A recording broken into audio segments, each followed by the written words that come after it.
Yeah, that's what you think, Knox. That's what you think. You can be more further from the truth.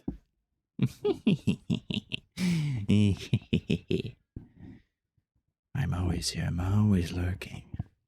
If you don't see me, I'm in the walls, or the ceiling, or the floor, or perhaps I'm outside your window.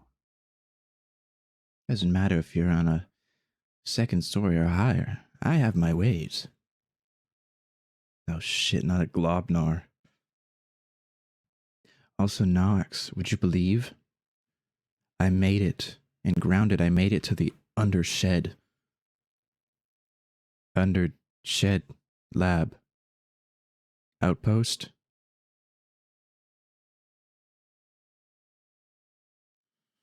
That place is scary. That place is freaking scary, man. That's a scary place.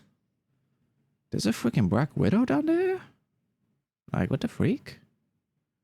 What the freak? I got a Black Widow's fang, though, from one of the Widowlings. So that was cool.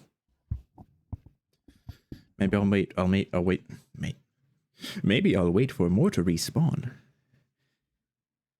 The tick sword. Yeah, I saw that it has life leeching. It's like, ooh, that's... I already got me a rusty spear. I don't need a mosquito rapier. I need me a tick sword. I need me a tick sword.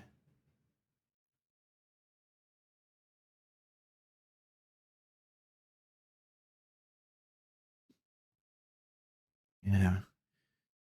And now we've got, oh, I gotta get, we need the pet aphid.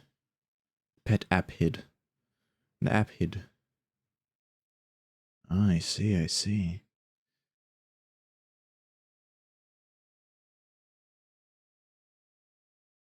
I see. Man, I wish, I wish you could, like, stack meats. Like, raw meat. Raw aphid meat. Raw waterflea meat. Because it's really annoying. I killed like 20 or more waterfleas by the Black Widow hole. And I couldn't pick up any of the meat because, like, they're individual items. I understand they have, like, timers, but, like, it's bummy. It's a waste of space. A waste of freaking space. Oh, so we got a lot more storage. I heavily upgraded the base. Also, hi everyone. Hi everyone. How's everyone doing? I hope you're all having a good Sunday. Hope your Sunday's going well. I'm making pizza. And I've been attacking my feet all day. Sure, I'll send you some through the mail.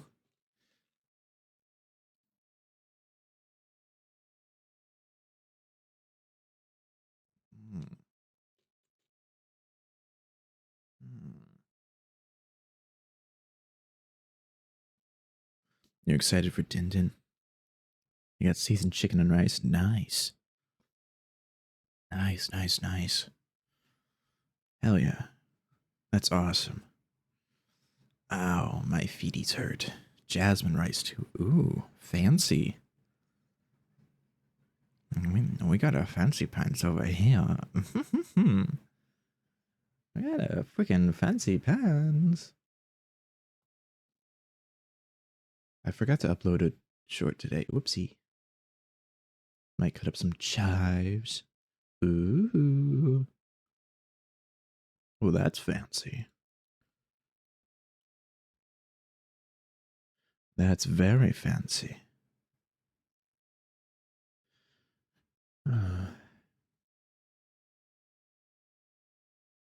I need to get me not really fancy from what you could make. I see. My chair is stuck. Why is my chair stuck? I mean, why is... What the freak, Matt? Stop it. Stop sticking. Stop fighting the chair. Stop it. The chair mat is fighting the chair wheels. More. I'm kind of sad.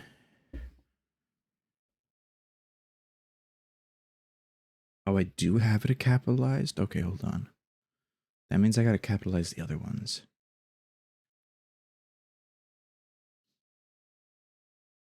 Hold on, hold on, hold on.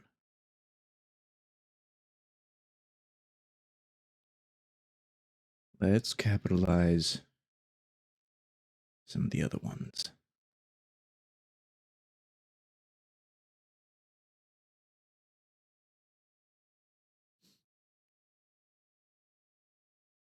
You're back.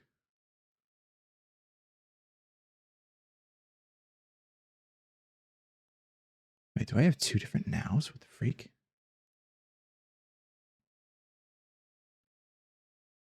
I want to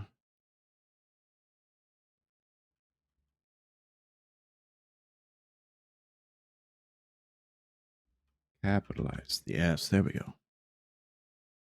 Oh, right. I'm so down. You eat it and watch. Oh. Yes, yes. Yes, yes.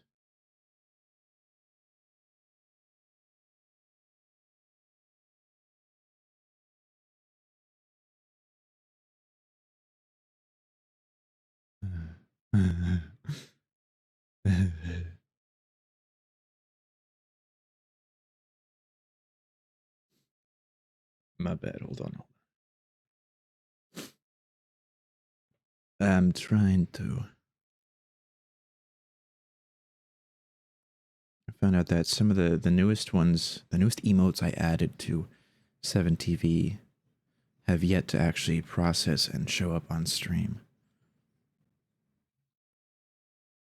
No, damn it. Damn it.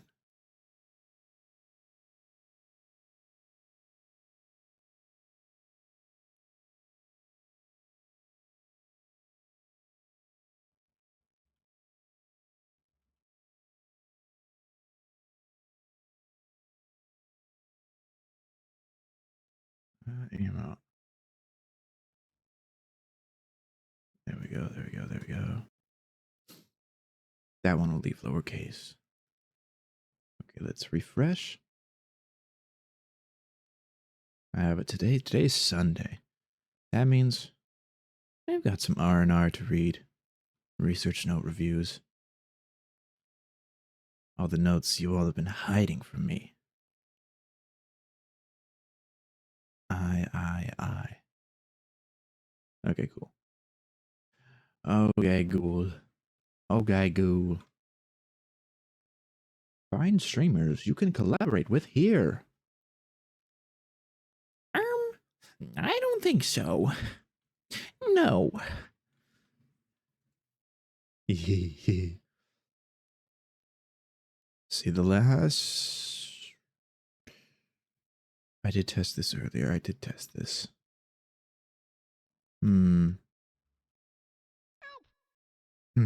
I like that one.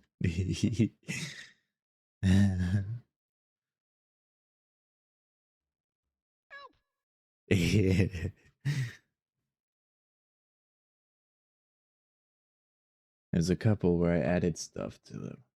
I added sounds to them.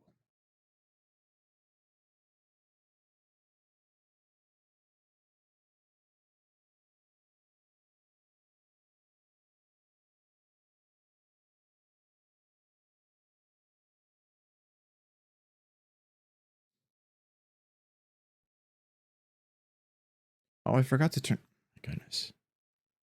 I forgot to turn down the volume of my speakers. Whoopsie daisies.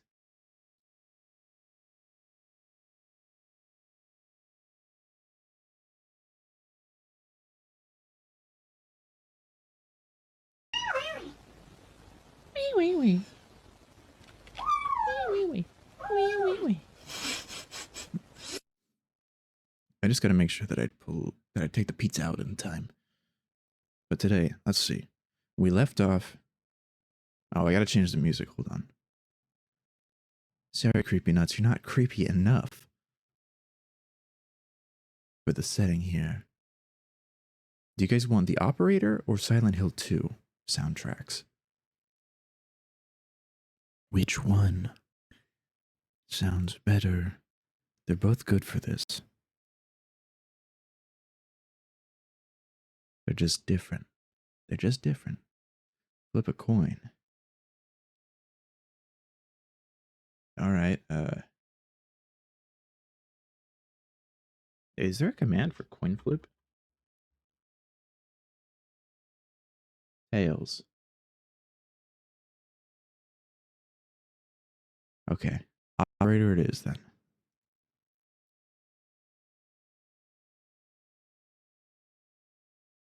Thanks, Sarybot. Thanks.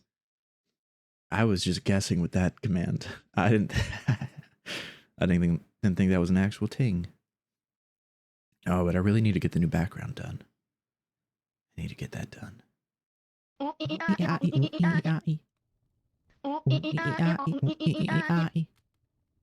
Oh, Jasper's in front of the art now. Oh, wait. Hold on. I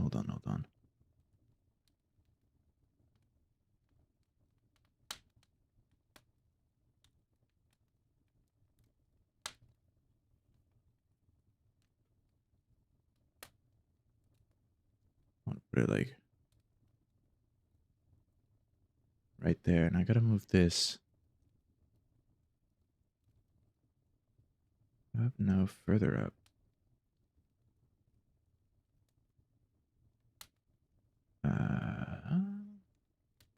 Under the chat box. Under stream avatars. There we go. Perfect.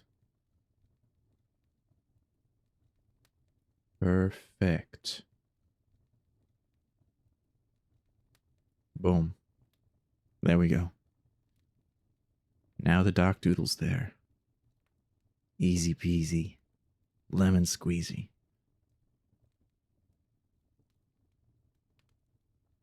Let's see if I can't zoom that in a bit. No, not that. I don't want that.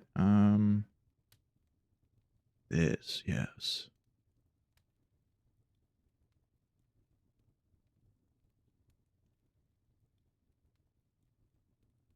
I think zooming in would probably be a little better.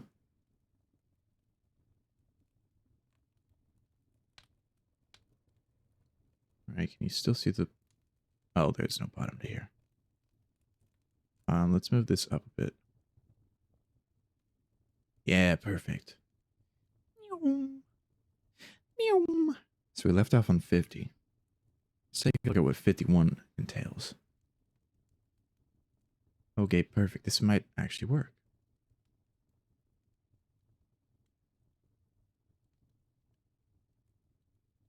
This might work. Should probably click off of it.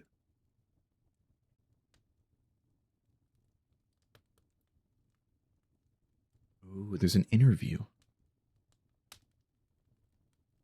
Okay, we've got a little bit of time before I got a BRB. Oh, wait, I didn't add the BRB here. Hold on.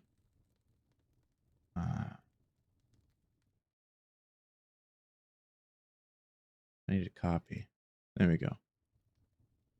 And I need to paste. Perfect.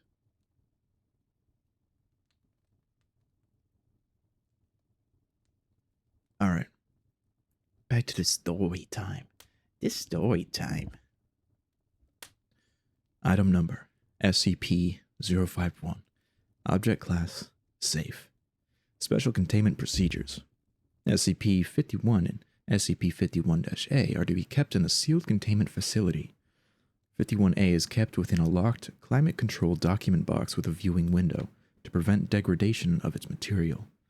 Any personnel, with the exception of pregnant or non-sterile female personnel who might not be aware of an early-stage pregnancy, may access SCP-51 as long as a request is placed beforehand and cleared by site administration. Description.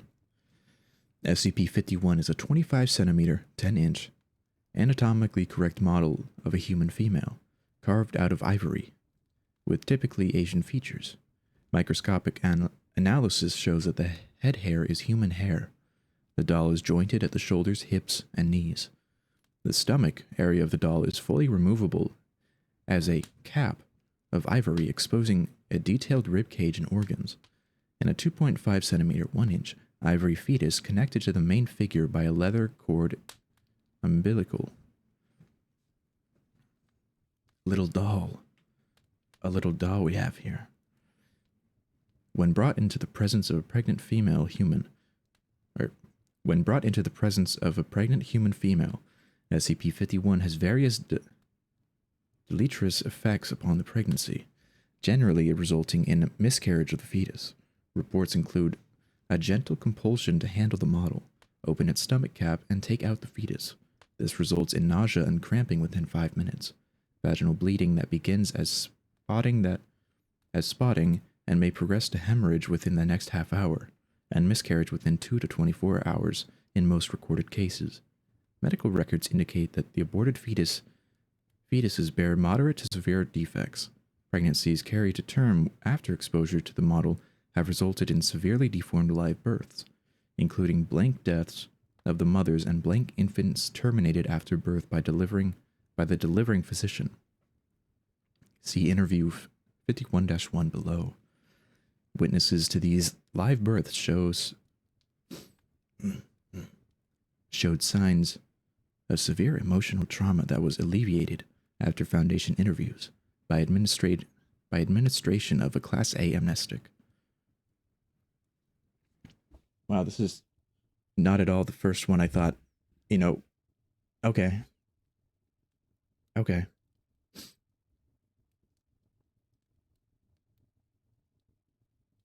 SCP-51-A is a fragment of text on rice paper that was discovered with SCP-51.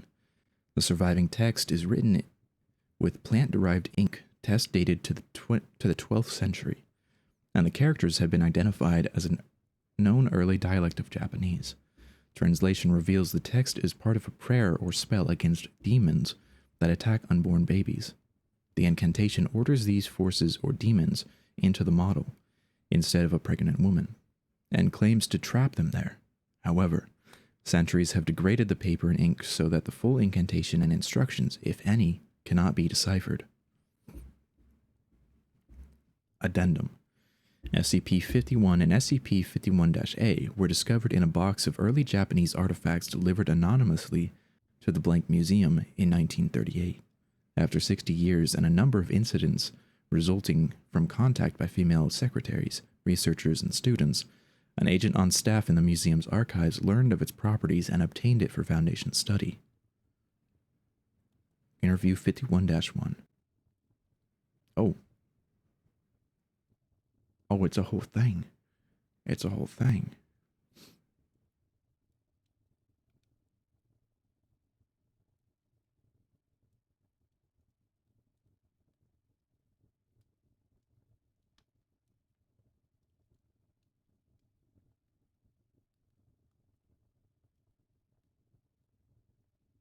What if I just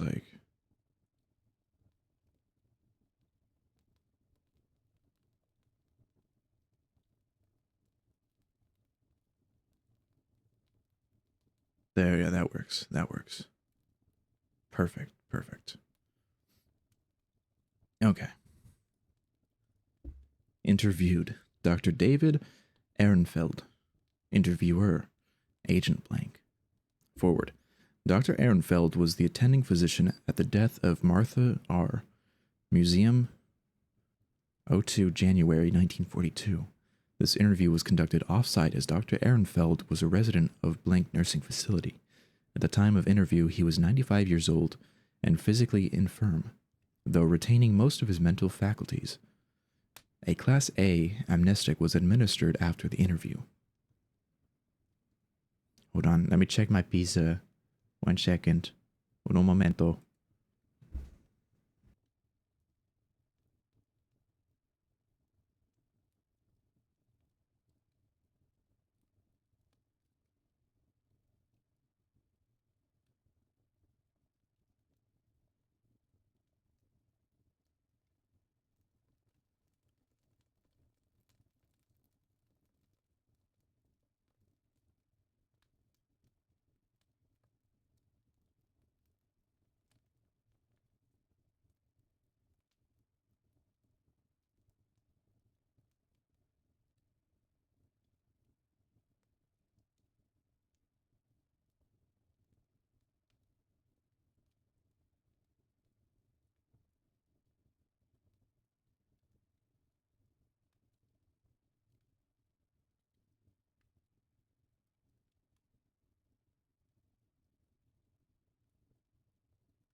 Now you come back to piss. I'm making piss. Yeah, pretty bold statement if I do say so. All right, let's read this interview. Don't hesitate. Oh, I'm aware. Begin log, October something, 20-somethings. Thank you for seeing me, Doctor. You're welcome. I have outlived most people who would care to hear such stories. Then again, they surely would have thought I was telling lies, or slipping into dementia. Now, you may think the same, but at my age, I do not care. Can you tell me what you remember of the events of January 2nd, 1942? It was an ugly day. Cold and ugly. It can be a wonderful city sometimes, but winter's a bad season. It was late in the evening when my housekeeper told me I had been called.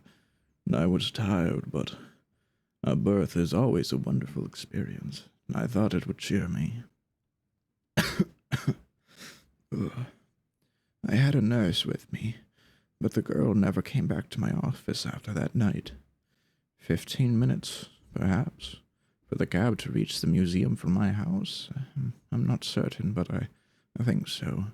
The doorman was waiting for me. He led me to the room where they had poor Mrs. R. laid out on a low table covered with some canvas ground cloths, I think, to make her more comfortable. What was her condition when you arrived? Thinking back now, I should have realized it was very bad, but I was young and had not much experience. She was quiet and only grunted with each contraction. She did not respond when I checked her vital signs and spoke to her. She did not even look at me. There was quite a bit of blood. A gush of it covered my hands as I reached down to begin helping her with the birth. The floor was slick with it underneath her, and the baby had not crowned yet. She was dilated well, and the contractions were quite close together. This made me fear she may be having a breech birth. I showed a calm face, though. I did not want to panic my nurse or the researcher, Dr. Merrill, who was nearby, a dignified older man. I believe I wanted to impress him.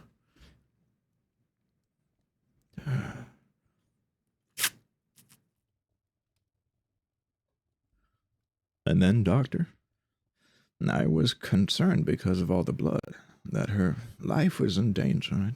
I told her to push, and she was pushing, and my nurse helped her, putting downward pressure on the abdomen as I attempted to manually aid the infant's emergence. I will spare you the details of a breech birth procedure. It can be found in any obstetrics manual of the time. I probed blindly and felt. I thought it was a coil of the umbilical, perhaps tangled around the baby's neck. I almost withdrew, thinking that an episiotomy,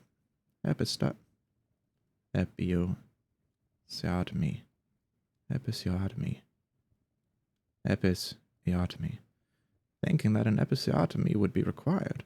But she tore before I could proceed. There was more blood, and the baby began to emerge into my hands.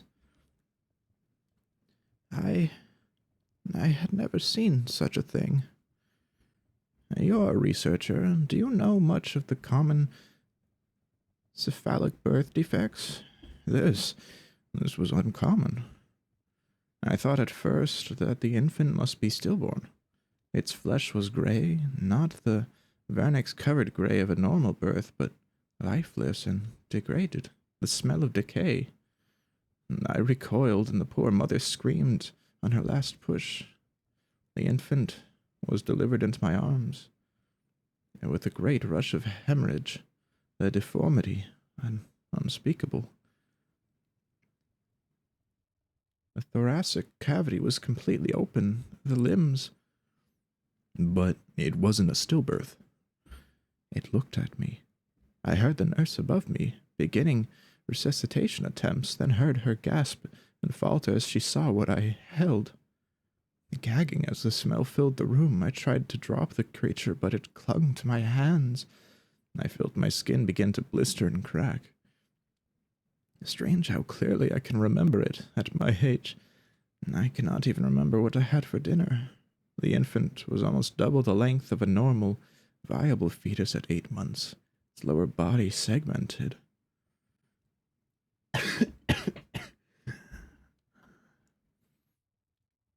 What did you do then? It began to laugh, and I killed it. I broke its neck while it looked at me.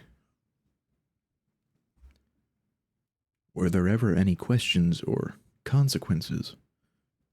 In 1942, with a country at war and 2 respected professional men to give their testimony? No. The museum building had a furnace. I disposed of the infant's body myself. We claimed some more normal defect had taken the lives of the mother and child. The husband was a drunkard and cared for nothing but her life insurance policy. I believe he was drafted shortly thereafter and died somewhere in France. And I left my practice almost immediately. I never delivered another child. End log. Closing statement. Dr. Ehrenfeld expired 4 months later of pneumonia. Well, that's terrifying. That was SCP-51. Hopefully we get some more, like, building-related stuff. On to the next one. SCP number. Item number. SCP-052. Object class Euclid. To the right we have an image of SCP-52. Seems to be a subway car or a subway train.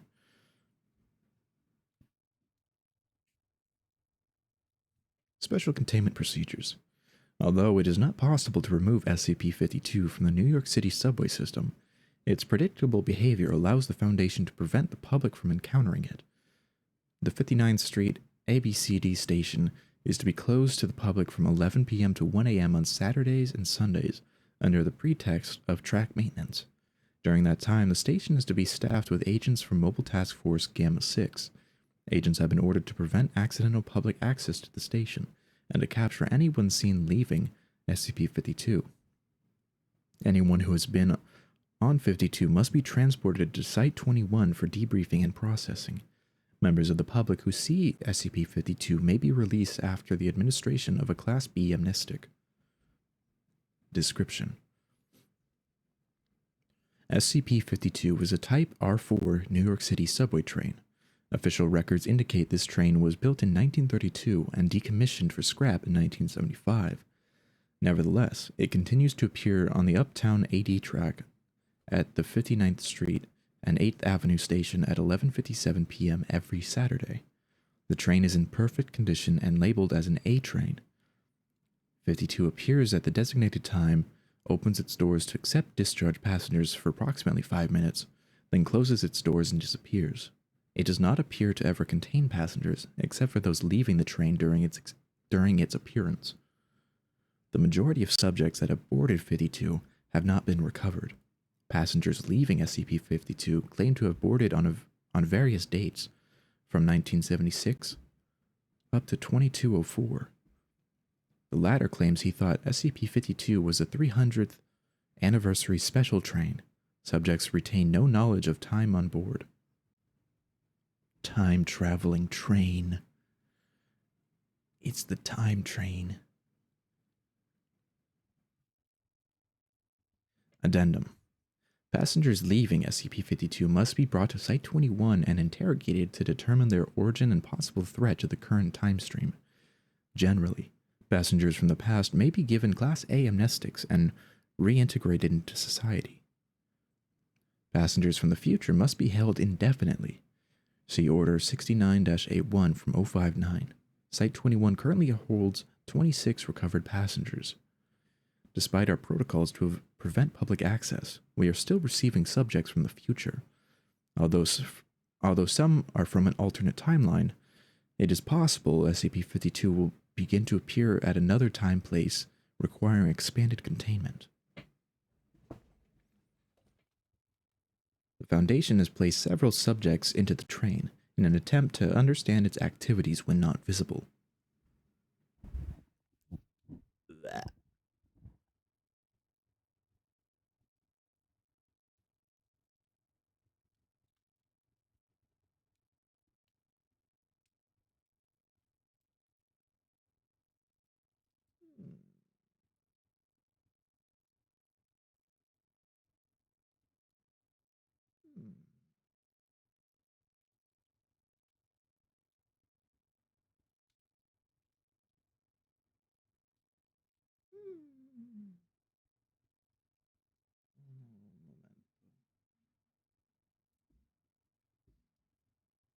Let's see, where were we? I see. Test 52-1, May 31st, 2009. Agent Blank was placed on train. Not recovered as of present date. Test 52-2, June 6th, 2009. Agent Blank enters train. Not recovered, as he apparently returned to 1980 and was killed in a confrontation with Blank. With redacted.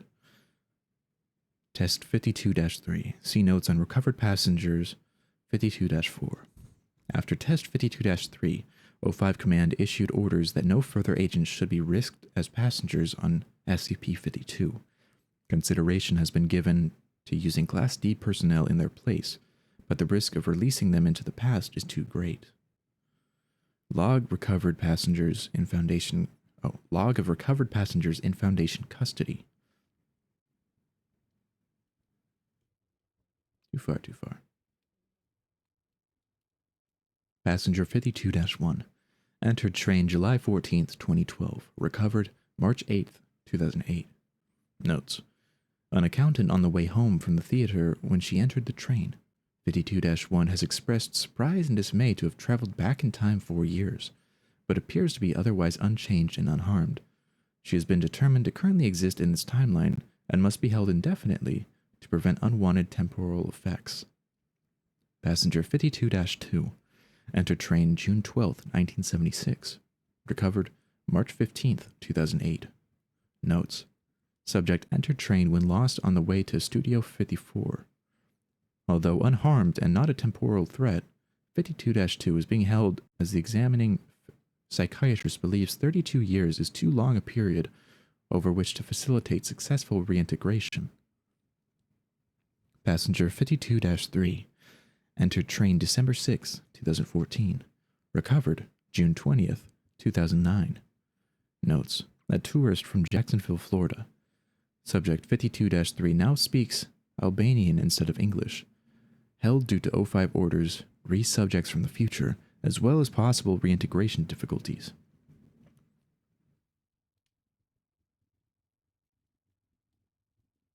Passenger 52-4. Entered train June 13th, 2009. Recovered June 27th, 2009. Notes.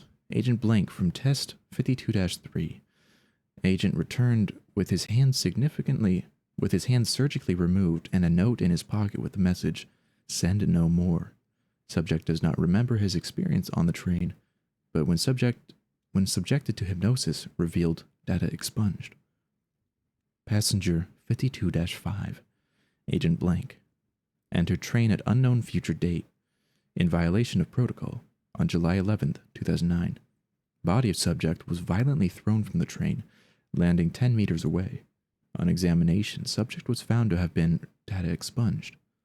Whether security should be increased to prevent subject from entering SCP-52 is under consideration.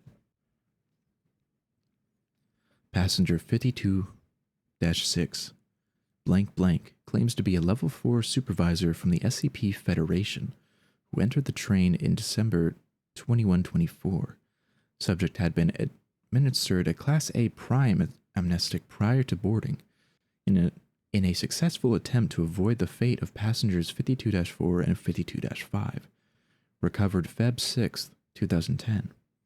As he will never be released from Foundation custody, O5 Command has approved sharing otherwise classified information about other artifacts in our possession, in hopes of gaining new methods of containment, and becoming aware of future security breaches. Agent Blank has been cooperative, and claims that it is good we do not know how to open SCP-699. Subject turned visibly pale and refused to discuss this item further. Also claimed to be a survivor of the Great Zombie Plague of 2092, caused by an SCP-008 containment breach. Claimed that SCP Blank can be killed by data expunged, with the data expunged and SCP Blank. Permission to try this has been denied by O5 Blank. That he has worked with Dr. Jack Bright. Who is Dr. Jack Bright?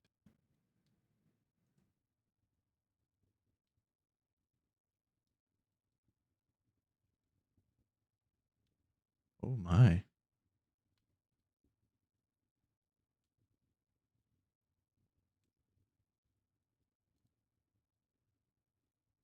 Maybe we'll read this at some point.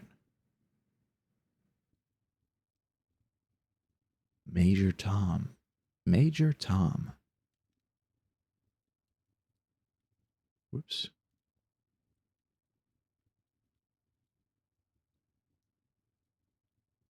Interesting. Time traveling train. Time train. You guys like the time train? Whoa, what the hell is this?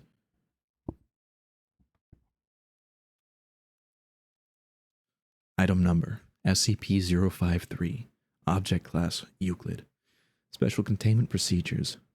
SCP-53 is to be contained in an area no less than 5 meters by 5 meters, and given adequate room to move. Toys, books, games, and other recreational devices are to be amply provided and rotated every 3 months. Proper bedding, bathroom, and medical facilities are to be maintained at all times. Food should be provided 3 times daily, and 2 snacks are allowed if requested. No physical contact.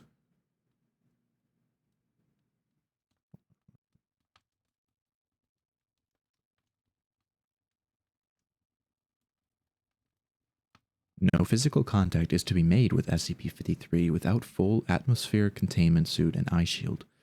No eye contact is to be made with 53 for any reason.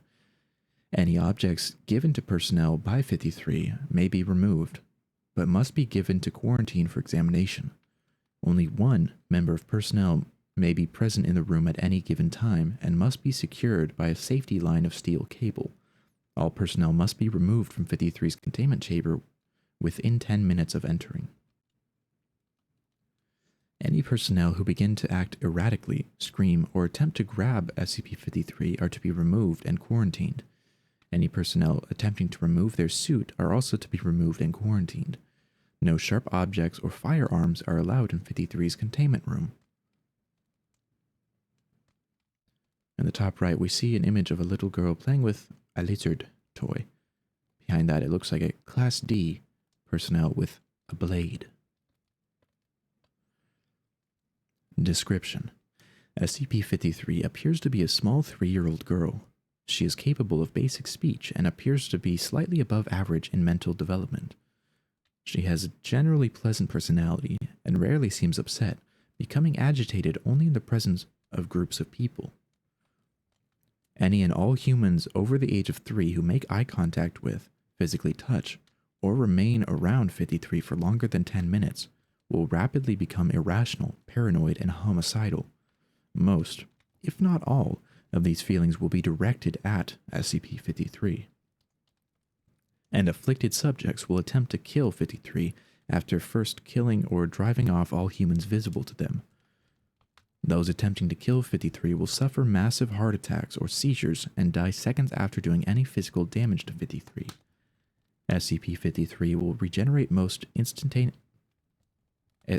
SCP-53 will regenerate almost instantaneously from any wound, regardless of severity. SCP-53 appears wholly ignorant of these effects, and ignores any and all subjects affected. When questioned about the effect, 53 is incapable of response. What is this?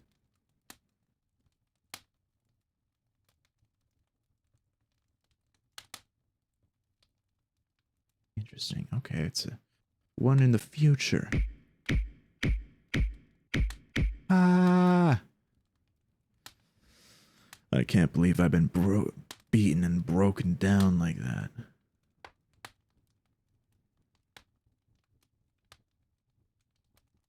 Wait a second.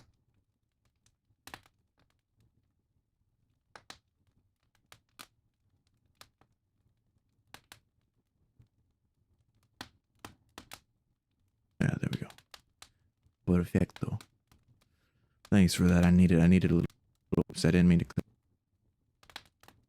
That was SCP-53. Let's move on to the next one, shall we? Item number SCP-054. Object class safe. Special containment procedures. Subject is held in a watertight isolation room outfitted with specialized climate control equipment. An ornate fountain filled with water stands in the center of the enclosure. Maintenance personnel are required to wear NBC suits while inside the containment area and must spend 10 minutes in a special drying room after exiting. In the event of a breach, the surrounding area should be evacuated and the enclosure flushed with liquid nitrogen.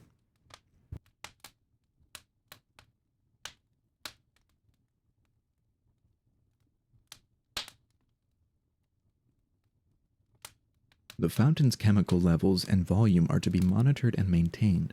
Spring water from blank should be used as SCP-54 is highly sensitive to hydrological conditions.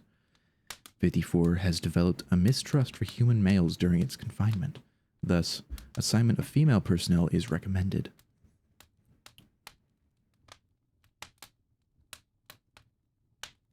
Little too far.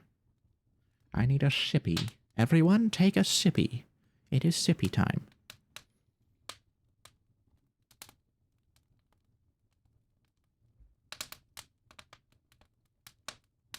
Description.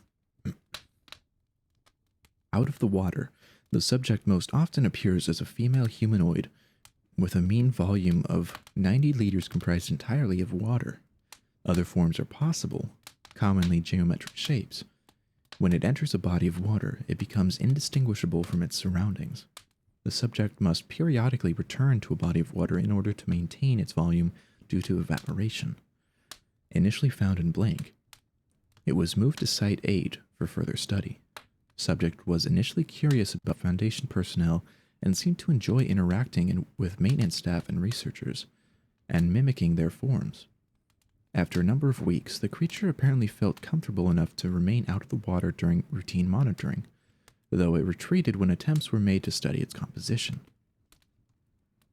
SCP-54 is apparently composed of normal water, with no detectable differences compared to ordinary spring water from the same source. No thermal, electromagnetic, biological, or other phenomenon has ever been detected in its body that would suggest how it animates. Water lost by 54 to evaporation exhibits no special properties when condensed.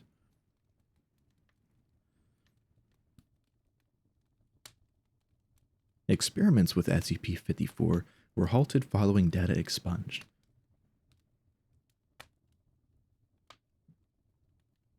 Excuse me. 2 researchers injured. After this incident, containment protocols were updated. Subject thereafter exhibits signs of mistrust and aggression around male personnel, which made up the majority of the original research staff. Subject reclassified Euclid. Partial transcripts. Audio journal 54A. Water loss experiment. Subject becomes withdrawn and inactive when denied access to water. Its compact shape is theorized to reduce surface area exposed to evaporation.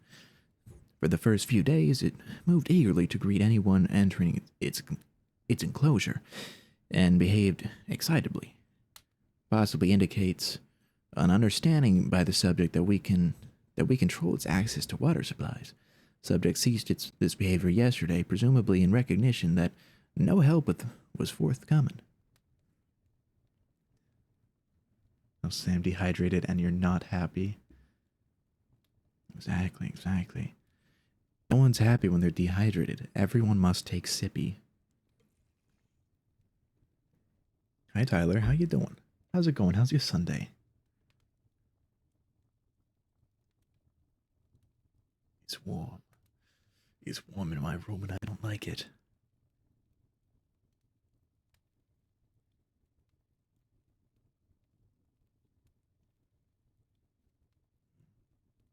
Good day, thank you for asking. You're welcome, and I'm glad you're having a great day. I guess I'll hydrate again. I guess I shall. But I want to reread that section. I didn't like that voice I was doing for him. I'll bring out the doctor voice. Water loss experiment. Subject becomes withdrawn and inactive when denied access to water. Its compact shape is theorized to reduce surface area exposed to evaporation. For the first few days, it moved eagerly to greet anyone entering its enclosure, and behaved excitably. Possibly indicates an understanding by the subject that we control its access to water supplies. Subject ceased this behavior yesterday, presumably in recognition that no help was forthcoming. Temperature extremes testing. We got authorization to attempt sub-zero testing this morning. The subject became lethargic as the temperature fell, and froze completely after blank. Spectroscopy of the ice crystal revealed no abnormalities. Ice chips were collected for study. This is in stark contrast to its behavior in the 95-degree tests, when it became aggressive and attempted to escape its enclosure. We've submitted a work order to combine the climate control equipment with the subject's standard enclosure, as it has begun to resist efforts to transport it to experimental chambers with increasingly desperate behavior. Memory and conditioning evaluation. Subject has proven unexpectedly adept at navigating complex mazes and solving puzzles. Dr. Seskel has finally overcome the problem of motivating the subject by the application of electrical shocks and or silica desiccants,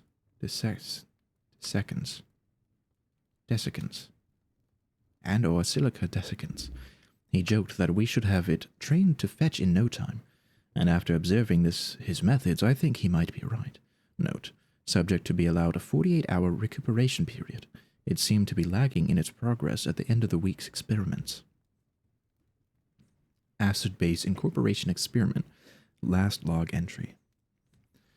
I am starting with the 0.5 MHCl solution. I have no idea what will happen, but if this thing incorporates homeostatic mechanisms like I suspect, then we should get some insight into how it maintains its form. Temperature in the enclosure has been lowered to 278 K to help control 54's increasingly erratic behavior.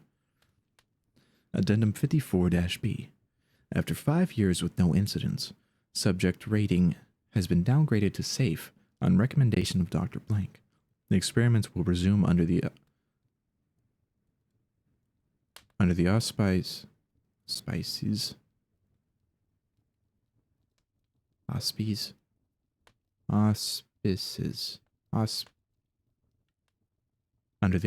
of Biology Unit E7. Caution should still be exercised when interacting with subject. Bad news, Jams. The authorities? They found us again. They're about to be here any second, so fortify your minds. I'll get the next one prepped and readied. Prepped and readied. I kind of want to read Major Tom. I think that one might be fun. It might be fun.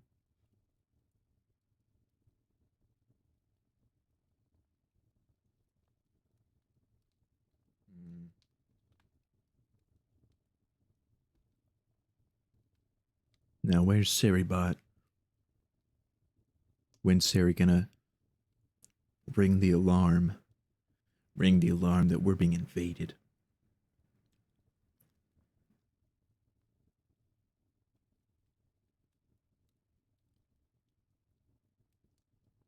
There's the alarm. Run and hide, Jelly Jams. Run and hide.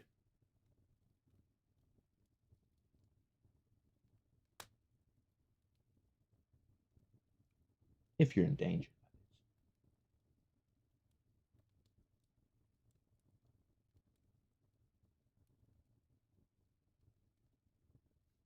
if you're in danger. Mm-mm.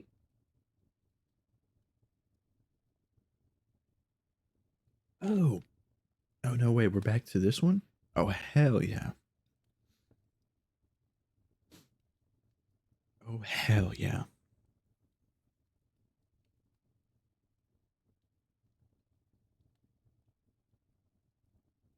I like this one. He's Tyler.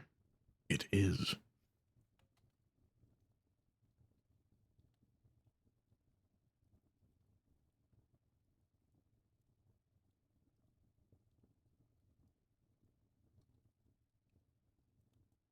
Hmm.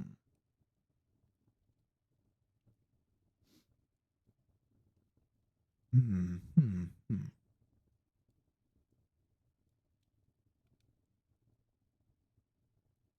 Hmm. Hmm. Yeah, it's caffeine.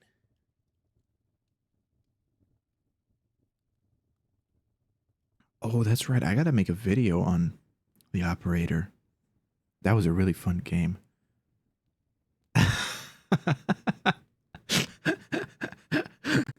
I completely forgot I had that 7TV emote.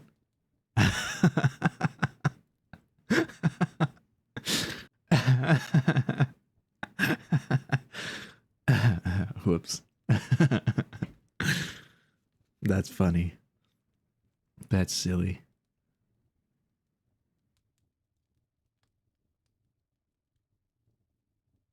Thanks, Saribot. And no more at jail. Hell yeah, you're freed from the authorities. Ovo. Ovo. I think I want to read Major Tom. This seems fun.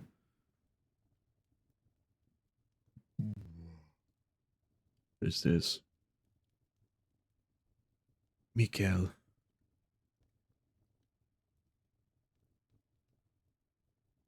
Mikel. Mikel. Return. Ah, that's so neat. Yeah, we're going to read this next.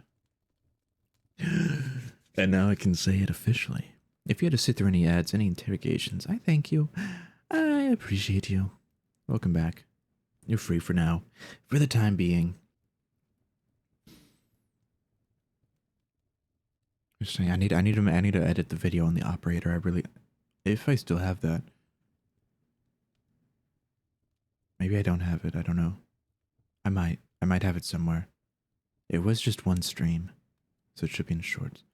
I gotta edit videos, get more out there. Tyler touched grass today. Uh-oh. Oh man, we've got a productive member of society here. Oh crap. This is dangerous. But also, this is one of my favorite SCP entries. SCP-55. Could not touch grass. Here, of course, working on coverage and doodling. Ooh. Covers. My 55 is the start of the Antimemetics Division by Quantum. Or there is no Antimemetics Division. Very good series. Which I also need to turn into a video. Because we have read through all of that. Alright. I'll read this one again, just for old time's sake. Item number. SCP-055. Object Class. Keter. Special Containment Procedures. Object is kept within a 5 by 5 by 2.5 meter square room constructed of cement, 50 centimeters thickness, with a Faraday cage surrounding the cement walls. Access is via a heavy containment door measuring 2 by 2.5 meters constructed on bearings to ensure door closes and locks automatically unless held open deliberately. Security guards are not to be posted outside SCP-55's room. It is further advised that all personnel maintaining or studying other SCP objects in the vicinity try to maintain a distance of at least 50 meters from the geometric center of the room, as long as this is reasonably practical. Grass is dangerous, sucks you in sometimes. Oh no, not the grass. Hey, at least you haven't been shrunken down. And the grass isn't a tree. Description. SCP-55 is a self-keeping secret, or anti-meme. Information about 55's physical appearance as well as its nature, behavior, and origins is self-classifying. To clarify,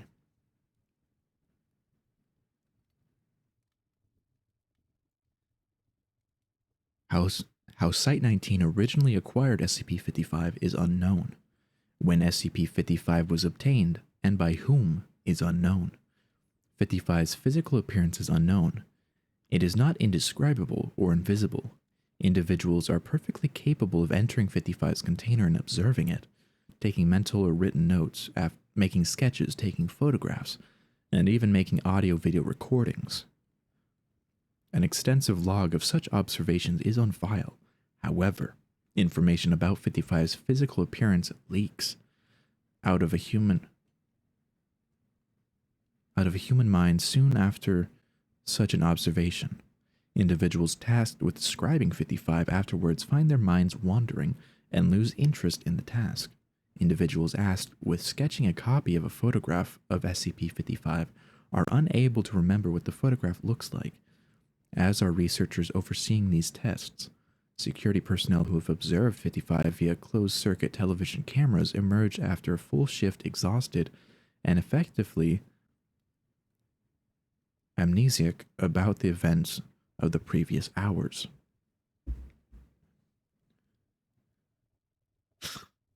The grass wants to eat co. Co avoid grass. Doodles, doodles. Who authorized the construction of SCP-55's containment room, why it was constructed in this way, or what the purpose of the described containment procedure may be, are all unknown. Despite 55's container being easily accessible, all personnel at Site-19 claim no knowledge of 55's existence when challenged. All of these facts are periodically rediscovered, usually by chance readers of this file, causing a great deal of alarm. This state of concern lasts minutes at most, before the matter is simply forgotten about. A great deal of scientific data has been recorded from SCP-55, but cannot be studied. At least one attempt has been made to destroy SCP-55, or possibly move it from containment at Site-19 to another site, meeting failure for reasons unknown. SCP-55 may present a major physical threat and indeed may have killed many hundreds of personnel, and we would not know it. Certainly, it presents a gigantic mimetic mental threat, hence its Keter classification.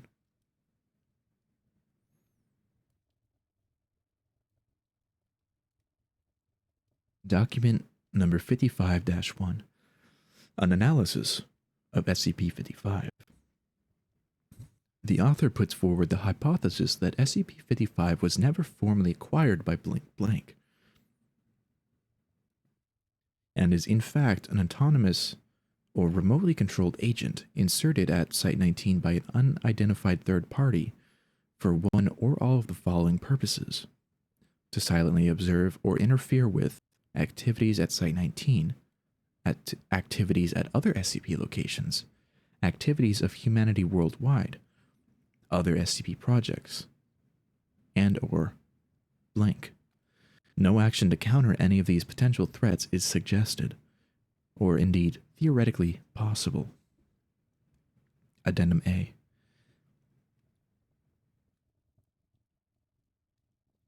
Nay, if this thing is really an anti-meme, why doesn't the fact that it's an anti-meme get wiped? We must be wrong about that somehow. Wait a minute. What if we were to keep notes about what it wasn't? About what it isn't? Would we remember those? Bartholomew Hughes, NSA. Document number 55-2. Report of Dr. John Marichek. Survey team number 19-55-127BXE was successfully able to enter SCP-55's container and ascertain the appearance and, to some degree, the nature of the object. Hell yeah, blue guy. Notes were taken according to the project methodology, see blank, after which the container was sealed again. Excerpt from a transcription of personnel debriefing follows.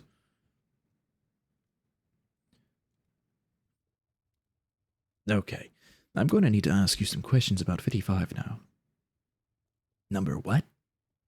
SCP Object 55, the object you just examined. I don't know what you're talking about. Doc is in this episode? Yeah. I don't think we have a 55. Okay then, Blank. I'd like you to tell me what you've been doing for the past 2 hours. What? I don't know. Okay, then, do you remember what we all agreed that it wasn't... Do you remember that we all agreed it wasn't spherical? That what wasn't... Oh, right. It isn't round at all. Object 55 isn't round. So you remember it now? Well, no. I mean, I don't know what it is, but I know there is one. It's something you can't remember, and it's not a sphere. Wait a minute. What's not a sphere? Object 55. Object what? Doc, do you remember agreeing that something wasn't shaped like a sphere? Oh, right. It appears to be possible to remember what SCP-55 is not, negations of fact, and to repeatedly deduce its existence from these memories. Personnel involved in the survey above reported moderate levels of disorientation and psychological trauma associated with cycles of repeated memory and forgetfulness of SCP-55. However, no long-term behavioral or health problems were observed, and psych assessments of survey personnel showed consistent reports of this distress fading over time. Recommendations. It may be worthwhile to post at least one staff member capable of remembering the existence of SCP-55 to each critical site. This is smart. We're not going to click on we need to talk about 55. Instead, we'll leave off on 55, come back next time for 56. Now let's take a look at Major Tom. I don't know what this is about, but it seems interesting. This is a real story now. 1. In the rolling hills of Nebraska, among barbed wire and thistle, the approaching moon watches a young boy on horseback wander through irrigation ditches flooded with water from rusting iron pipes and sweeping swaths of prairie grass. His younger brother, unaccustomed to horseback riding and insecure of the dark that surrounds them, the cows, everything unilluminated by his brother's headlamp, finds himself clutching the back of the older's shirt silently, not willing to admit defeat, but willing to admit the obvious. We're lost. The words squeak out in a prepubescent squeal. He's dark-haired, with light olive skin.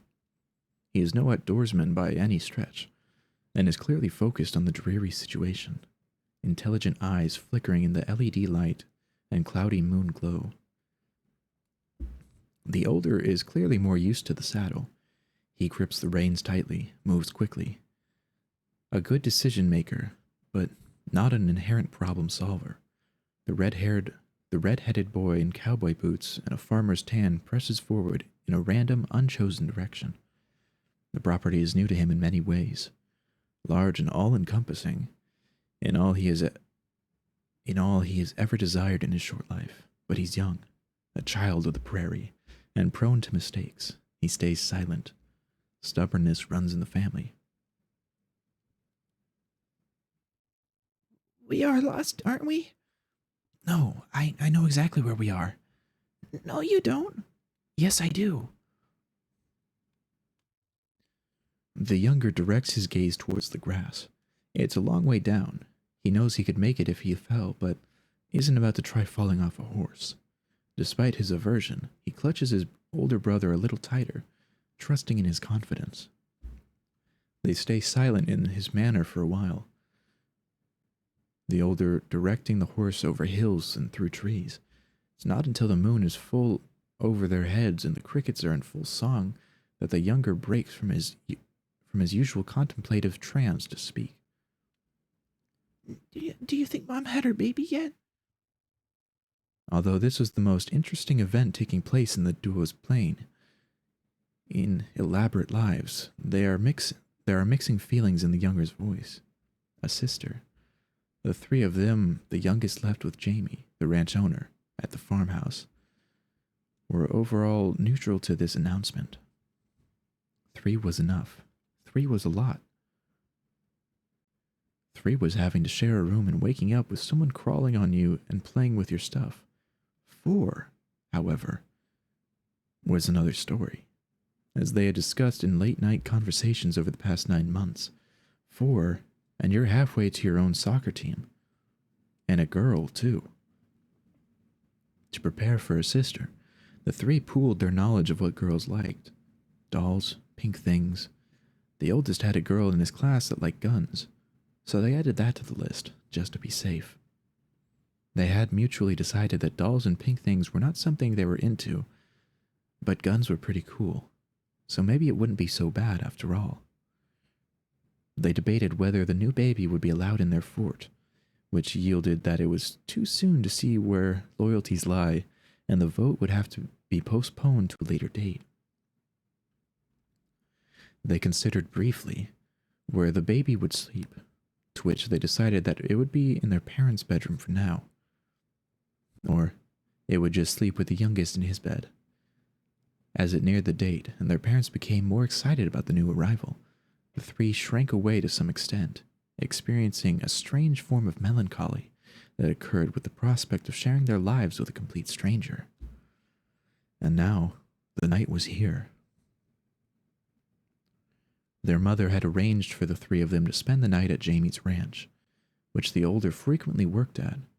The younger, not accustomed to the outdoors and less accustomed to the farm work he knew would follow, was less excited at this proposal, but decided to tag along with his brother to herd the cows in on horseback as an alternative to playing Monopoly with Jamie and the youngest. Although the dark-haired boy was unfamiliar with manual labor, he would rather work than die of boredom. And here they were, lost, at night. It was an understatement to call the current middle child bitter.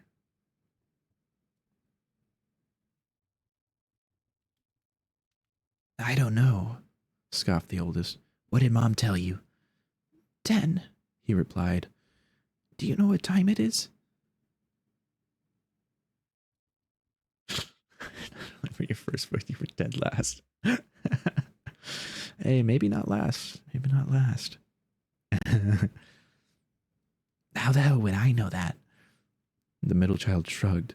Usually the older knew things like that, like how to tell the time with the sun. The horse trekked over another hill, out of the small grove of trees they had traversed. Suddenly the older pulled back on the reins, and the horse stopped abruptly. Jack, mumbled the older. Look at this. The younger boy sat up tall, gripping onto his brother for support, and peered over the older's left shoulder. Whoa. Moonlight poured over the expanse in front of them, mixing with the sickening artificial light strapped to his older brother's forehead. Grazing in the dark grass, swishing softly on their ankles, stood the herd of cows they had been sent out to herd in. They stood, head to tail, in a singular ring that stretched out of the beam of the headlamp into indistinct dark shapes spreading over half a mile. Silent, strange, a herd of 65 in a pristine circular line. No crickets chirping, no frogs sang. Jack takes in breath, And many miles away in a backcountry hospital, Claire breathes for the first time, too. 2. It takes the wound a moment to bleed. There's a moment as Jack Bright looks out onto the front lawn from behind the dining room table that everything remains in suspense. Michael on the pavement, ladder on the roof still. TJ moves his head towards the outside and the world works in slow motion in response to the sound of bone cracking on cement. The body settles. The sun shines. Michael on the pavement. Jack jumps up, but TJ is already on the porch, calling for him halfway outside. Old wooden door closing with a thwack. Michael is still sleeping. The blood starts coming and fills in the little rivets in the pavement, covers the little rocks and stones like water in a stream, with the sun glinting in the summer heat and TJ's red hair shimmering, freckles shining. Michael on the pavement. The old screen door slams and TJ grabs Michael's arm and screams. It takes the wound a moment to bleed. There's a moment as Jack Bright, 17, looks out onto the front lawn in front of him, that everything remains in suspense. Michael on the pavement, ladder on the roof still. TJ moves his head towards the grass, recoiling in pain and confusion. The early spring sun beats down on the pavement and strikes the dark blood matting itself in orange hair and soft brown freckles. Michael comes around, face an expression of grogginess, then confusion, then alarm. TJ's blood makes the grass sticky, staggering, falling onto the grass. The clouds drift by in a slow cotton ball haze through a sea of pristine blue, and the youngest bright sun lays still as the world as he feels his brother's pain.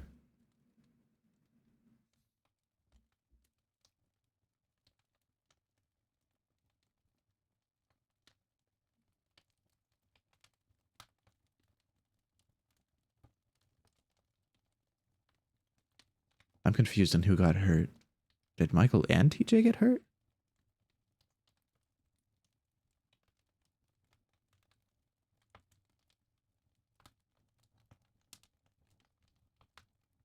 Michael fell on the pavement and got broken bone.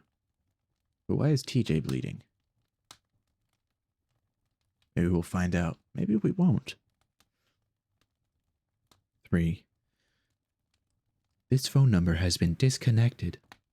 Standing in the hospital phone booth, Jack fumbles in his pocket for the crumpled piece of paper, glanced around to see if anyone was watching, and punched in the code.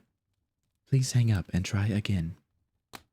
453-384-7444-510.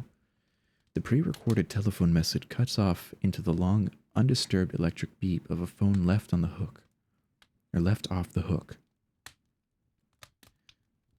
Jack counted the seconds and looked around again.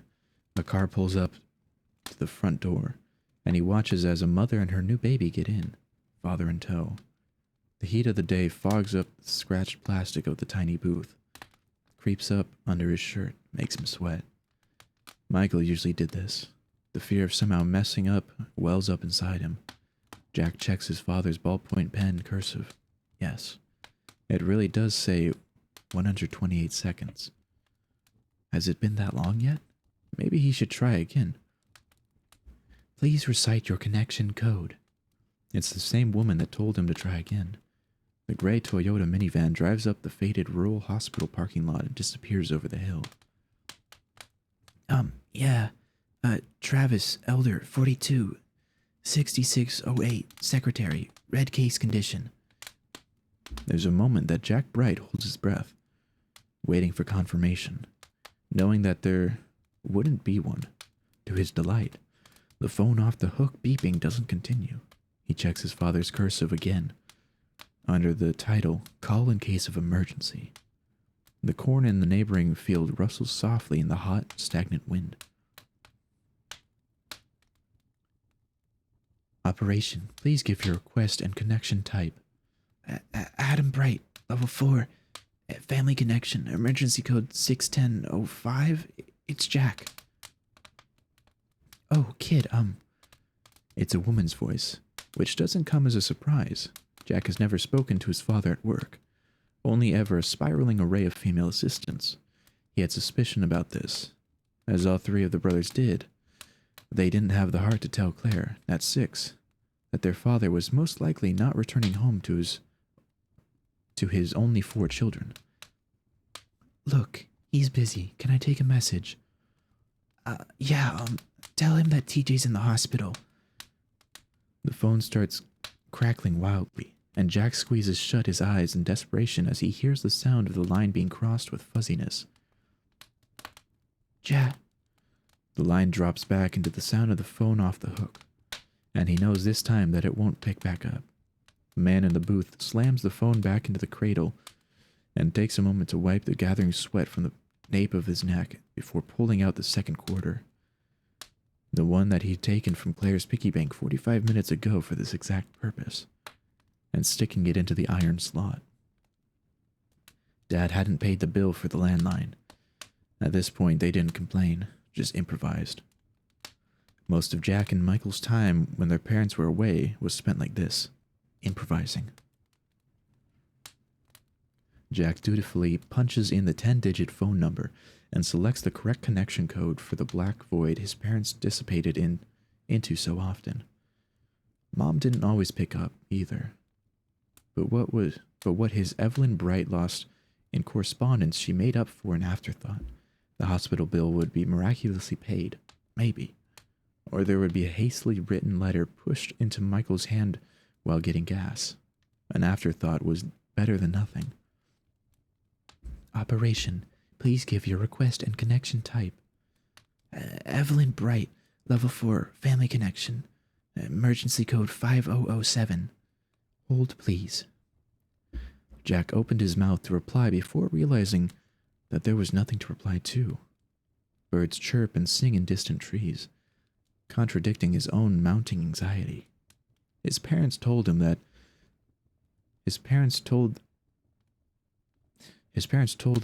they would be gone for about 2 weeks on business. 2 weeks passed, then 3. Months passed. Halloween and Christmas passed. Michael started paying their bills with the money he earned at work. Wherever that was. Keep the government from finding out they'd been alone for nearly 8 months now. Michael was skilled at calling their work because he did it each Wednesday night at the phone booth at the rickety gas station 2 blocks away. Michael rode his bike back every Wednesday night as Jack and TJ started putting Claire to bed. Michael walked in the door every Wednesday night saying no, they didn't pick up, not this time. And Michael would then take his father's revolver from on top of the fridge and check that there was a bullet in each chamber. Click, click, click, click, click, click. Spin it in a circle like a child's toy with his finger on the trigger. Jack sits in the living room and thinks that one Wednesday night he'll just shoot it right in the kitchen. Just right into the tile, or at the window, or into the roof of his mouth. The click of playing with death and the tune of the crickets chirping in the soybean field outside. I'm sorry, can I take a message? It's the man on the other end again. Jack jerks back from his thoughts. Yeah, just tell her. Jack fell back on the story that he and Michael had discussed. That TJ fell off the roof while helping Michael shingle and got hurt. We're at the hospital right now. They're saying he'll be okay, but he needs stitches and they're keeping him overnight. Michael's up with him right now, and Claire's here with us just to be safe. There was more that Jack wanted to tell his mother. Maybe something about wanting her to come home, or at least speak to them at all.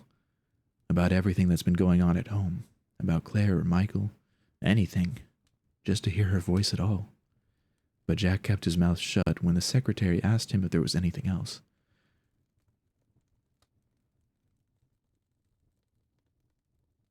Then thanked her and said goodbye and put the phone back on the hook and the paper back in his pocket and his heart back in his chest and walked through the dusty revolving door back inside.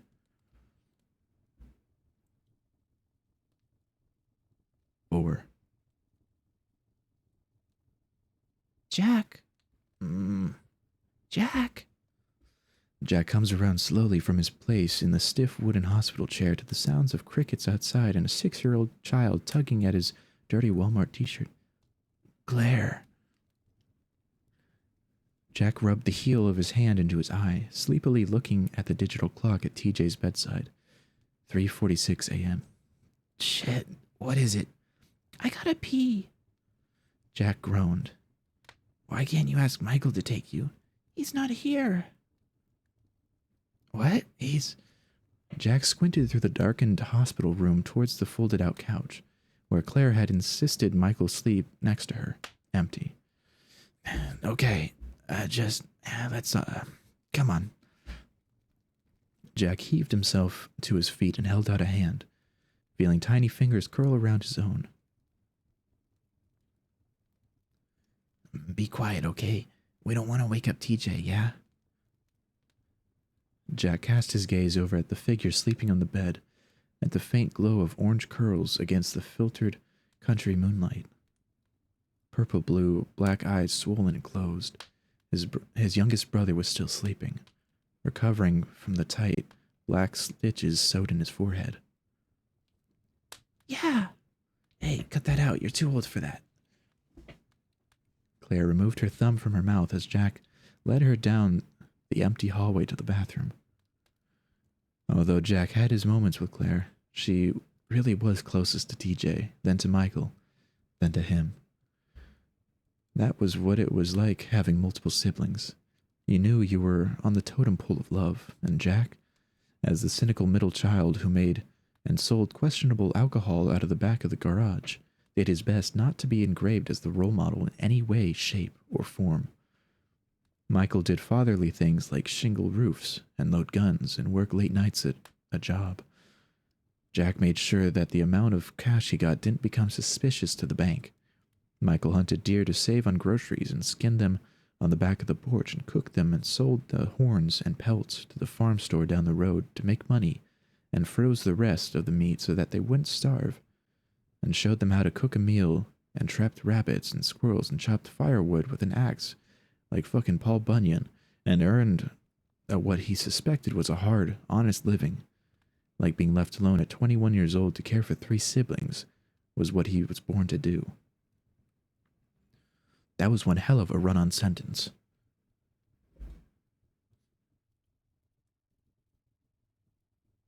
Me oh my.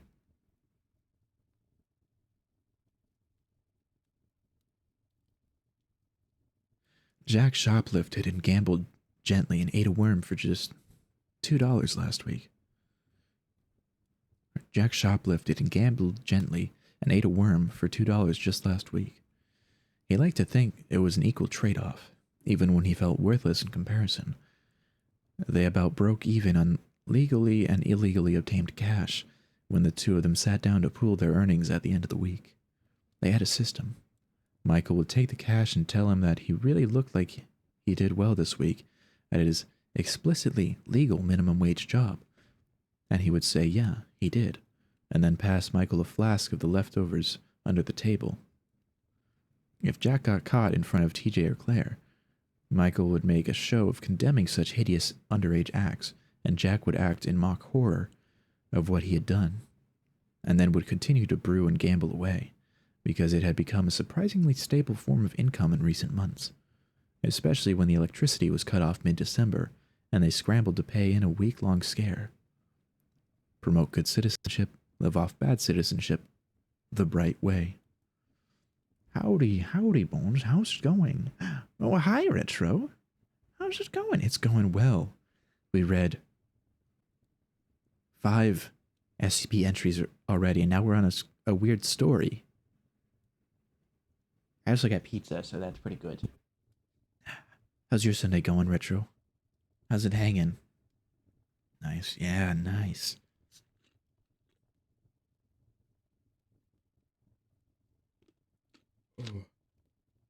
Good, just got off work. Hell yeah, hell yeah.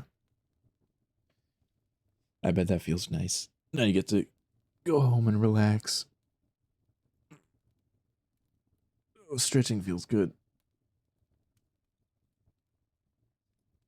Might hop on Final Fantasy 14 2 in a minute. Uh-oh. Would you believe that there might be a wild co somewhere? I wonder if, like, hearing the 4 characters FF14 is like an alarm that rings. It's like a warning bell to those players. It's like, the slime's everywhere.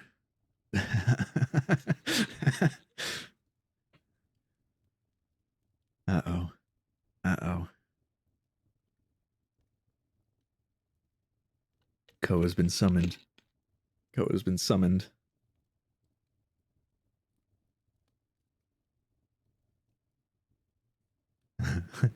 Oh yeah. I heard a little funny thing from Theseus the other night, Ko.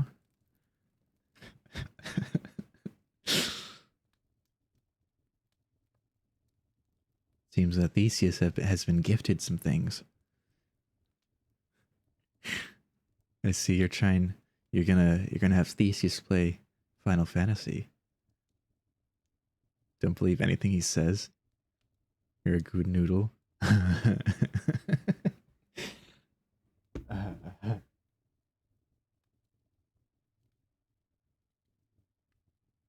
Oh no, indeed. Wait, who's next? No shit, you do.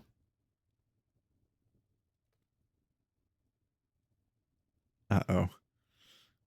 I guess I've done this to myself.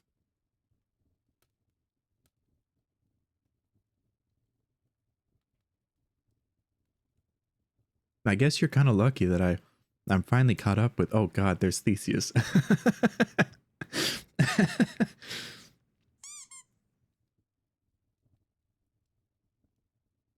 guess it's a good thing that I'm finally like caught up with all the Zenless stories and whatnot.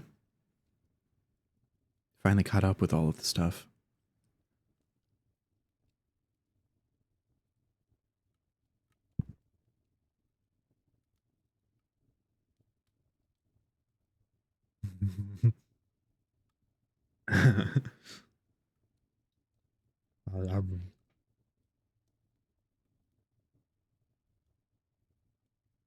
Hi, Theseus. How are you doing? How's it going? Oh, Final Fantasy 14 was mentioned. And Ko has been summoned back from lurking.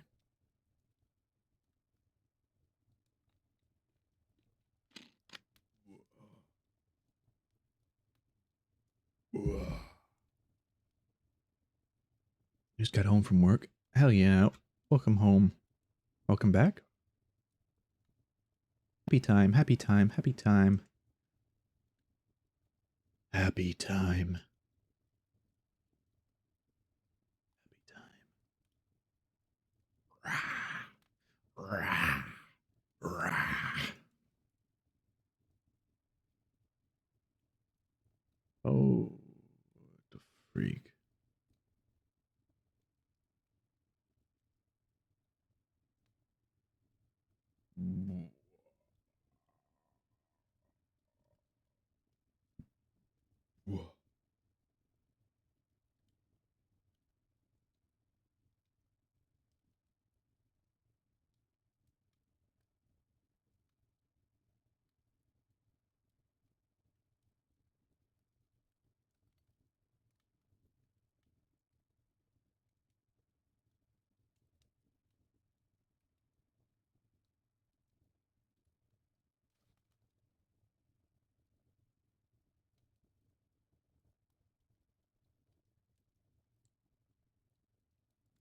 I'll have to check that later.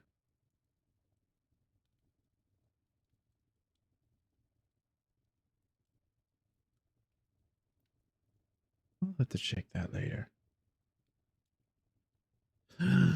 Oh no.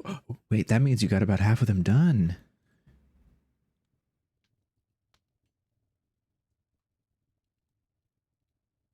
Wait, oh no. Wait. I didn't even realize that Ko said that. Uh-oh.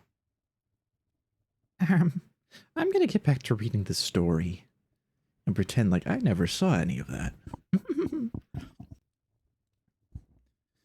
Theseus, you can do it. You can get those pages done. You're already halfway there. I believe in you. Okay, where the hell was I?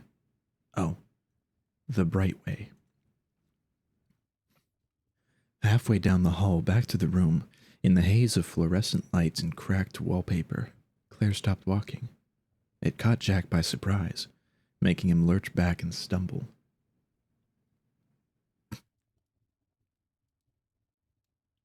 Soon, was making a plush of you. Theseus will be plushified. Hey, come on. Claire stood, thumb in mouth, staring down the hallway. Let go of his hand. Tears welled in her eyes. No. Jack sighed. Oh, he was not doing this at 3 a.m. Well, where are we going then?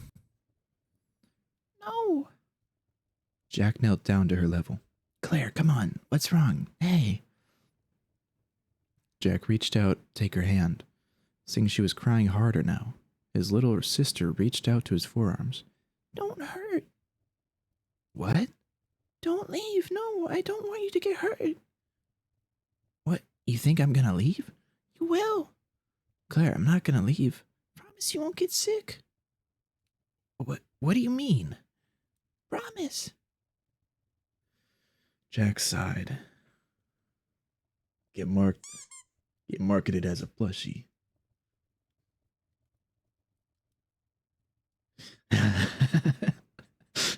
Doc has become the savior.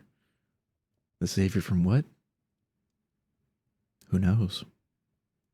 I guess you'll have to figure that out, Doc. You have to figure that out. Seems like Ko has the power to turn others into a marketable plushie. I slammed my penis in a car door. You slammed your penis in a car door.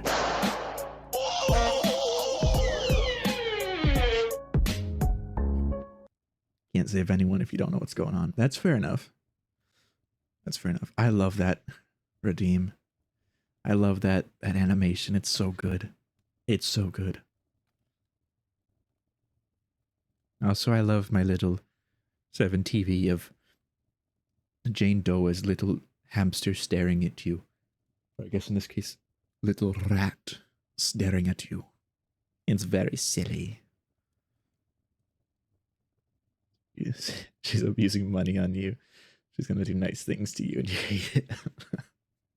Oh no! Oh no! I don't know how to relate that to table breaking. Oh no! Our Theseus! He's broken!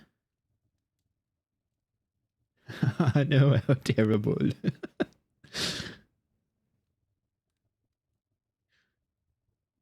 Theseus is crying and shitting and throwing up.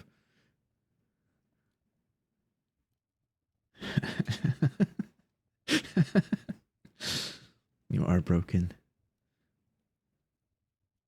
Aren't you like literally physically broken?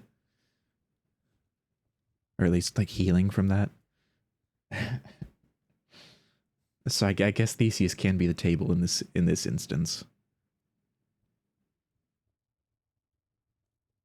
Monetary abuse. Touches fingertips. I threw up.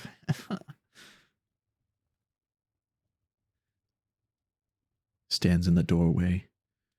Mother. Mother, I threw up. I threw up, Mother. It's on my pillow, Mother. It's on my pajamas, Mother. I threw up. No, bad code. Don't do it.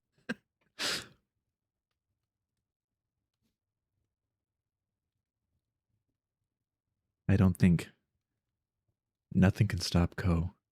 Ko is an unstoppable force.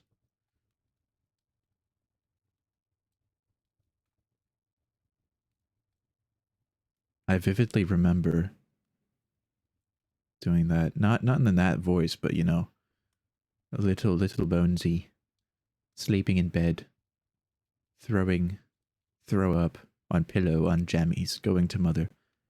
Mother, I threw up. I threw up, mother. My pillow, my pajamas. They threw up, mother. Help me, mother.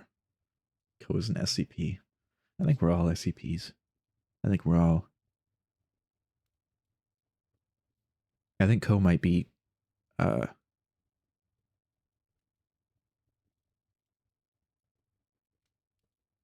gender? What the hell is that? Wait, what? What is that?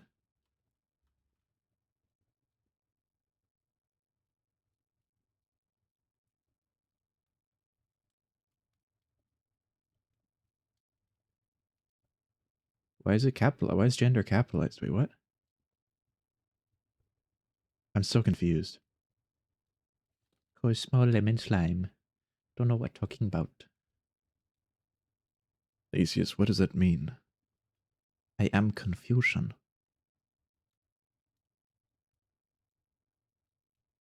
I am confusion.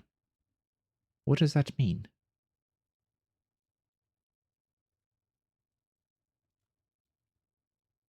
I am gender as a person. All of it. I am all. It doesn't elaborate. Yeah. I took everyone's. Oh god. Am I the villain?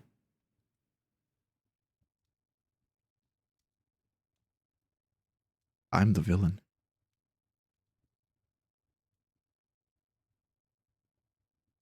I take everyone's gender and I shoot them with black mold ball. I shoot them with a black mold ball. I'm just gender. So I'm not evil or good, I'm just gender.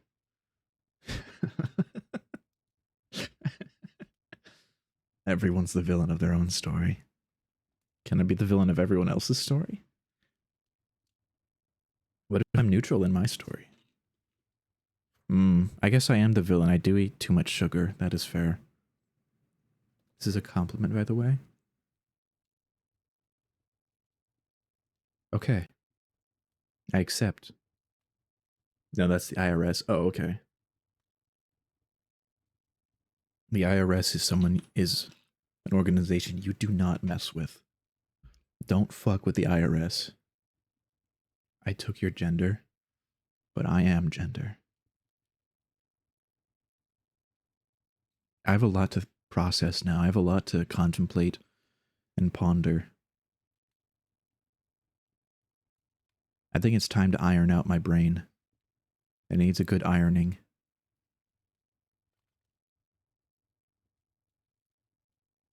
And now you have to plagiarize it. Uh-oh. If the Joker won't mess with them, then neither will you. Yeah, exactly. If the Joker won't mess with someone or something, neither should you. The Joker messes with Batman, so you can mess with Batman. Don't mess with the IRS. The IRS will find you. The IRS always collects. Don't mess with the IRS. I wonder if there's a game, if there's a horror game where the IRS is like coming after you, or you have to evade the IRS. That would be a cool horror game. Probably the scariest horror game in existence. Because it's truthful.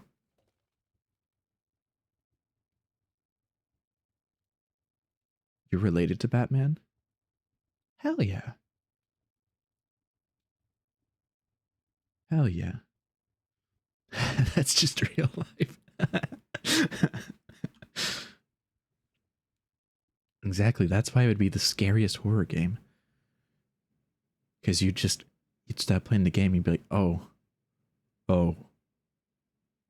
no. And then the IRS would knock down your door. It'd be like the FBI open up.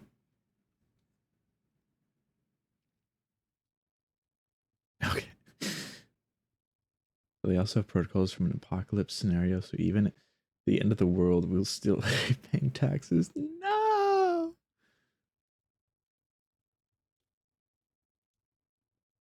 You're not going to elaborate because that would kind of dox yourself, but you're genuinely related to Batman. That's your fun fact about yourself. That's pretty cool. Now I'm gonna do some snooping. Just kidding.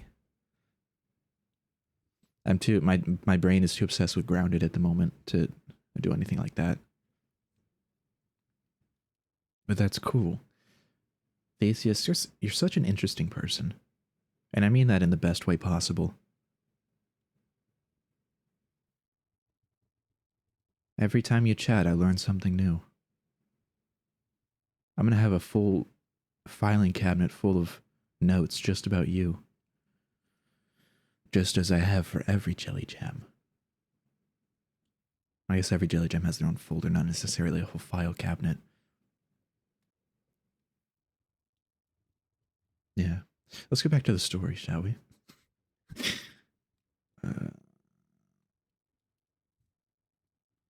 Promise. Oh, okay, I promise. Claire seemed satisfied. Jack took her by the hand again and led her back to the darkened room, praying she would fall back asleep. When she did, with Jack laying next to her on the couch, he slipped out of the room, closed the door behind him, and made his way down to the sidewalk outside. Skunks can pray.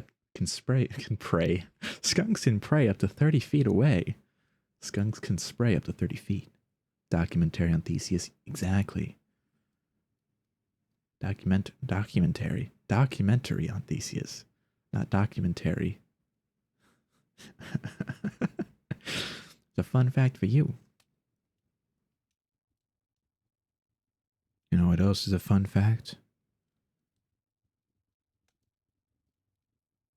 Raccoons can fit in as small of an opening as a 7-inch diameter, which is also what the human anus can stretch up to.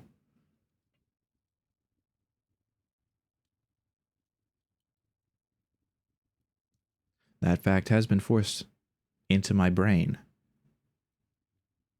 by my friend. Yes, you can fit one whole raccoon in your butt. Or at least the raccoon can fit through the door. The raccoon can fit through the door, yes.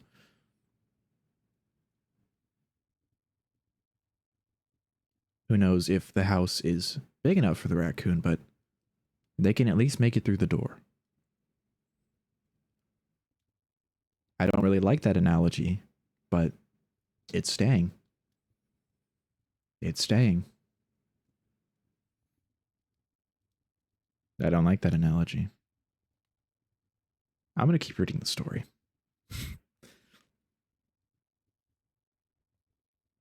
Sidewalk outside.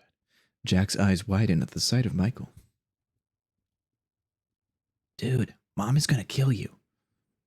Not if she doesn't find out. His older brother exhaled smoke from the cigarette in his hand. Isn't that right? Oh. Don't tell Mom. Yeah, it's just... Michael raised an eyebrow. Don't talk to me about it. Jack relinquished, swallowed, and went to stand next to him, his brother raising the cheap camelback to his lips. They stood in silence for a minute, looking off at the darkened fields of beans and corn, the singular farmhouse in the distance. The stars shone and the crickets sang. Smoke drifted from his older brother's mouth as he breathed.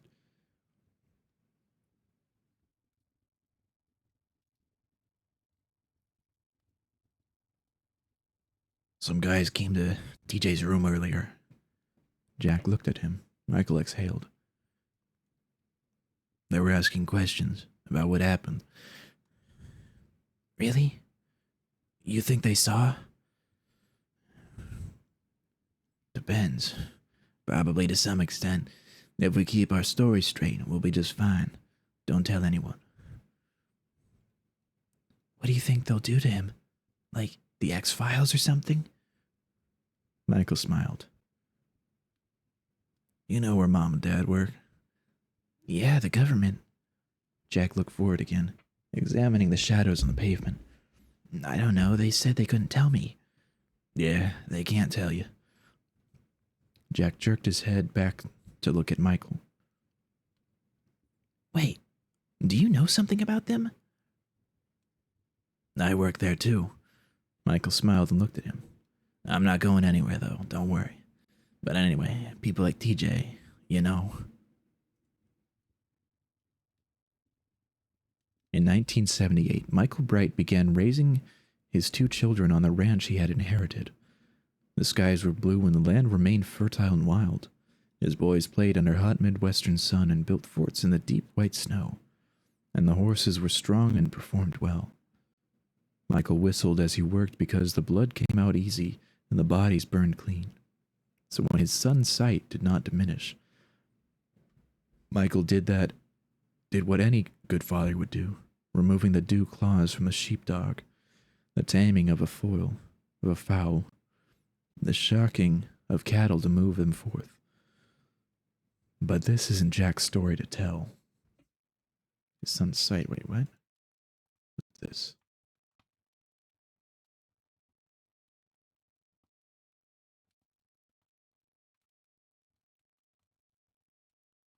Interesting. So that's a story related to this. Return.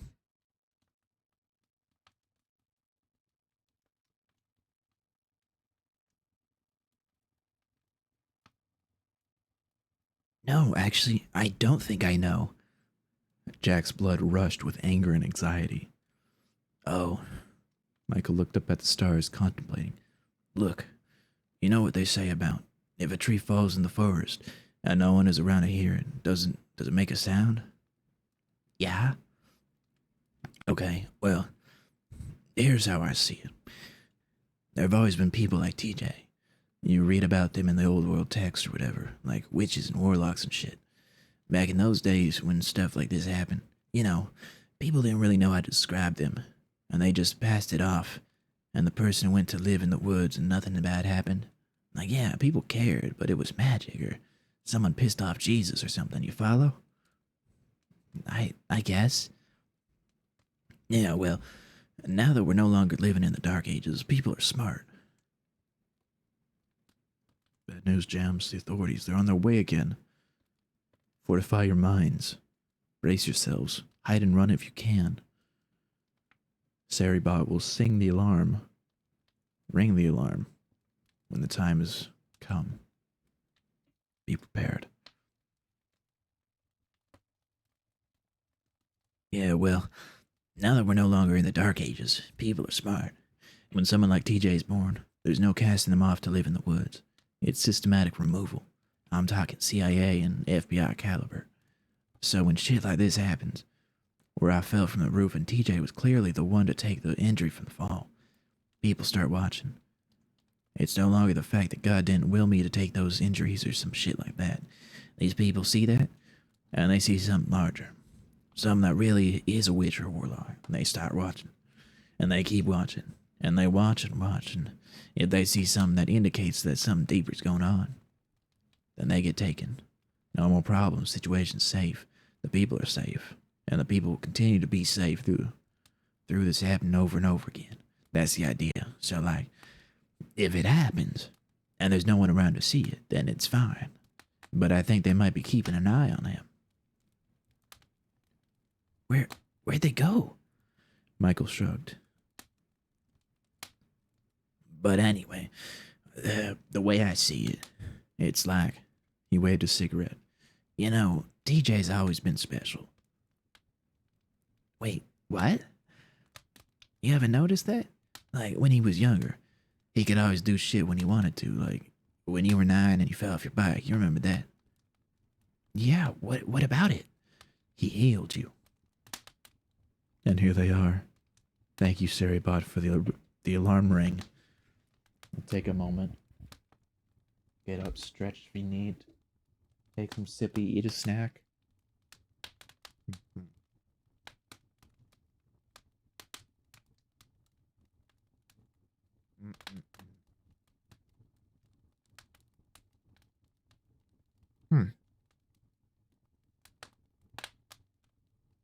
My pizza slice bled all over me.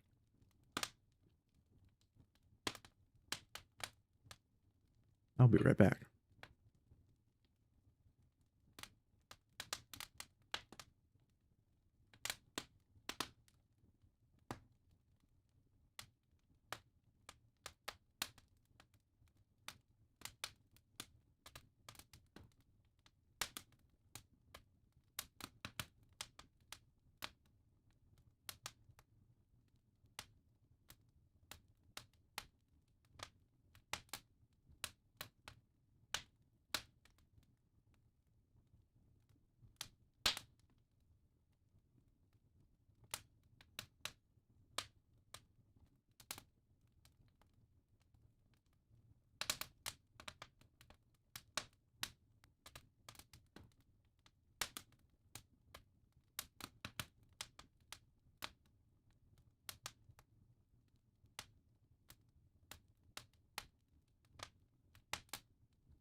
All right, all right. All right, all right. Let's keep reading this. If you had to sit through any interrogations, any advertisements, I appreciate you. I thank you.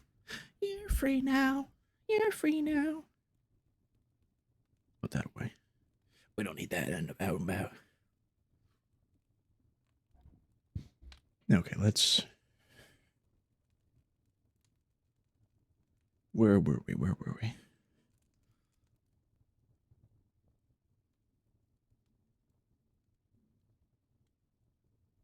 Yeah. Yeah, what about? What about it? He hailed you. No, he didn't. I got lucky. I fell in the grass. And he was bleeding. Jack opened his mouth to respond, then shut it again. Shit. Look, like... Michael exhaled more smoke. I think it's different now, though. Like back then, he wanted to take that for you. He was 8. He felt empathy for you. He healed you. But this time, I think he was trying to help me. And something happened and he accidentally took it. I don't think he wanted to feel my pain. I think he was trying to make sure I wasn't dead, you know? And that's when it happened. So, he's changing. Michael shrugged. Puberty. What can I say? He was always a late bloomer. What about Claire? What about her?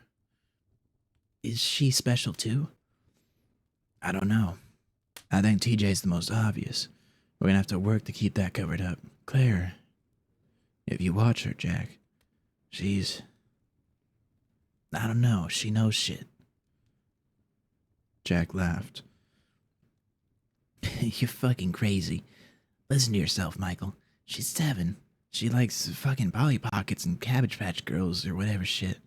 What the fuck does she know? The future. Jack wheezed. I'm dead fucking serious, Jack. Look, okay? I was shaky on it too. But last fucking week she was coloring. And she gave me a picture of me on the roof. Jack stopped laughing. Significant events, Jack. I don't know. I don't think she knows what they are, but she sees them. Michael dropped the cigarette on the pavement and put it out with the heel of his boot. Look, don't tell anyone what I just told you about, okay? This is between you and me. We keep TJ safe, we keep Claire safe. We make sure nothing happens. Oh. 5. TJ is a pale, freckled child with red hair. Their father's, and a frame that stands wiry in worn hand-me-downs. Often onlookers comment on his striking resemblance to Michael, but to Jack, his youngest and oldest brothers look and are, in essence, entirely different people. TJ lacks Michael's broad shoulders and tanned shoulders and arms, his sunburnt neck, his iron resolve and firm competence.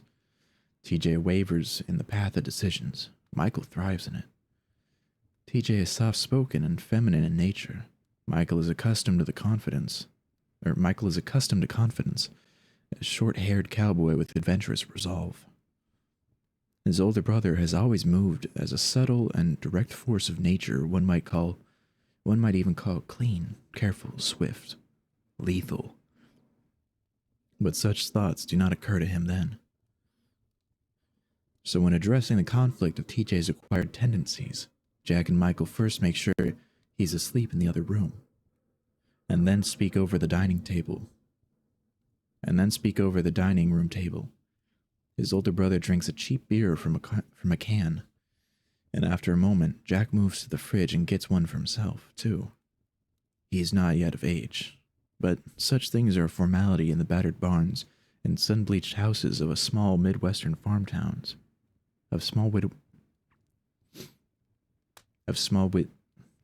Midwestern farm towns. It's disgusting, but he drinks it anyway.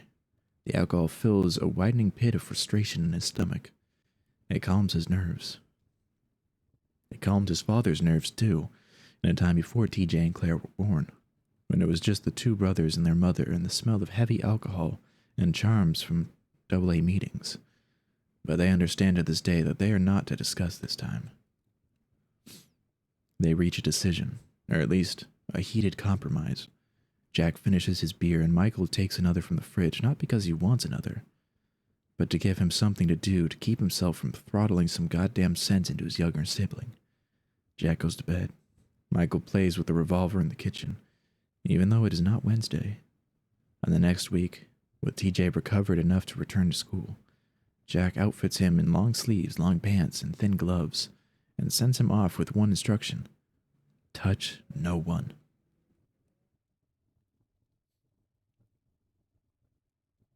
Six. In late April, Michael says he's receiving a promotion. When TJ and Claire are in bed, Jack's older brother opens a locked steel box on the kitchen table and shows Jack 2 faded leather holsters with a revolver in each. In words that he did not yet know, Jack knew this object was special.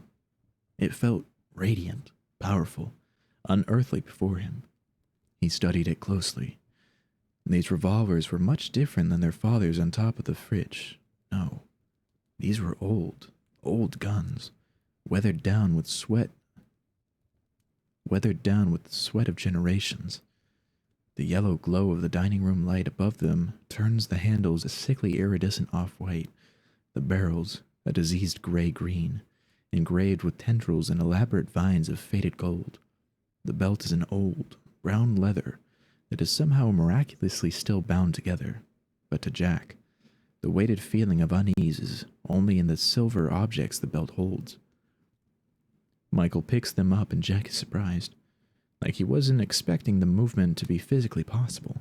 They fit so well in his brother's calloused hands that he can feel the hair stand up on the back of his neck.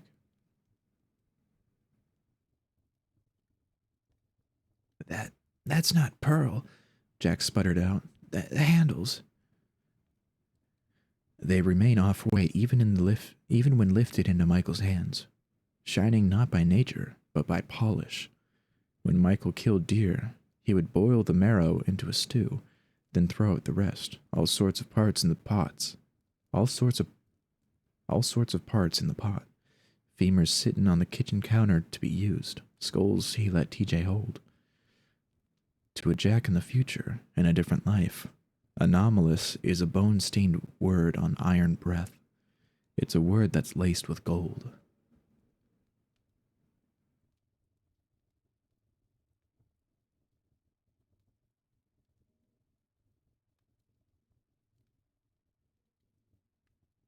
Ah. 7. In late May, Michael leaves for work and does not return in 2 days as previously promised. Jack spends more time sleeping than he ever has before, being a man of science, but not without an imagination, left as a residue from his childhood of books and role-playing games with his brothers on hazy Midwest summer nights. Not needed, but only sometimes unwelcome. Jack dreams more than he ever has before. He dreams of his mother and father, of trees that fall in the forest and are never heard, of Star Trek reruns on TV, cows standing in a circle, tail to muzzle, some sort of unholy shrine. Sometimes he dreams that Claire's there with him, in the center, sitting on the ugly rug from their living room with her dolls in the middle of the soft prairie grass. No getting her there, cowboy. He dreams of rabid animals too, and all too often imagines the herd, all 65 of them, twitching and lurching through the grass in a sickly, uneven sort of rhythm, rotating the circle in a slow, even, mesmerized pace. Round and round the circle gets smaller, and Jack feels the need, from his spot on the hill, to rush in with some kind of paternal duty, but is frozen to the spot. What is this? Claire did not resent her brother when she died. If Jack had known this, they may have been closer. But he regarded himself as a poor protector and a worse provider, the kind of thing reflected in whiskey and long, sleepless nights lined up bodies by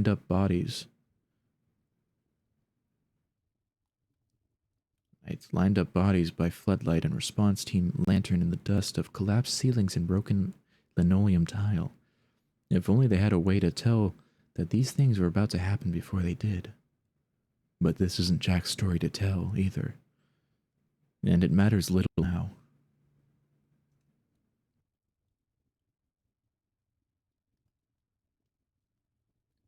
Sorry, cowboy.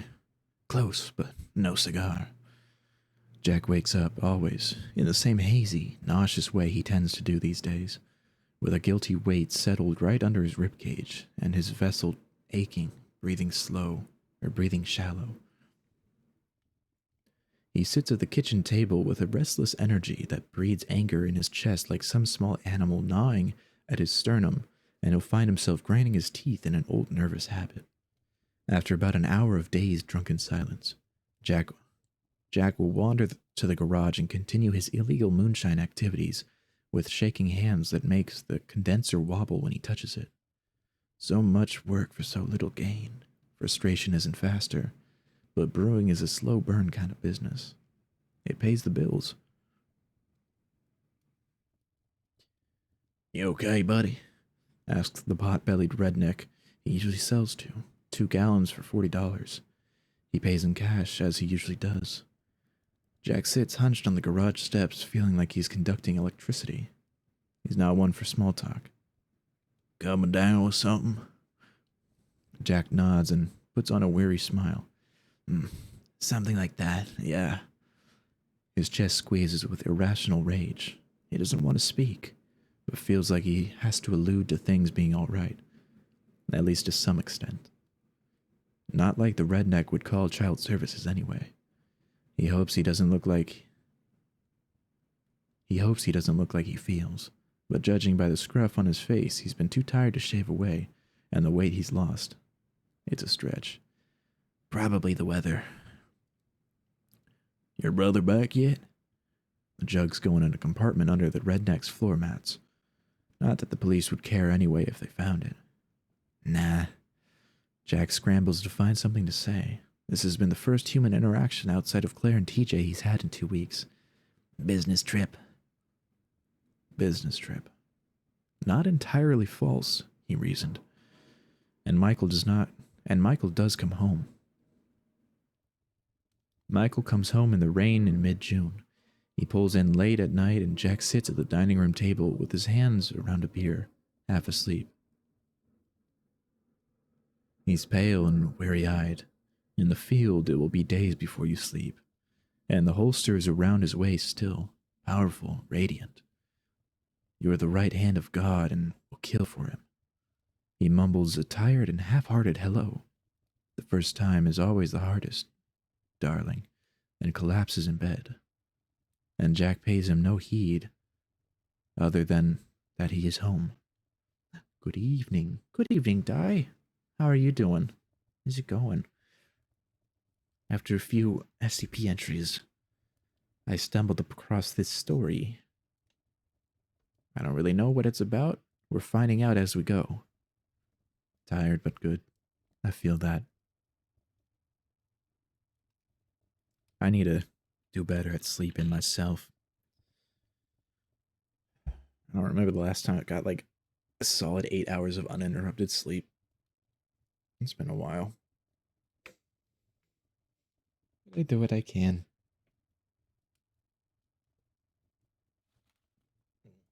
Anyway, we're following Jack Bright, his older brother Michael Bright, his younger brother TJ Bright, and their youngest sister, and the youngest of the 4, Claire Bright.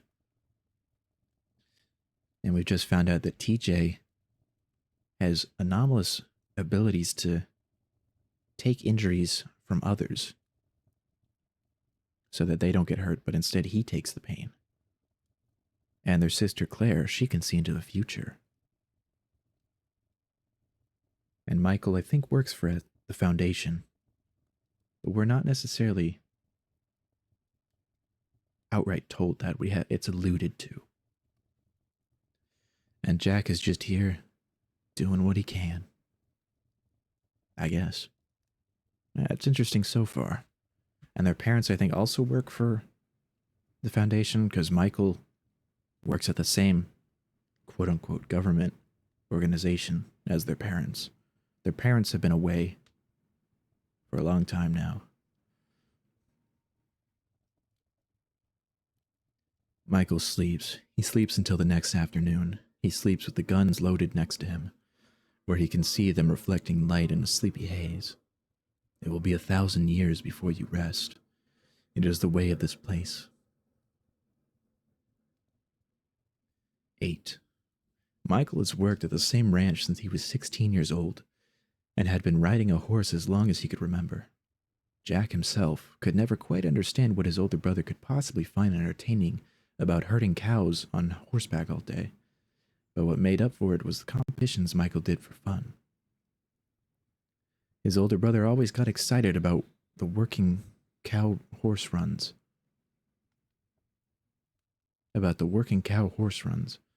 Jamie, the owner of the ranch and prime proprietor of Michael's apparent aptitude for the industry, was always happy to allow he and Chestnut to enter and ride in aimless circles in a sandy enclosure while fellow hillbillies looked on and cheered.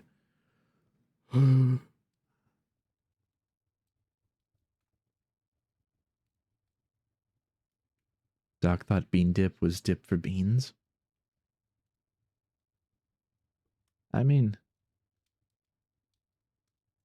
that's probably what my first thought would have been too.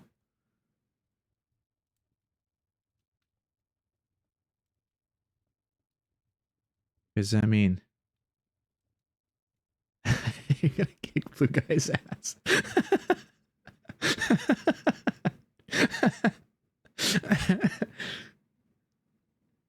I mean, like, other dips are just called dips. Like, chip, like, when you use a dip with a chip, it's not necessarily called chip dip. I mean, I understand that bean dip is like a dip made out of beans, I think. I don't know.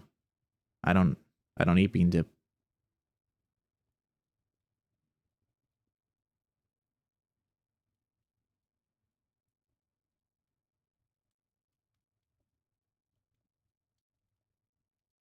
I don't know. You grab the bean and dip it.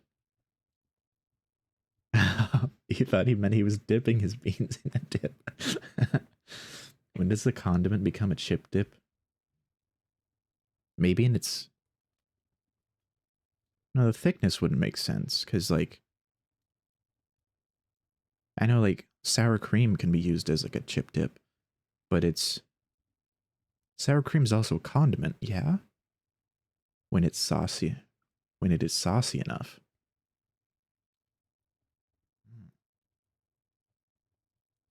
Dips have so much variety that it's... I guess that's a good way to put it, yeah, when it becomes saucy enough.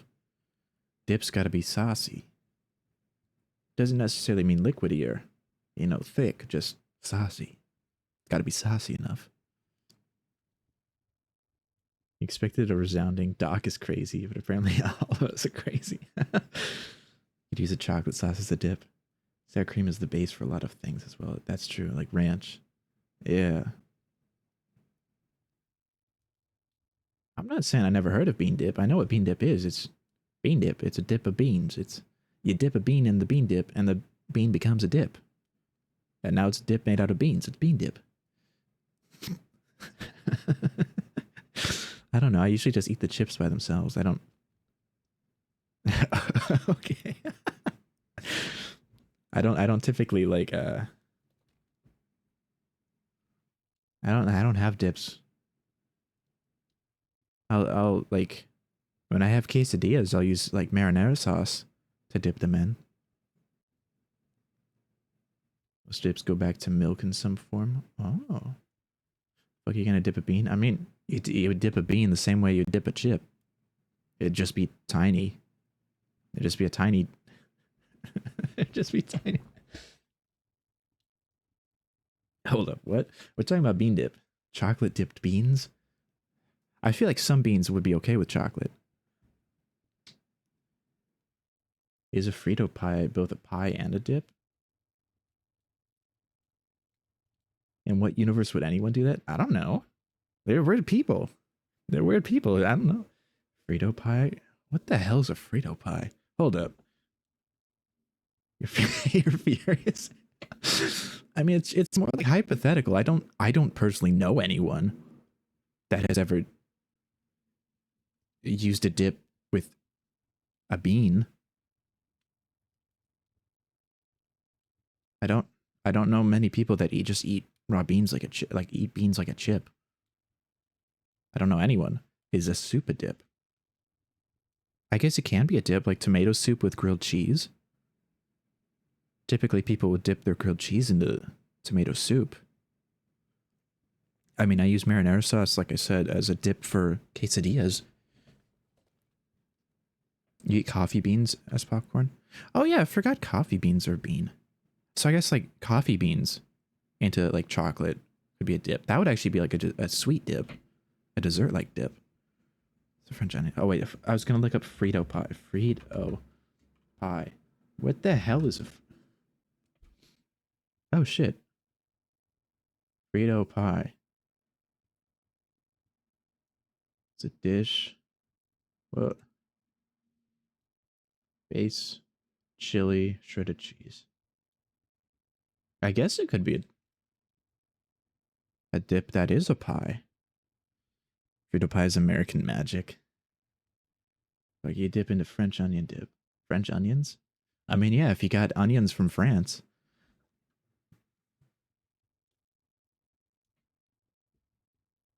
You could dip your onions. I know people who eat onions raw.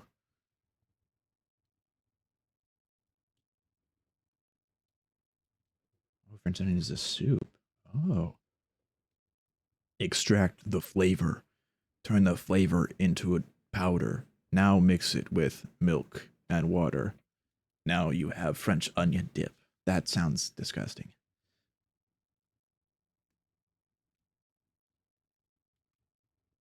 Like a tater tot bake.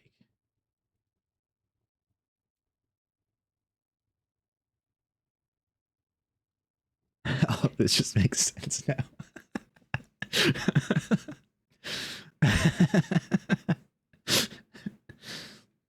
I mean, it really depends on how you interpret the names of different things.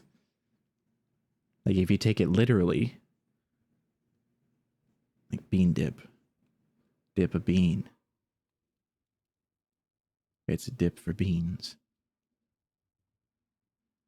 It made me like want to eat French onions.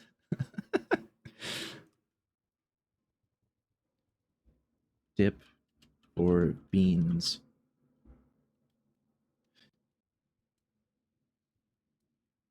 Dip for beans.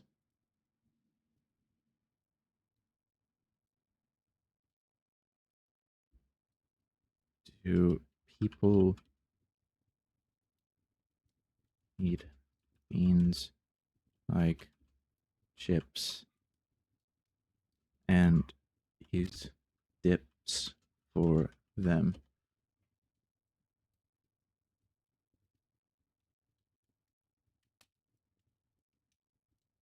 No, I'm not asking if people use beans in the dip. I'm... God damn it. Oh, you're so right. Dip chips, not beans.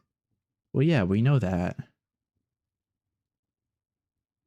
I'm trying to see if there are people who dip beans into the chips.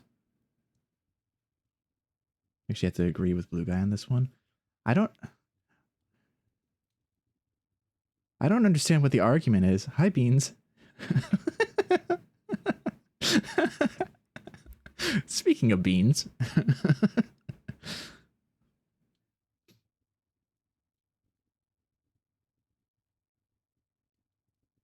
I'm not saying...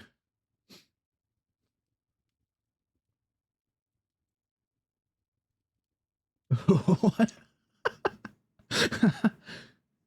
Quick, hide your teeth. Hide your teeth, hide your teeth. That dog is a knuckle-headed McSpazatron. Hi. Look, everyone. We've summoned. You don't dip beans in dip, is the argument. Oh, well, yeah, I mean, speaking of the bean. The beans. What is bean dip? It's a dip made of beans. But I think it's funny to also take it literally, and it's a dip for beans.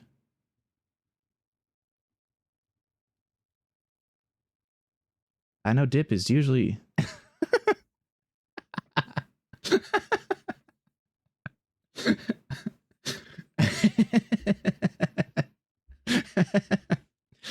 But typically dips are used with chips. You dip the chip. Like, can you dip beans into dip? Like, yeah, that's what I'm saying. Like, if you took it literally, bean dip, it's a dip for beans. You dip the bean. And like Dai was saying earlier, like chocolate could be a dip. And if you use a coffee bean, people eat coffee beans just by themselves. You can take the coffee bean and you can dip it into the chocolate.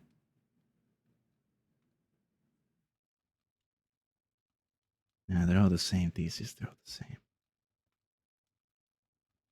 I'm expanding the horizons.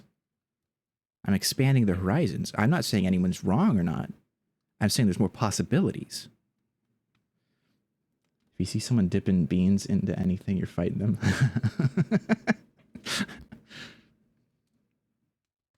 Go have fun, Bones. All right, Retro. Thanks for hanging out. Go have fun doing what you need to do. Bye bye. No, I mean it's expanding possibilities. I do genuinely want to know what like the difference between different like a condiment, a sauce, and a dip is.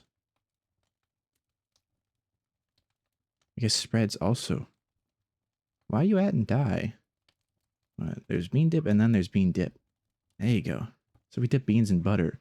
Can we call it popcorn? I don't know.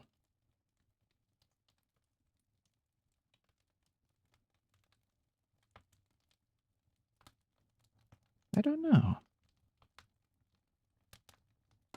Butter beans. Bean butter. Bean butter.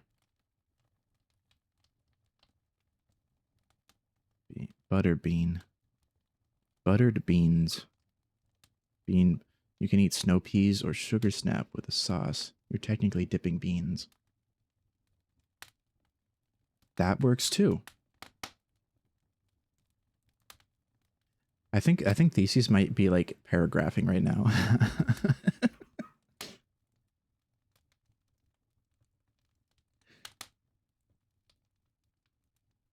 They are kernels. Buttered beans. Essaying. Yeah. Essaying. Essaying.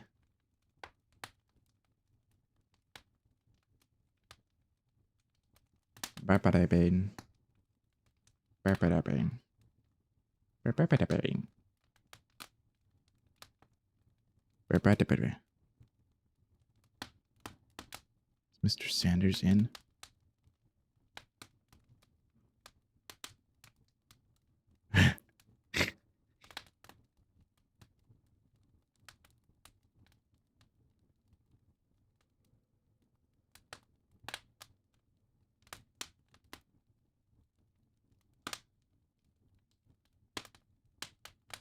Bruh. Bruh. Hold on, what did you say? Corn is not a bean. They say you he dead. What? Corn is a bean. Wild statement. Corn is actually a bean? I genuinely know. What is a bean? An edible seed. Oh, okay. What includes? Peas, lentils. Oh, those are pulses, legumes, fresh peas, fresh beans, dry beans.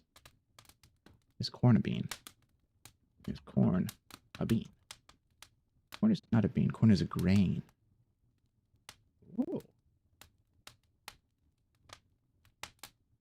Found the fork knife. Let's get gaming.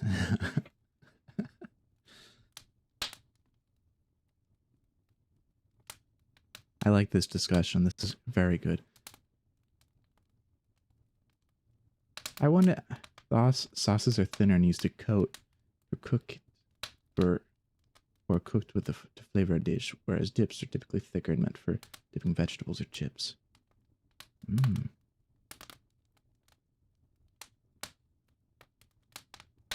I think I think a dip is, it's kind of similar to like, it's similar to like the, how a rectangle or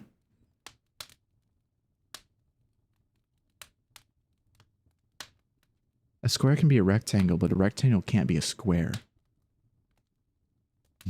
Cold Sheep make bones question what a bean is. Yeah. So like, sauces can also be dips, but dips can't be sauces. Because you can use a sauce as a dip.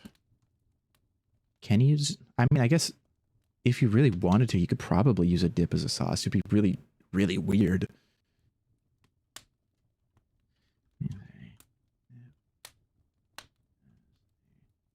Sauce.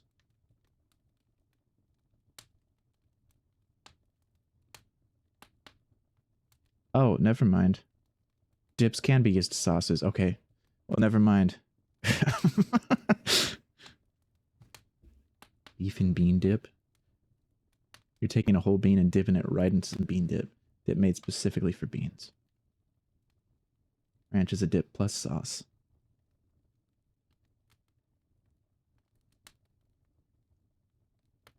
A ranch? A ranch? Ranch dip.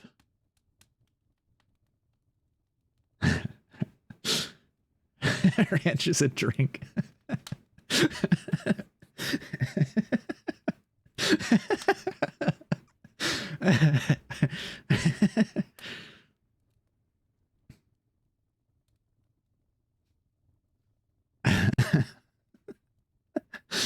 Take some beef with your bean dip. Fair enough.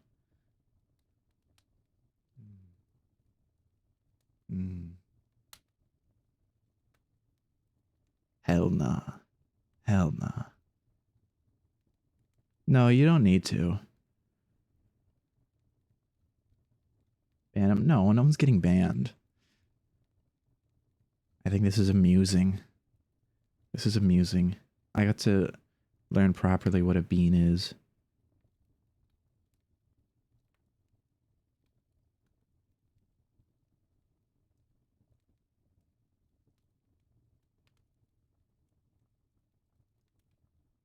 Point is the only way to solve this. Oh, Tyler's been taken out of the equation. Okay, I'm gonna continue reading the story because I think we're almost done with this. Where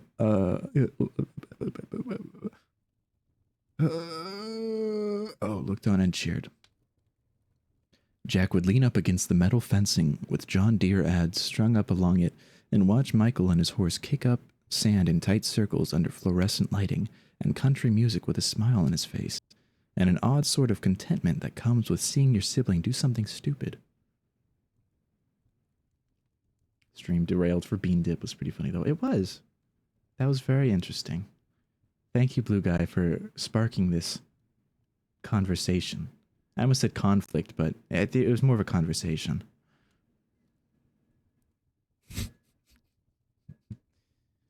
I appreciate you all. Even if Jack was no cowboy himself, preferred the likes of Star Trek reruns to baying cattle, he could tell Michael was good by watching how his father swelled with pride, how the judges talked about him over the speakers, how Jamie praised him. That lays out the equation, and Doc conceded. Does that mean you and Blue Guy's argument is Hale's the winner?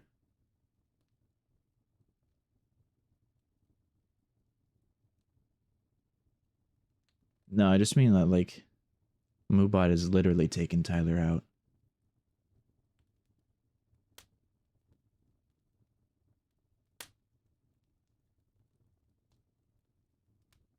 I guess in this context, bean dip and bean dip. The only difference is in the actual wording. The difference is a singular space in the spelling. There's bean dip that you dip chips in, and it's a dip made out of bean, and then there's bean dip. Yeah. It's a dip for beans. You dip beans in. The difference is a singular space.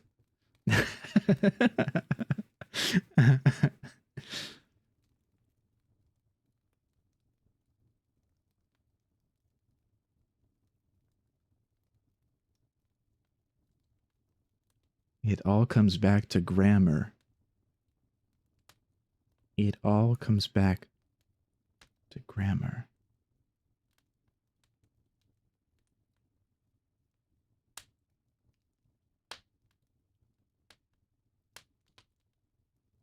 Bean dip. And then there's also like dip, but you don't dip stuff in dip. Not that kind. My brain has been ironed so well today. My brain has been ironed. All the creases are gone. It's so smooth. So smooth. Michael was good. Michael was always good at being a ranch hand. When Michael was 16, Jamie taught him the delicate art of bull riding and encouraged him to enter in his first rodeo. Now, Jack had never regarded his older brother's job and subsequent hobbies to be too entertaining, but quickly realized that he had a deep, burning passion for watching his older brother get thrown off large animals at high speeds in front of a crowd while wearing ridiculous clothing, and decided to always be in attendance. After all, Jack had never seen a stupider sport than riding a bull for 8 seconds. The only thing was that Michael was good.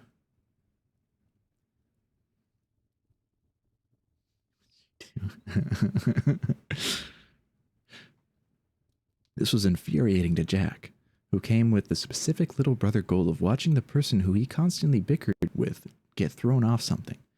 No, Michael was good. Too good.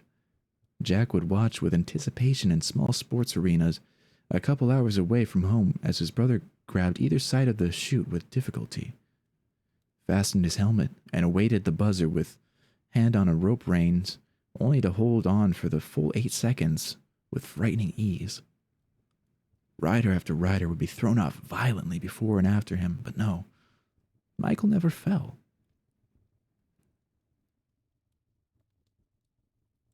And Jack would bathe once again in the burning feeling of inadequacy that came with having an older sibling that succeeded in something at all. All is solved. Bones understands. We can all go about our day. There's bean dip and there's bean dip. They can coexist. To each their own. To each their own. When Michael was 19, Claire tagged along with Jack and his father for the first time to see Michael ride at a rodeo. When it was time for him to go, Michael threw one fringed adorned leg over the side of the chute and waited for the handlers to allow him in, or to allow him on. This bull had been particularly violent, and it was clear that Michael was nervous. Watching the previous rider not only get thrown off in his first 3 seconds, but get stepped on repeatedly as the animal continued to buck. The handlers and horses drove the bull back into the chute to the crying jeer of the crowd, and Claire tugged on Jack's pants sharply. What? Jack had to raise his voice over the clamor of the competition, the buzz of excitement and anxiety that made Michael grip the metal chute tighter than he had before. What? What? Bean dip is when you flick your friend's man boob? I've never heard that before.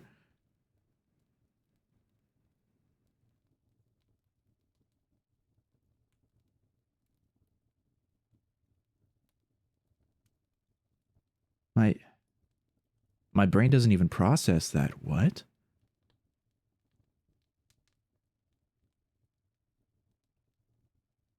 That... Okay. I'm gonna go back to the story before my very ironed out brain gets a wrinkle. He shouldn't go in, Claire yelled. Don't let him go in. What? The handlers gave the signal, and he watched his brother climb in the tight chute completely, his hands on either side, steadying himself. Locking the dented helmet and mouthguard, the announcer started reading off his name and number, to which his father cheered next to them. Claire looked at him, eyes wide in panic, then turned sharply and put her hands on the fence surrounding the arena. The buzzer went off, and the timer started. The chute opened, sending Michael and the wild animal into the ring. But the bull didn't buck. Death flag. You no longer a green and blue guy. Michael looked confused at 1 second on the timer, still holding tight to the rope as he had when the bull charged inward.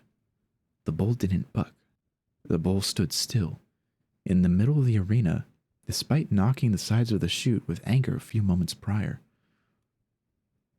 2 seconds. 3 seconds. The audience is in shock. The ref looks to the announcer. At 4 seconds, the bull starts to move again, and Michael continues to brace for the first impact that never comes. The bull is walking. The bull is walking back towards the chute. Michael looks dumbfounded. 5 seconds. 6 seconds.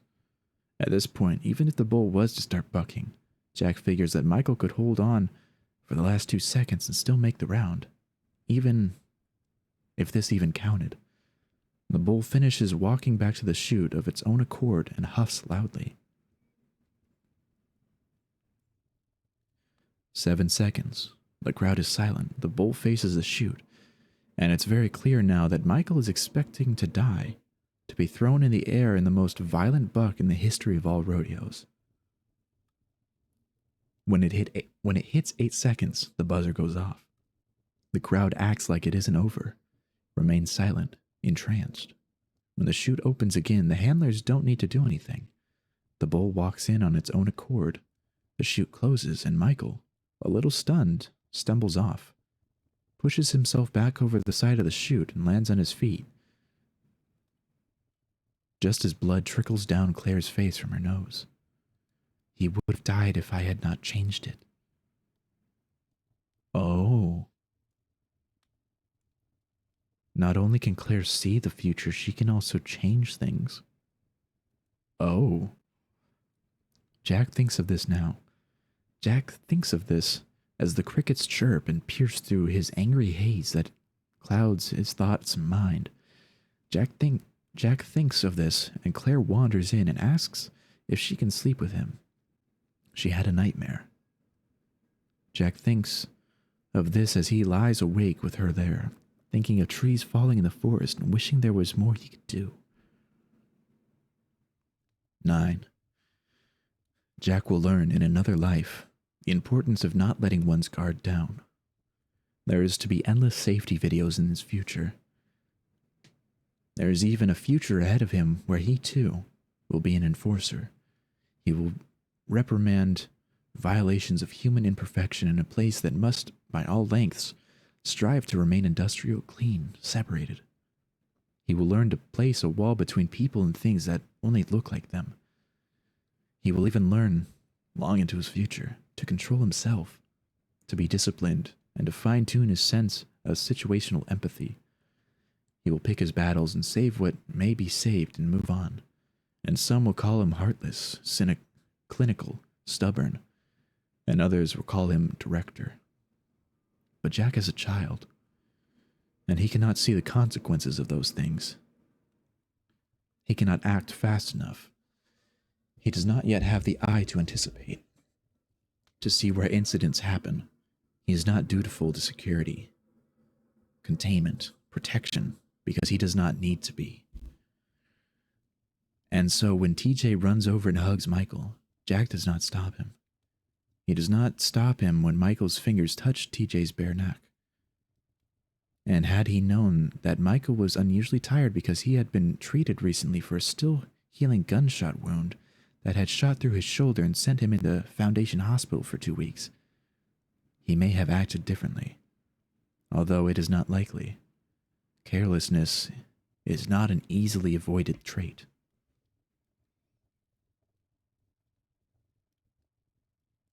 And when TJ's breath hitches sharply, and he falls into Michael's arms as dead weight, Michael makes the decision in the sharp, quick way that he does. that he will not let his youngest brother suffer. Some would consider what he does to be barbaric, and would scream and fight with him as he wordlessly loads their 14-year-old sibling into the back of the car as Jack does. Others would consider it a necessary evil, as Michael drives away and does not return for another several weeks, saying to him, "Do not let them take her. Do not let them take her, Jack. There's hope for her yet."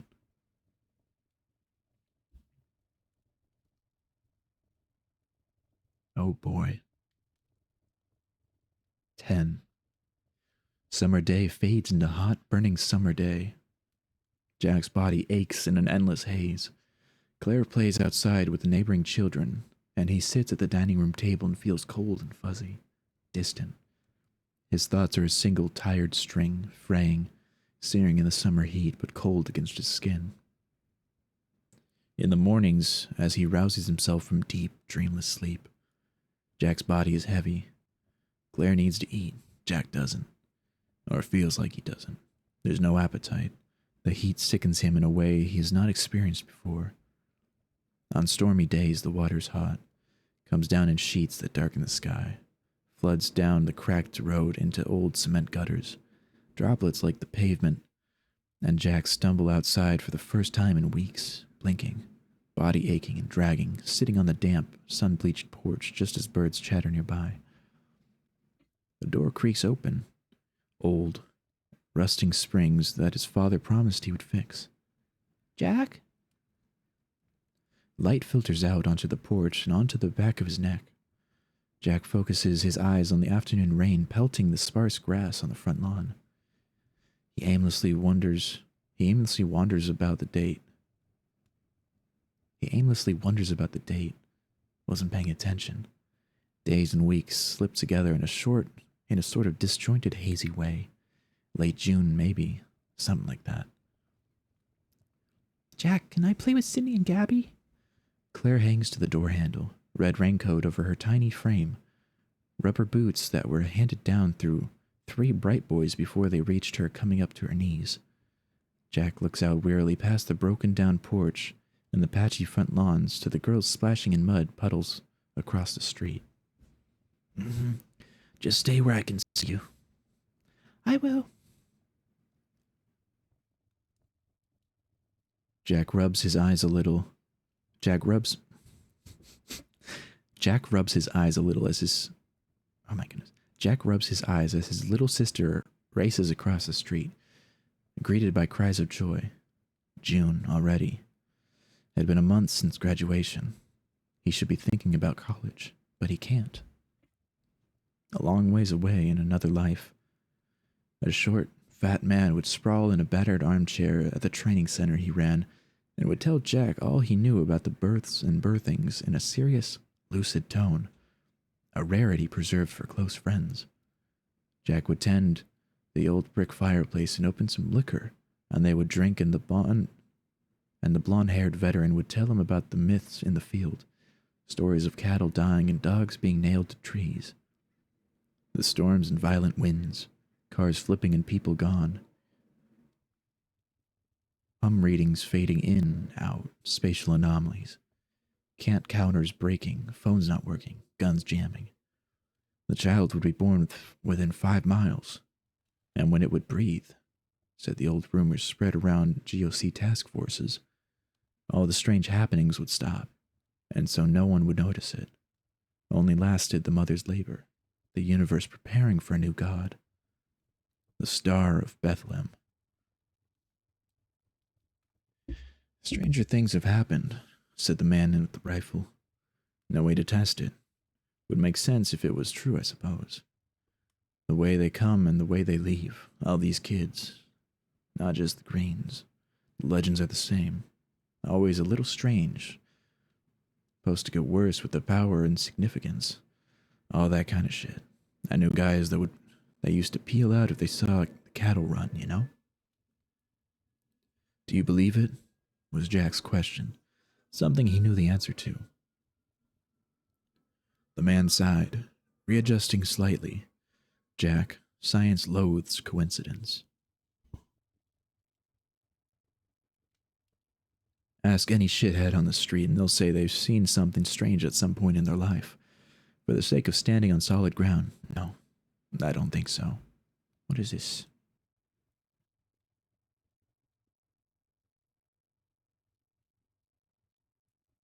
It did not bother Thing called Jack to see the universe end. Thing called Jack had seen many such things. After all, floating and drifting as it did, some would call it a god. Others would call it dust. But this isn't Jack's story to tell. Not yet. Not for a long time.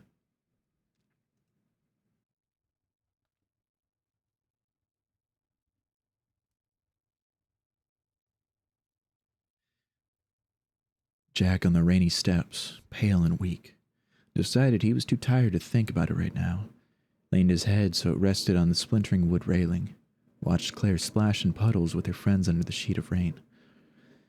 Jack on the rainy steps was born with his umbilical cord wrapped around his throat in a tight death grip.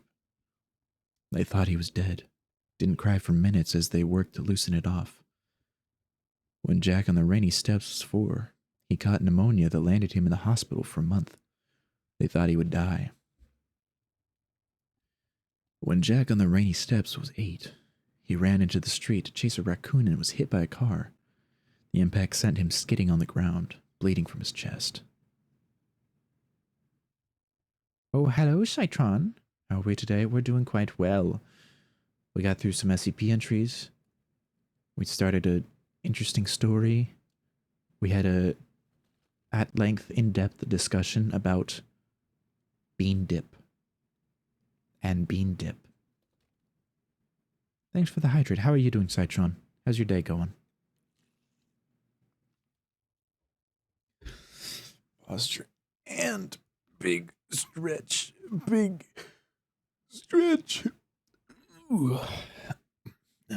Thanks for that. That was nice. We are living. We are living. We're living in a time. For sure.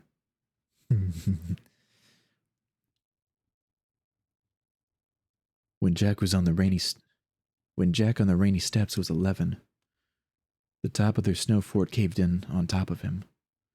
Jack on the rainy steps at 19 couldn't understand why he couldn't do anything right, why TJ and their parents were gone, why there was no reason for him to really be here at all.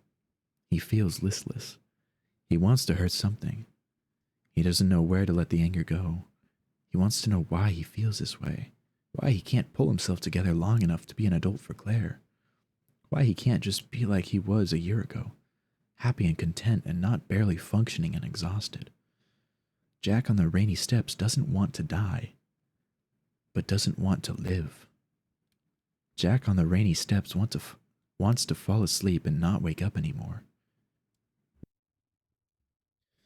Bad news, Jelly Jams. The authorities are back on their march.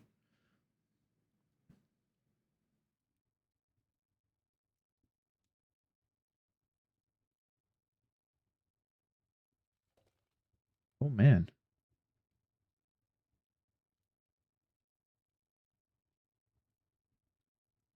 That's intense. That's intense, Citron. I'm glad you're not in that situation anymore. People are freaks. Like the bad type. Actually evil. Evil beings. I'm glad you're away from that now. You're in a safer place. Well, I guess the authorities aren't necessarily dangerous. They're more of a nuisance that we have to deal with. But they're far less harmful than those individuals that were harassing you. So I'm glad you're not there anymore. But the authorities are here. So that's something. Not a good something, but it's something. You know? Yeah. Yeah. I've been thinking about Peak as well. I want to get those accolades. There are people going fast. I can hear them. Just like that.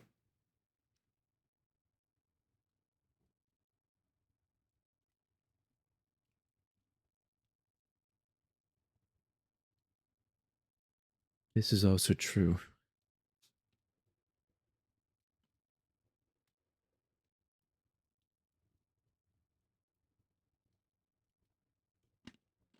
This is also true. Oh my god. Also true, yes. IP numbers are often a bluff. That's why you should get Surfshark VPN. Just kidding, I'm not sponsored by Surfshark. NordVPN.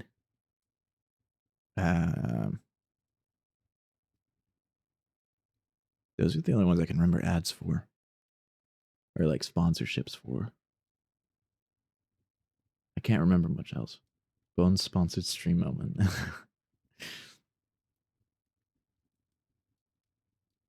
Are you getting your IP address leaked? Here, I have a solution. Try out Surfshark. Surf Nordshark VPN. Now a word from our sponsors.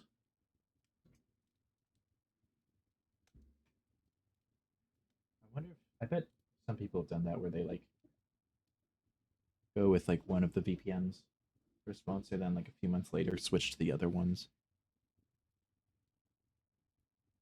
It can be easy money.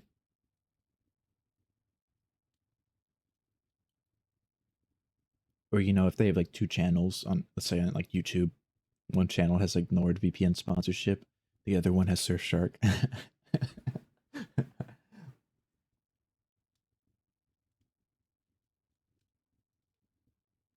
That'd actually be pretty smart, now that I think of it. Yeah, as long as they don't contract you for a set period.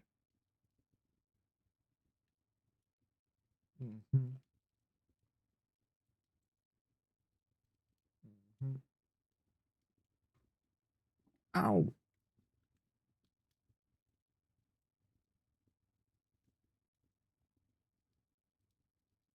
Jesus Christ.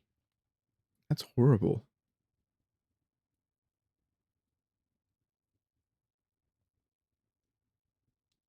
That's horrible.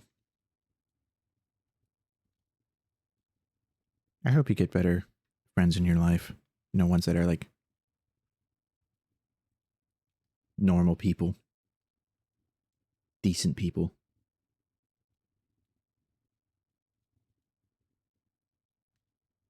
Mm-hmm. Yeah, that's true. Might not come back. You'd listen to me talk about sponsorship because you're sure I could make it interesting. I'm sure I could do something with it. I could probably convince all of you to try something, especially if it's free. It's about sponsors. Oh, it's a bit. It's a bit.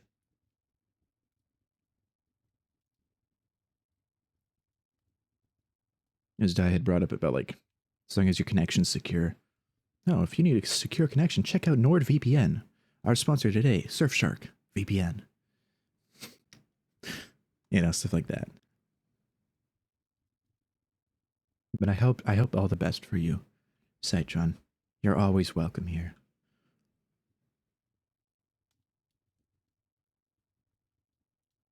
You'll find good people. Trust. Trust. Trust. You downloaded 3 VPNs and they sucked ass. Yeah, I haven't had a necessarily good experience with a VPN. They do stuff, I guess. Didn't really do much for me though.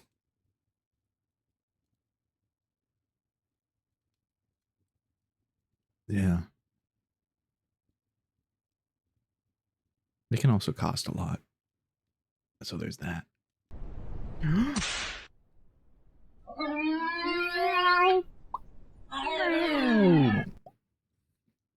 11. When the agents came like Jack knew he would.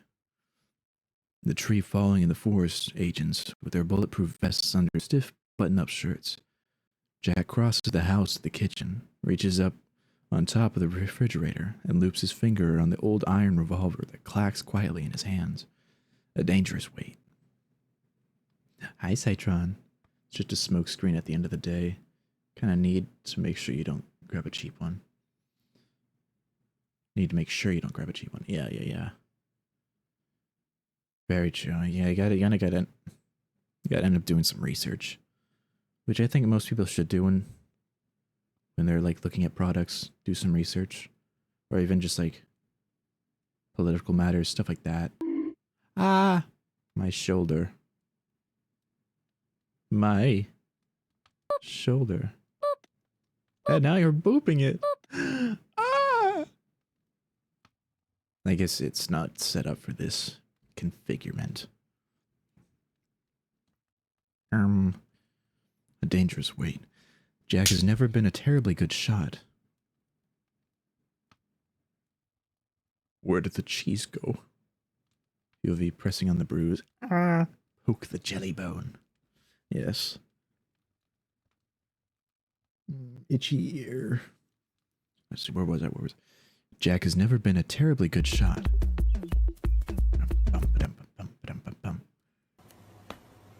My knee! My knee! Dissolved into the jelly. I'm being battered and bruised and berated. What have I done to deserve this? What have I done? I thought I've been a good little boy. I guess not. I guess not. Ah! No wonder I'm missing so much of the bones in my arm. You guys keep bonking them. Keep bonking them. My bad, gang. A trolley. You caught a trolley. Alright, back to the story.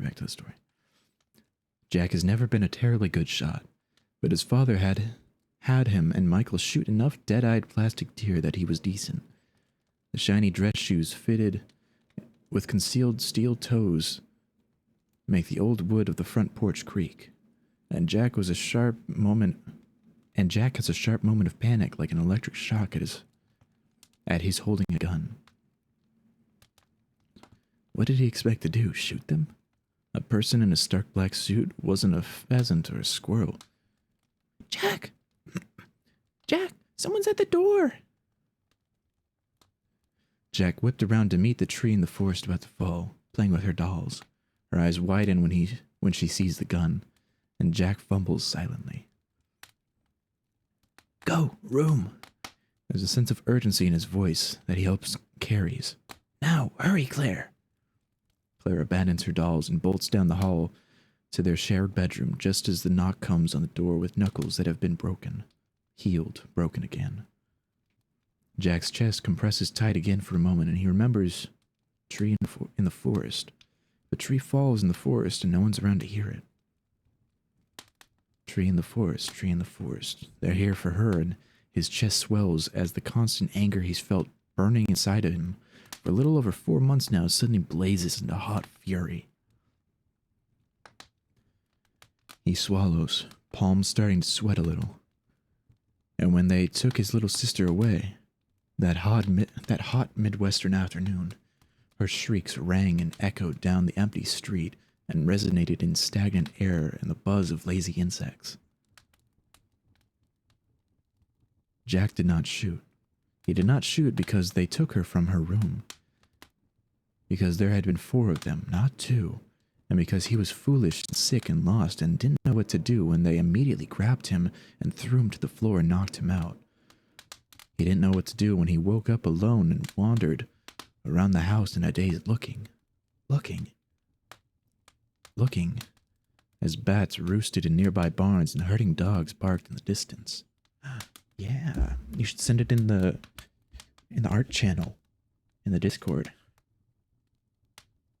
Are you in the Discord? I don't know if you are or not. But I can, yes. I can rate your OC. I don't know exactly what I would rate.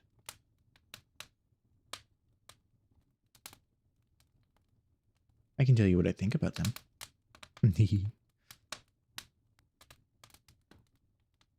Ah, okay, that's... I remember... Now I remember. Yes, yes, yes. That's why you want me to know. I see, I see. Okay, yes.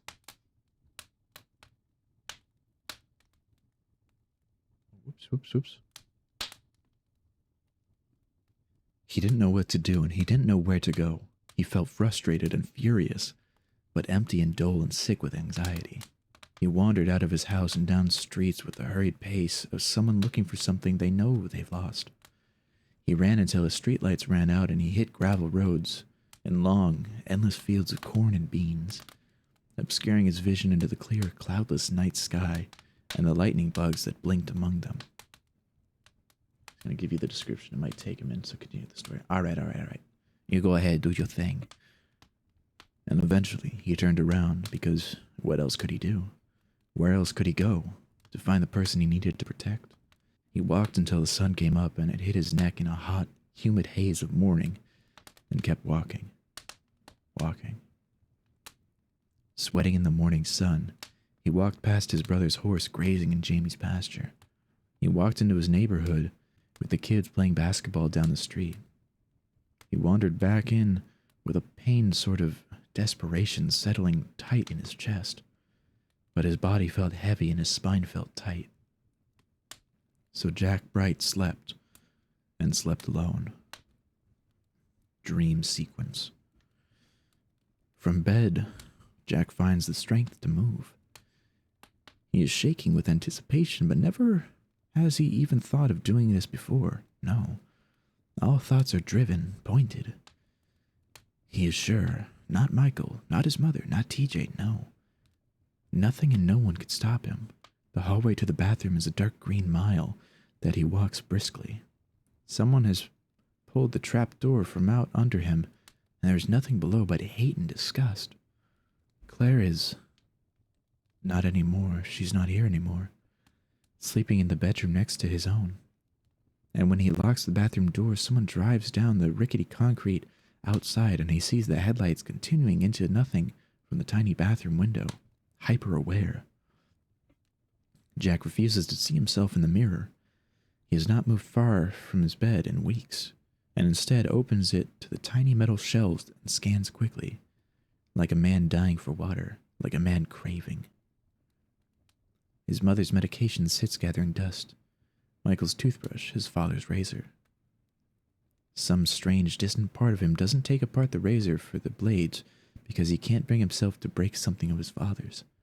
But the blades are still sharp. Jack has accidentally cut himself with less.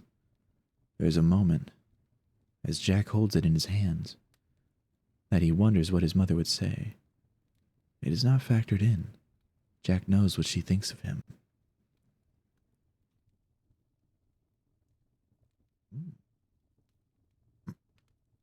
Damage. Pain screams down his arm and leaves him stunned, drunkenly happy, high off fumes. There's a buzzing in his body and screaming in his mind that tells him to strike again, and he complies, dazed and raptured, riding the feeling that feeling gives him. His breathing starts to slow, relaxation. His mind is spiraling down like a dying plane from the sky. Damage! Jack's knees are weak. The world is spinning. He strikes a third time, barely able to see his skin through the 9 even scores of ragged, bleeding flesh, and the craving leaves his body like a soul. It stings and burns like nothing he has ever felt in his life, exploding and shrieking. His breath comes in a calm, even rhythm. There are black spots in his vision. He rinses off the razor and red fluid he forgot he had runs in streams down his arm and dribbles into the sink. Jack is okay. Jack is calm. Tranquility comes over him as the hate starts to leave his body with his consciousness. Ethereality. Jack is awake. Crickets sing out in the summer air that rustles the soybeans outside in the gray heat of early morning. He's thin enough now that Michael is able to scoop him up from the bathroom floor and out of the puddle of red fluid staining his shirt. Jack feels like all the energy he had is gone from his body, and lets his older brother carry him slumping into his chest in the most direct form of human interaction he's experienced in weeks. Another car drives by outside, a farmer headed to the fields. When he's laid down on the beaten couch, Jack almost wishes Michael would keep holding him. For just a while longer, human touch has become a rare commodity. Gauze and bandages pull against half-clotted blood. Swollen red cuts and bruised skin sting with rubbing alcohol. He feels sick, lightheaded, but satisfied. Michael squeezes the cloth wrapping his arm gently, letting it soak up the excess fluid. All the hate is gone from his body. He deserved that. He deserved that. He deserves more. He's too weak to deliver. His brother presses an ice pack to the wounds, lays his arm on an incline on Jack's chest. The popcorn ceiling is a color in the early morning light that Jack hasn't noticed before. There are blankets pulled over his pale body, up to his chin, and feels a warm hand on his forehead. It's shaking with fury in the moment it lingers there. He has made Michael angry in the past, but not like this. Not furious into silence. Jack feels no remorse. Lays there in a silence of his own, cold, feverish, distant, floating, the scum of the earth.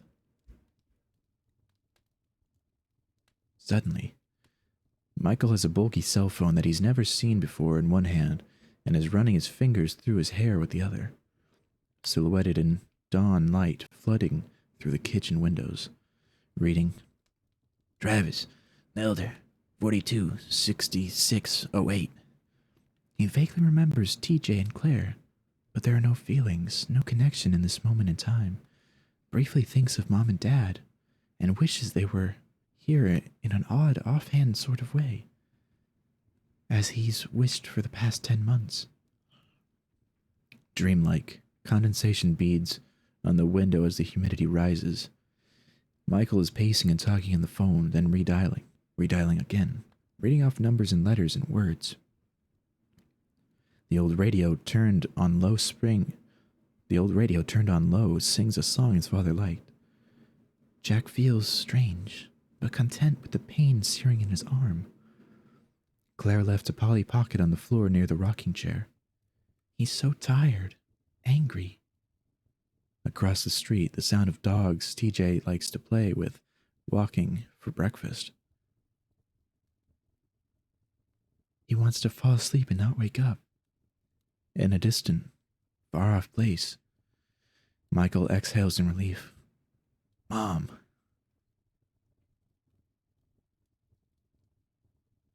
This real quick, and then look at the OC. Jack, my son, I love you. If you can read this, please come home. But this is a very old message, and even if heartfelt, is not for Jack to know.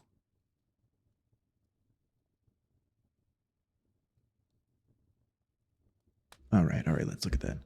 From one name, Knight. Soccer origin is a retired NCR agent that goes into the Nevada wasteland looking for his long-lost brother that joins the corps with him, but he lost him on a search and destroy mission. He spares nothing that stands in front of him, trying to prevent him from finding his brother. Oh, interesting. Part 2. Height, 6'2". Birthday, 10th of March. Visor color, customized white that his retired army buddy made him. Guns, revolver. His brother's old lever action and a sniper. Armor, custom made, but instead of NCR patch, it's an owl with the words Night Stalker under it. Ooh. Oh, his name is Night Stalker. Ah. Ooh. Ooh. New Vegas OC, I see. It seems very in line with what I would think of a New Vegas character. Hell yeah.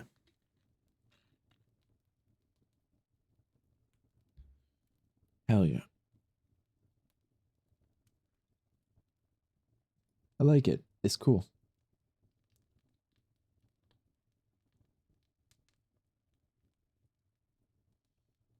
I could definitely see him even being like a main character. Like that's almost like the start for a Fallout game in a way. A sort of New Vegas-esque game. He also has a red X over each visor. Hell yeah. Hell yeah. Hell yeah.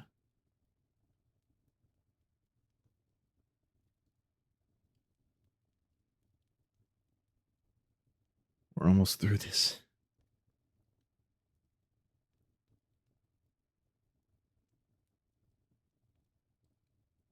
Hydrate. Alright, I'll hydrate. Thanks for that.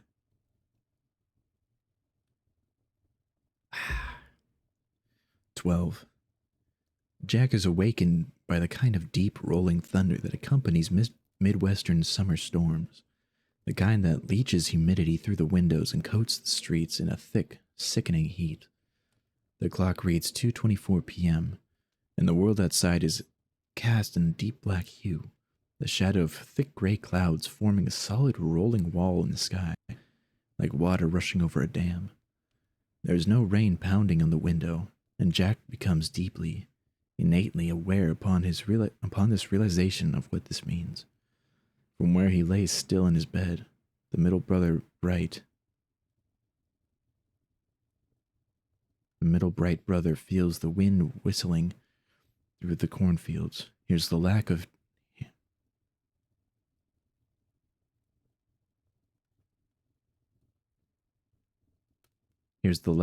children at play and the sound of the TV turned to the weather channel in the other room.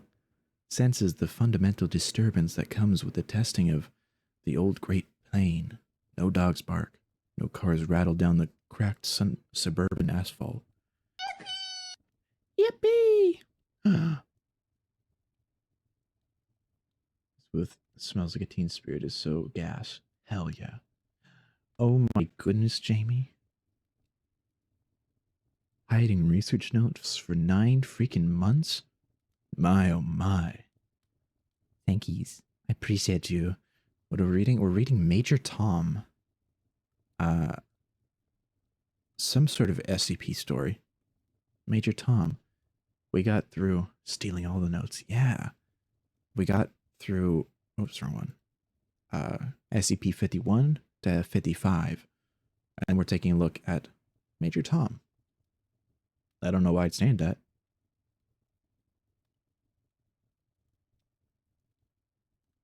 Posture check. Oh, hell yeah. Where was I? I've been dodging the authorities for a while now. You have. Big ol' stretch. That felt good, Sankers. Yeah, yeah.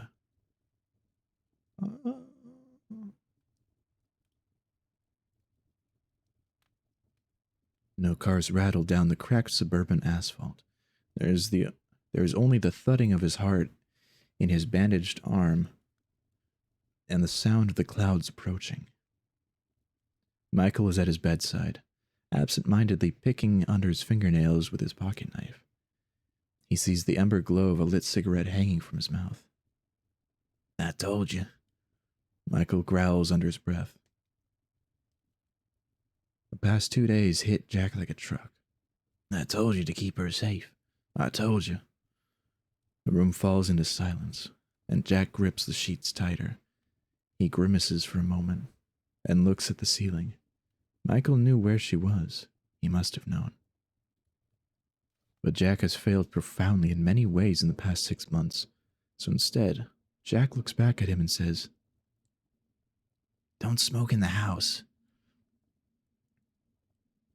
Michael looks at him, takes a long, slow inhale, removes the cigarette, and exhales the smoke pointedly into the air. "Asshole." Jack croaks. It feels like a gray scale, weak, sick, hurting. empty and strange, but no longer floating. Michael takes another drag on his cigarette and leans forward, elbows on knees. You were really out this morning. Jack squeezes his eyes shut. He had been hoping they wouldn't talk about this, especially not with Michael. His older brother removed his cigarette and exhales smoke thoughtfully, looking at the floor. Jack holds his breath. He doesn't want to talk about it. He isn't sure that Michael wants to talk about it either, in the solemn way that his father wouldn't. Wind rustles the soybeans behind their house and disrupts the neighbor's wind chimes. It's a cold wind in a stark heat. Sit up. Jack complies, surprised at the searing pain his arm makes when he puts pressure on it. It didn't feel real when he did it. It felt real now. Where's TJ?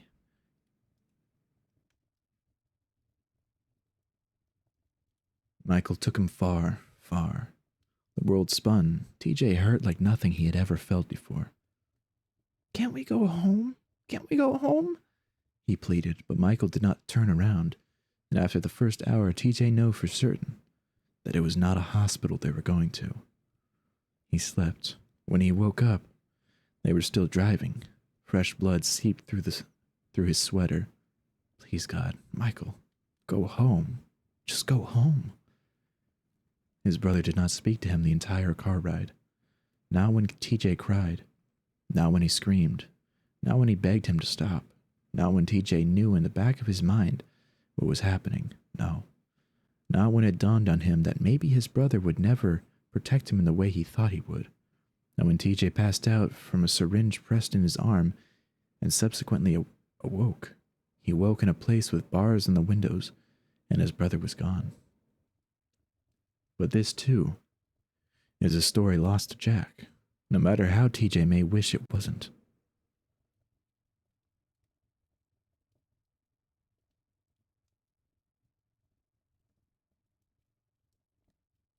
Michael transfers his cigarette from his right hand to between the middle and index finger on his left, and slaps him.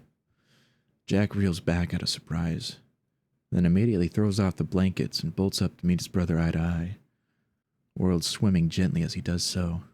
He's a bit out of breath and off balance, but after a moment of wavering, his eyes bring Michael into focus. He feels his own breath boiling hot in his throat with rage. Hey, what's your fucking problem? You're my fucking problem. Michael takes a drag from the cigarette. What the fuck do you think you're doing? You think I have the time for your melodramatic shit? Smoke comes out of his mouth, hot as his words. Some ash falls into the carpet. I don't know. Maybe if you were ever here, you'd have the time for it. Jack feels the familiar heat of frustration rising in his chest. Michael laughs and shakes his head, smiles, takes another drag on the cigarette. Look, Jack, I love you just as much as the next guy. Michael starts, voice deep and sarcastic, scraping the edges of his tenor register. But our sister's gone now, too. And you know, that might be a problem, you know? Say, did you consider that, huh? Did you even try when they came to take her? Did you even care? Don't you try to tell me I don't care about them. Jack screams. Anger boiling over, Michael's face contorts into a look of horror and into a look of humor and surprise. Well, I mean, you sure don't act like you care. You don't really act like you care about anything, actually. So maybe if you really don't, you don't fucking understand. Oh, fuck. I don't understand you, that's right. No one understands you. Michael pushed him back, getting ash on his shirt. Or you, you know. I think it's always been about you, you know that? I should watch OK Garmin? OK Garmin? What is that? Where's OK Garmin? All about me. Jack guffawed, blood boiling. You know, I think that's pretty funny that you say that, you know, since you've been gone all this time and I've been trying to handle both of them at once. I don't know, just a thought here. Maybe if you cared, you would actually be here at all. Michael laughed. Oh shit. I forgot I was actually doing something. You might want to try that.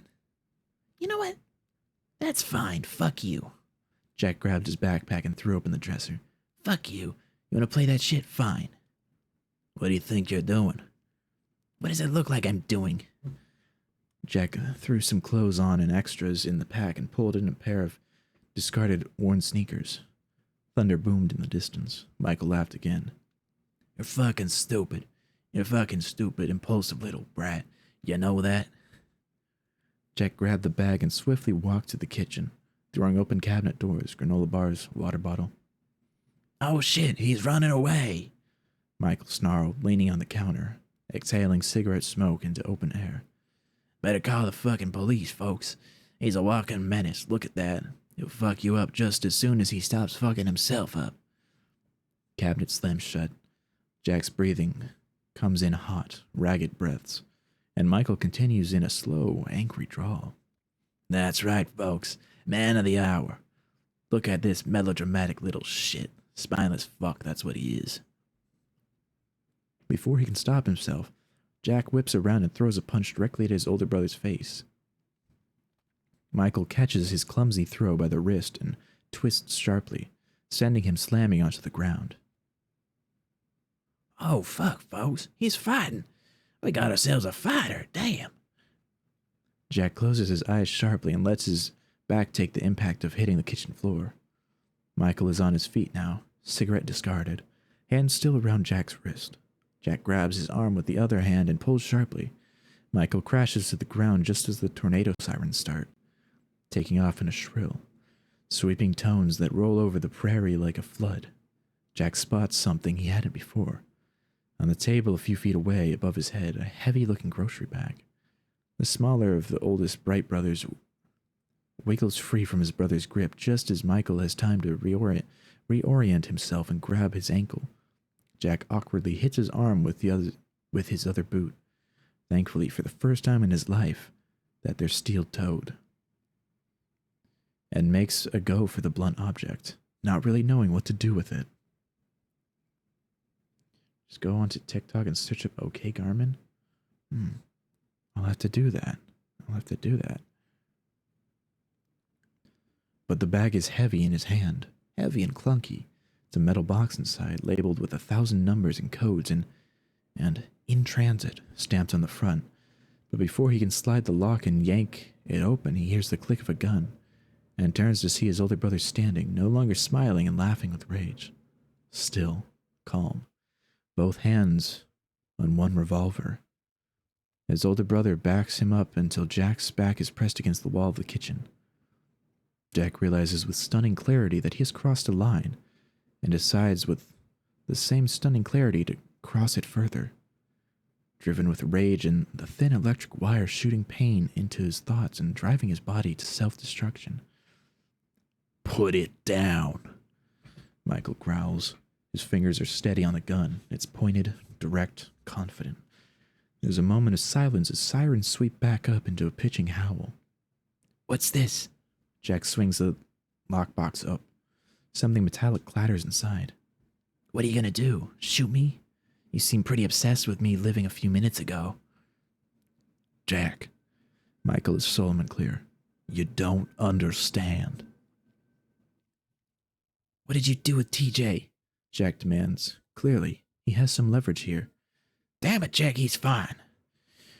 You took him away, didn't you? Jack's ears ring. He knows what Michael's done. You took him to that place. Jack. Michael keeps the gun trained on him. Put that down. Now. There's a moment, as Jack Bright looks down the barrel of his brother's gun, that he becomes aware of the weight of the box in his hands. The heavy, important feeling, the godlike divineness, the strange, prophetic kinship. All this, and rage, drives Jack's thumb to the latch, and the latch to the left, and the top of the iron box open on welded hinges. Michael's gun jams. He hears it go off. And it's in this moment that Jack no longer cares about the mud-caked ornate amulet approximately 15 centimeters in circumference made from white gold, and 13 blank K brilliant cut diamonds surrounding a blank K oval cut ruby in a starburst pattern presenting itself to him from inside the shoddily locked box. Michael's eyes widen. The silver ivory creature in his brother's grip has never jammed and will never jam again. And Michael, understanding the weight of this cosmic decision, does not shoot as Jack thinks he will, instead lowering the gun, one slow, creeping inch at a time, until it is level with his leg. Michael looks at him a long, careful second and makes a decision of his own. It's in this moment, and the moments that follow, when the tornado sirens shriek up into the sky and down to the ground just as Michael orders him out onto the street, and he drops the metal box onto the tile floor and takes off into the stormy world outside, that Jack knows he cannot die and somehow becomes complete, a fully developed person, like his brother's guns or his sister's cows. Sister's cows? What? 13. In another life, not far away from here, it takes the wound a moment to bleed. There's a moment as Jack Bright, level 2 researcher, looks onto the metal pole impaling his abdomen, that everything remains in suspense. Briefcase open, artifact rolling to a stop against his skin. He moves his head a little to the side as it gleams.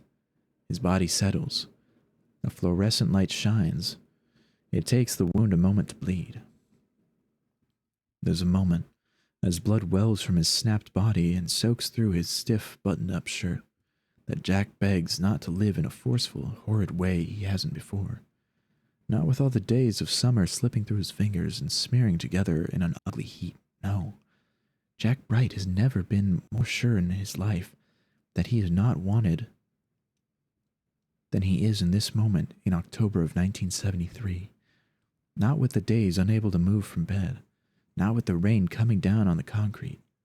Not with the night with the razor or the sound of the radio on low singing an endless, melancholy song. Nothing has changed, and nothing will change. Jack is still nothing. Jack is still no one. The amulet glimmers in the fluorescent light, and in a moment, with the first leaves falling from the trees outside, Jack is not Jack anymore. This story has a lot of run-on sentences.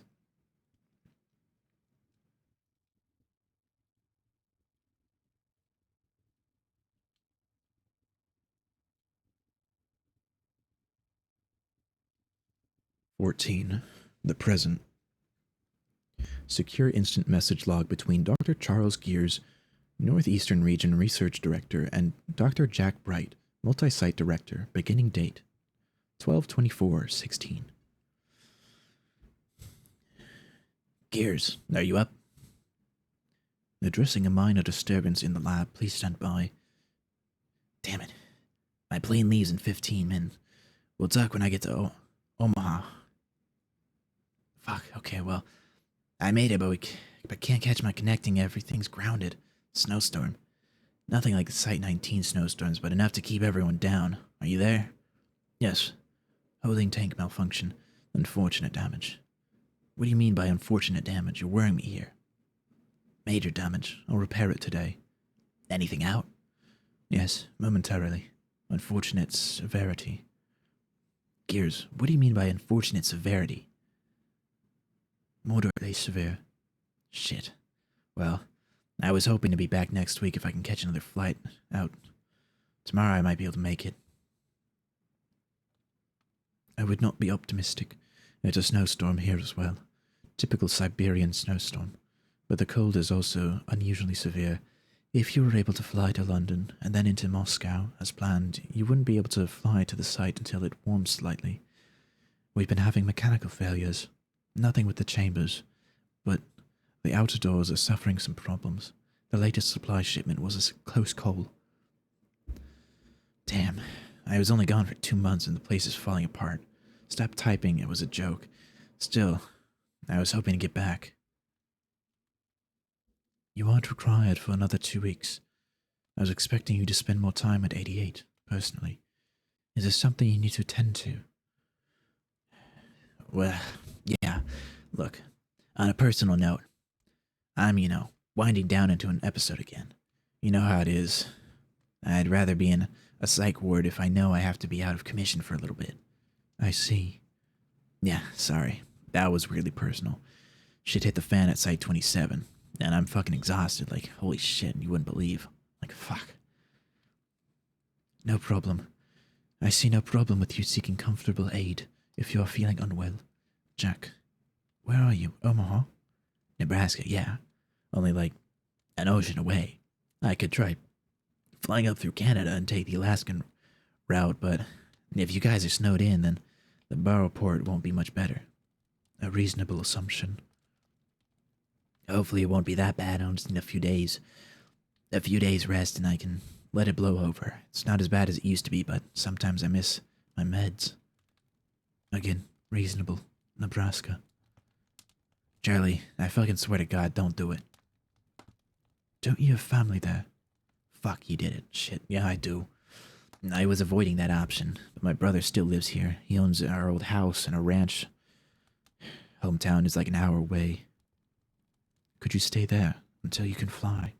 To be perfectly honest, Jack, I would be more comfortable knowing you are staying in a Foundation-connected area. I'm wary of hotels in your situation, considering the amulet and your potential to self-terminate in this state of mental health. OMG. Could you imagine me showing up at his ranch at 3 a.m. Christmas? You're a funny guy, Charlie. You seem hesitant. Okay, so how do I put this? Michael is one of those people when it comes to mental health. I don't know if he's still like that, but he was when we were younger. Maybe I could not tell him, but if something happens, I'll get Charlie.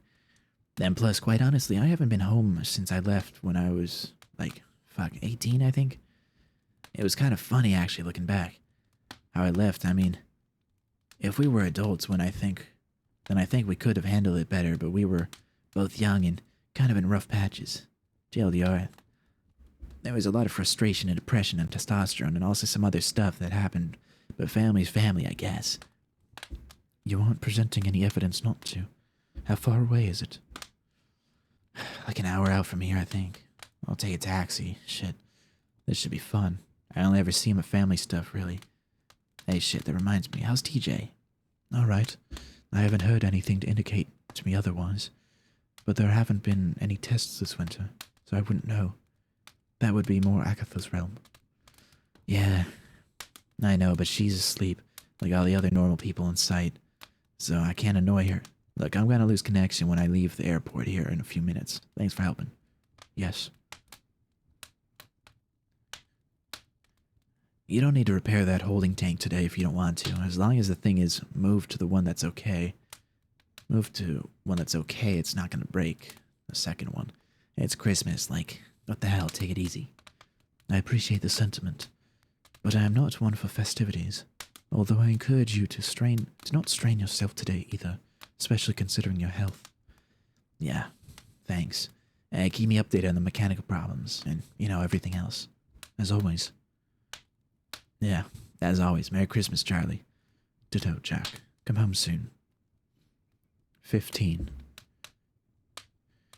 When Michael had his first heart attack 2 days after the Christmas of 2016, it was Jack, dressed in boxers, unshaven, and stumbling through a strange but familiar numb stupor that found him collapsed on the floor of his office in a fetal position. And it was Jack, too, who started acting like himself again after a couple days of sitting on his laptop in a hospital room, bickering and snarking at him as he wished. Michael liked it. It felt familiar. 054 came to visit him a short while after he had his stent put in, and Jack, being a man with few barriers, bantered and bickered with her too, as Michael slipped in and out of a painkiller-laced sleep. It was a while before he realized, fully, that he had guards, people in nurse costumes with guns in their pant legs. I'll pretend like I ate that. I'll pretend.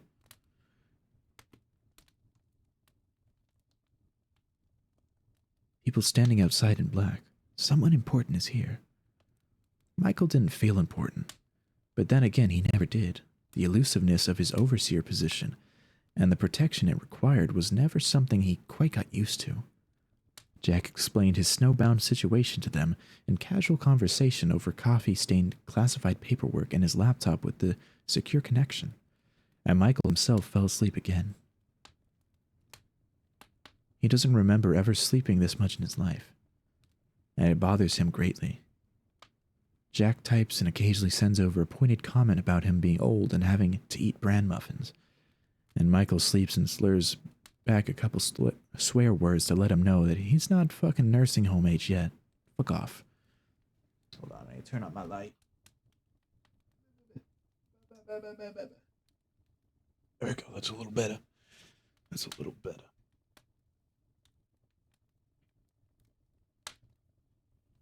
It feels comfortable. His brother is lively and snarky and shaven again, and Michael is pleased to note that he wears short sleeves. It wasn't that bad of an episode, not like the ones in the past that had him out for weeks and left him listless and barely functioning. Jack does not kill his body and does not hurt it. He recovers well because he's a damn strong person as much as he is a damn asshole. It'll leave him numb and it'll leave him angry. He'll fall behind on his paperwork and live in isolation for half a week. He'll sleep and starve himself and feel nothing, but goddamn, he's no pussy when it comes to stalled neurotransmitters. He's proud of his brother. Brides don't go down without a fight. And it's probably one of the better Christmases Michael's had since his divorce. It's funny how delicate these things are. The thing about the business is always the delicacy of it. It takes so long, so long to build up this narrative, to write this story. It takes pages and pages to make a site, logs, ratings, paperwork, hundreds of people, daily communication, cameras and training simulators, safety procedures and breach doors, guns and guns and guns of all different kinds, shift after shift of guards, fences on fences on fences, titanium feet thick. Dormitories, people. It doesn't matter when it goes to shit. It never does.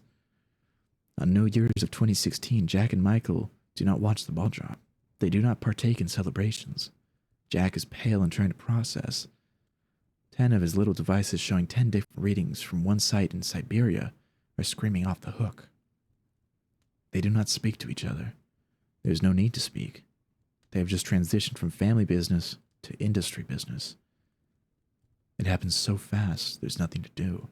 You can call and type and try to get a hold of people on the inside to know what's happening. But despite all of Jack's lockdown orders and overrides and the people that Michael knows that he's picked for this situation, it all comes down to brute force, like a broken dam. It's a painful way to lose everything. Little mistakes snowball into bigger ones.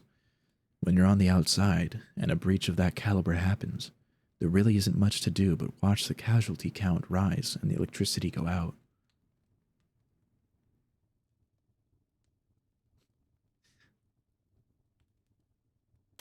And then there really is nothing. Nothing at all.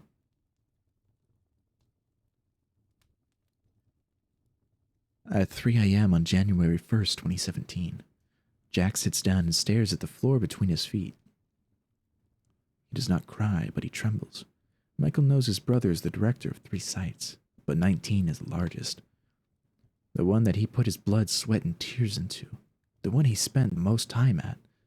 The one he tried to make sure was pristine and functioning on all calibers, always.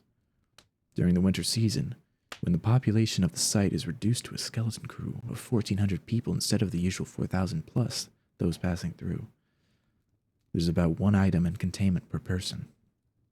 It's funny how things fall apart like that. Jack is not afraid for himself, although he should be. Because it's funny how things fall apart like that, see? Breaches never work out as they should. Not breaches like this, not Tempest Nights. Not the ones where the walls themselves smash open and leave the Siberian winter to form drifts over abandoned lab equipment and cold bodies.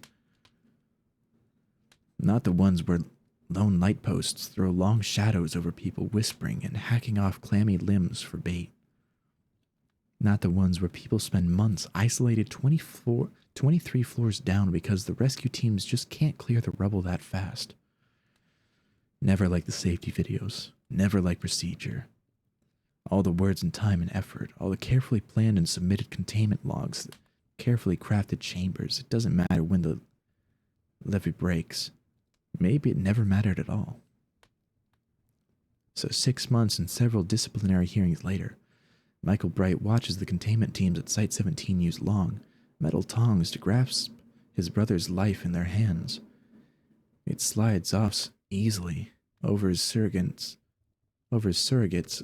limp neck on a medical examining table. They lift his head with a gloved hand to slide the chain over.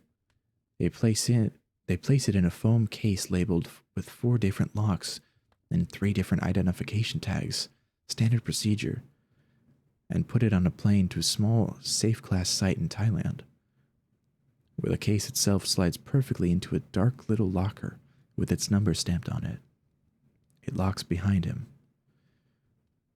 Michael does not cry, but he trembles. For the first time in Foundation history, there were no survivors. Not a single one of the 1,400 people lived. Some lived to board a helicopter to another site, once the rescue teams could access the carcass of 19. And some even lived to see a Foundation hospital and give an interview of what it was like to chop off their own arm to free it from the locked door, or to be poisoned by a contagious memory, or to see Containment Wing G explode into tongues of flame with something roaring inside, or to not sleep for days, to live in little camps with other people and survive by lighting files on fire to keep warm, to see the face of the people who started the raid, dead on the ground, to see the carcasses of GOC tanks in predictable hallways. So Michael likes to imagine that it's like sleeping, or a deep meditation. You don't think the bomb command works?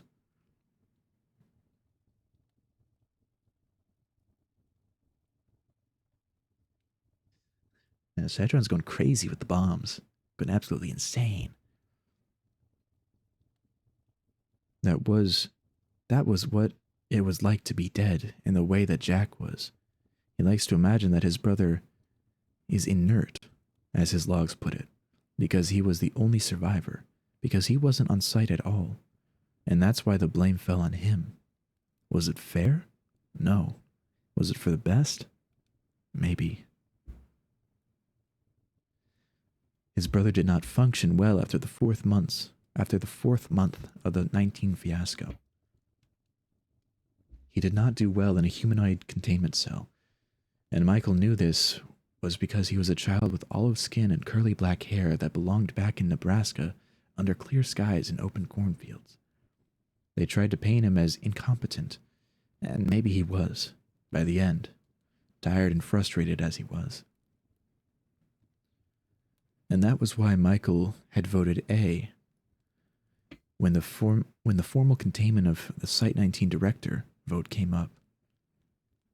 Because after all that, it really was for the best. If they were trying to be humane and Jack was no longer eating, no longer thriving, no longer living in a profound way that Michael hadn't seen his brother before in all the years he'd known him, then why force him to try? Do you have any family history of depression?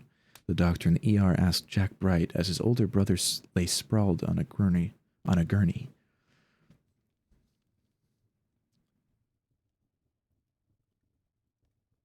So a few years later, when Michael Bright had his second heart attack, he was alone and not so lucky, because karma's a bitch. Because these things build up so slowly and then crash down so quickly. Because the universe gives Brights when it needs them and takes them as it pleases. And that was the story of how Jack Bright survived. Because some people are just meant to. Item number, SCP-963.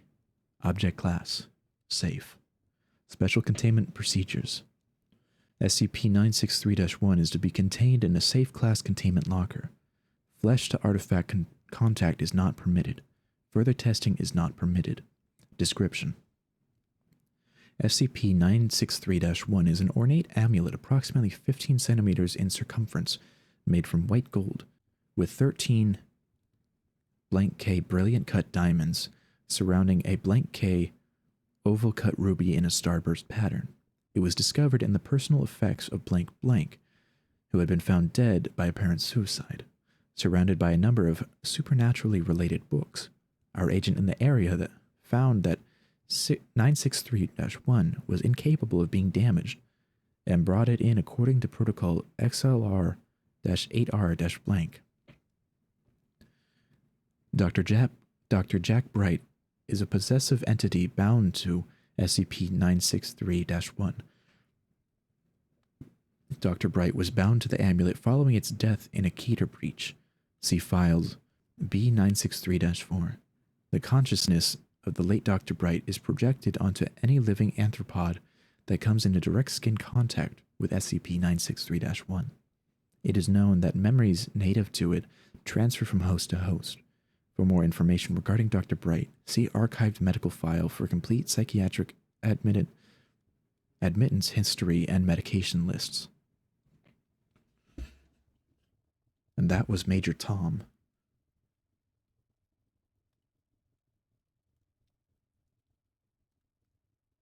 I wonder what happened to Claire.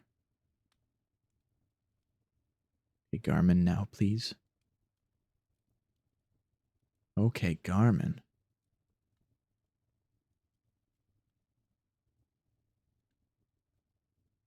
Read that next time.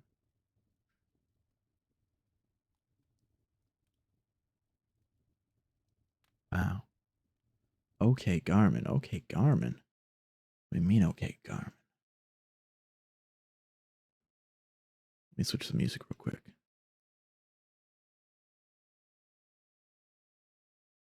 Feels bad. Feels bad.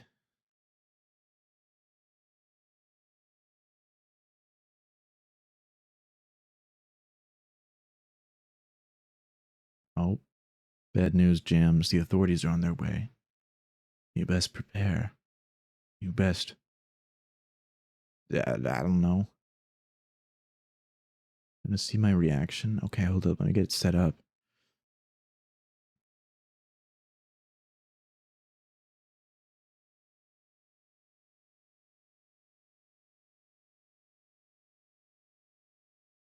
Okay, one second.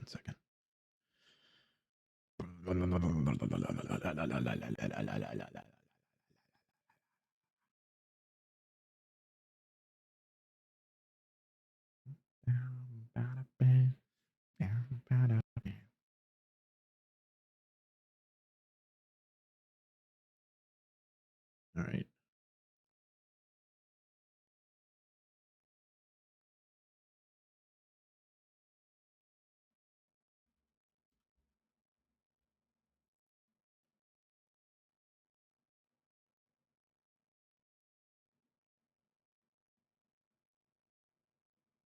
Oh my goodness.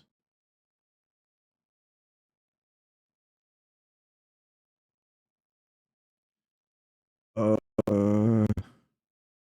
how the hell did I manage to do this in the first place?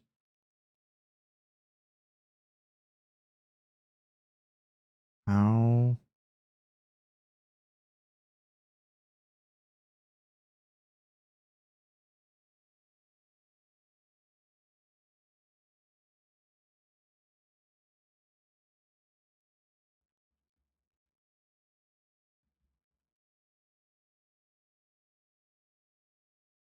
There we go.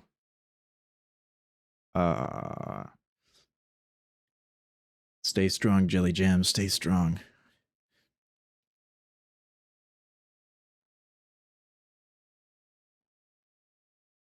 No ads. How? Oh, I can do that. You spoke too soon. Don't worry, I'm not playing it yet.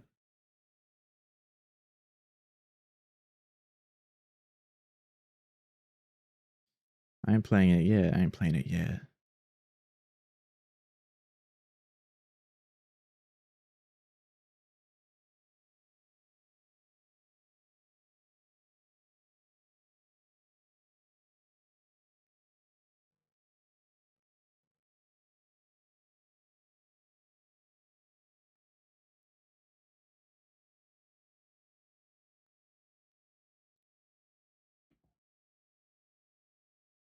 Oh my. Oh my.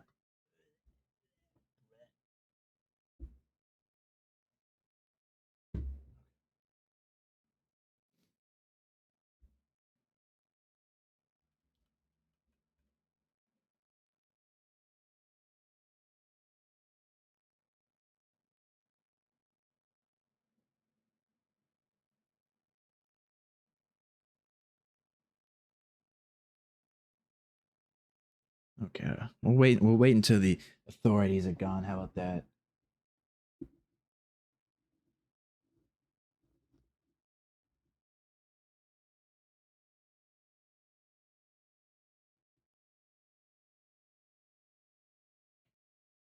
Mm-hmm.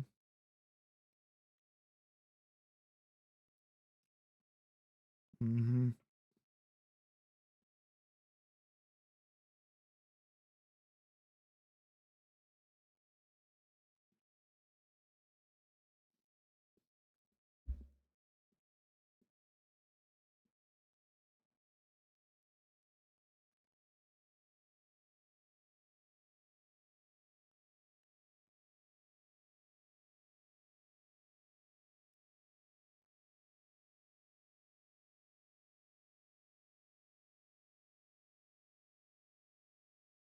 Blah blah blah blah blah blah. Blah blah blah blah blah blah blah blah.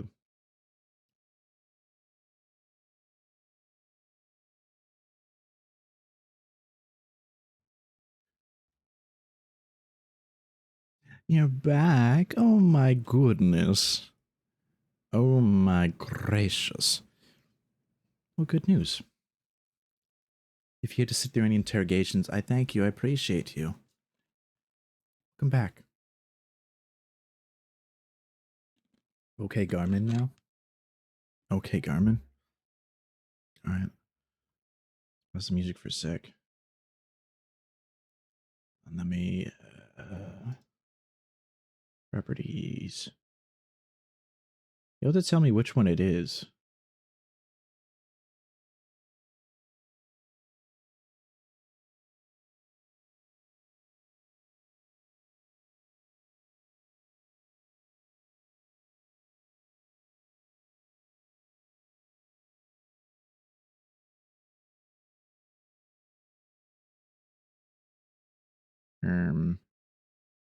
Where did I have the sound going through?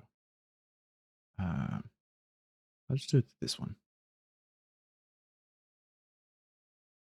The first one. The first one. Okay. Oh.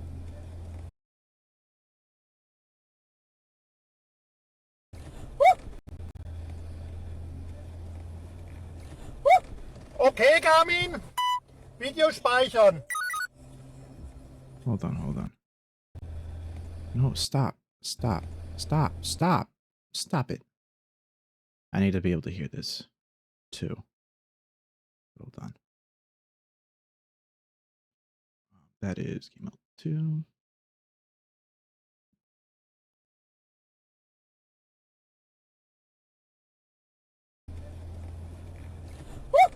Okay, Garmin. Video speichern. Ja, das war rot, gute Frau. Vorausgesetzt, die kamen What the hell?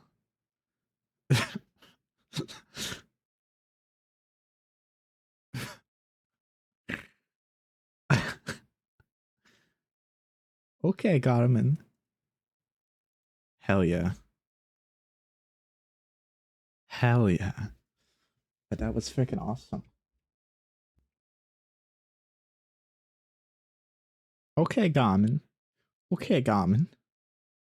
Okay, Garmin.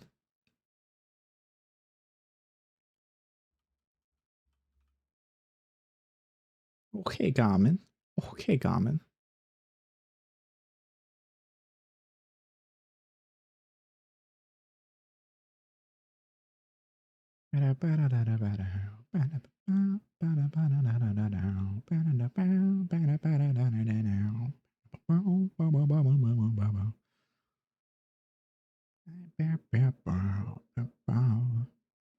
You're gonna get some sleep. Night night. Also, me? Go gaga. Hell yeah. Hell yeah. Good night, Citron. You sleep well. Swish, swash, machine. What's going on? I don't know. Well, good. Good, I'm glad.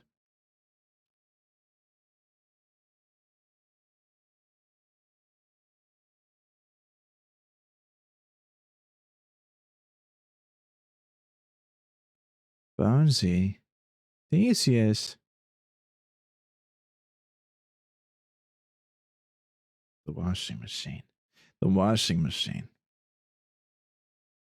Your stream isn't over. It calls to you. I don't know that now that I've stopped reading, I don't know if I want it to end. I don't know if I want it to end yet. I don't think I'm ready. I don't think I'm ready.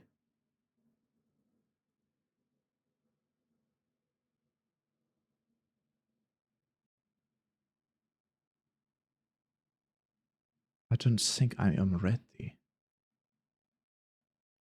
Draw you into wash machine? Go back, read till midnight. Oh god.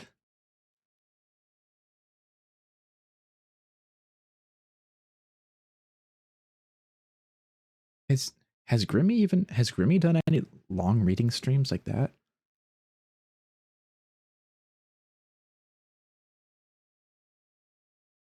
I don't know.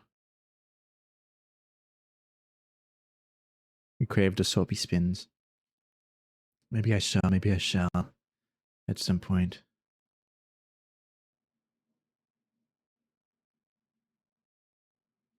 Why did it just why the frick did it just start? She got into a binge with that gambling manga. Oh, I remember that. Okay, so she just got into like a hyperfixation then as a special interest. I see. You craved a soapy spins, your funnest childhood. What do you mean by that, Theseus? Theseus, what do you mean by that? She loves that series. It's a good series. It's a good series.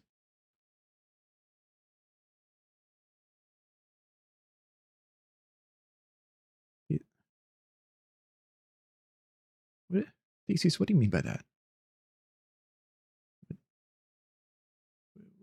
What do you mean by that?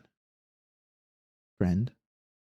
You got stuck in a washing machine when you were 3? Oh my, did you actually go through the wash cycle? Like Yu-Gi-Oh, but if they didn't drop their stir crazy games shortly into the run. Hell yeah.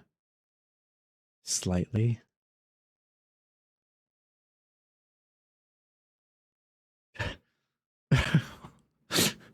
Theseus was washed in the washing machine. That's what makes Theseus special. He survived the washing machine.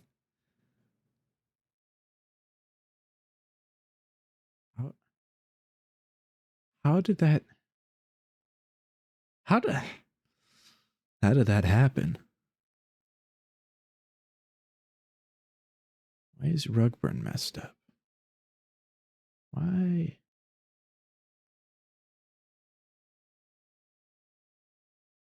is it all messed up?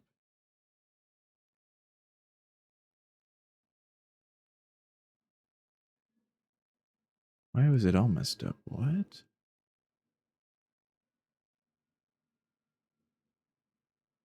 That was odd. To be fair, you agreed to it. Okay, that makes more sense. That makes more sense. I'll say that much. Does make a lot more sense.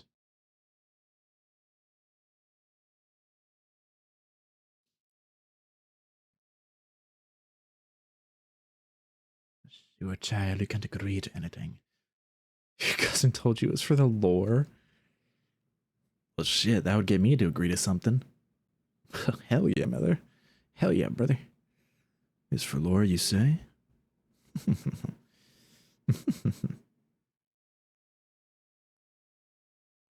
Oh. Oh.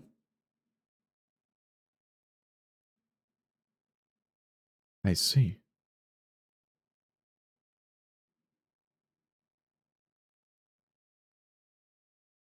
Ah. Ah.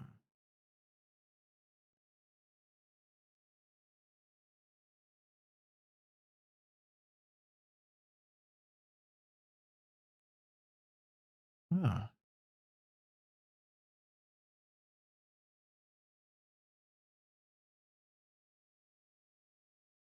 For the lore. For the lore. I always do it for the lore. Hmm.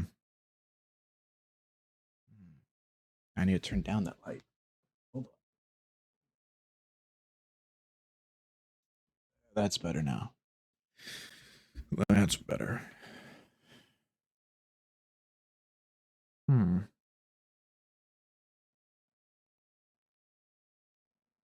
I know. I know. Hold on, I know. Hold on, hold on, hold on. Hold on. Hold on. Hold on. You didn't know what lore was, but you like the vibe. That sounds about right.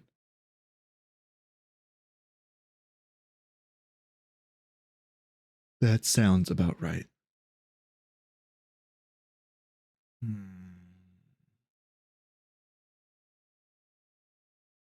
Should I peek? I was thinking about doing a solo run. I was thinking about that.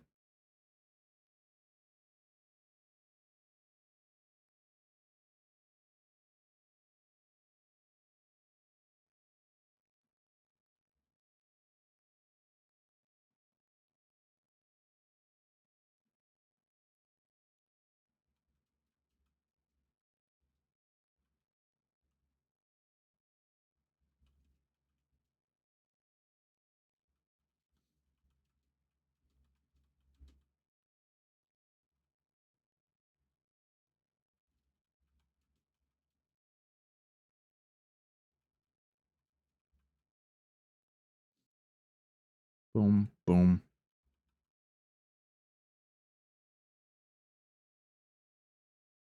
I'm being plushied.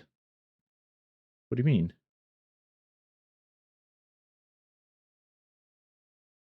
What do you mean? What do you mean? What do you mean I'm being plushied? What does that mean? Oh. Probably. She's like when she's actually focused, she's wobbly. Oh, I love Boy, that scared me.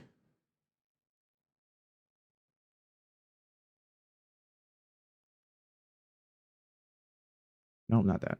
That. Those voices scare the shit out of me. I don't know where they were coming from.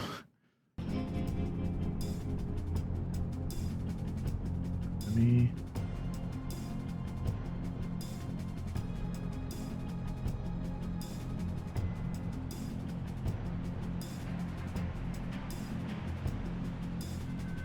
I don't know. I think. Oh, I think I have Twitch open on a tab. This was probably like the home screen. It was probably like the home screen, or the.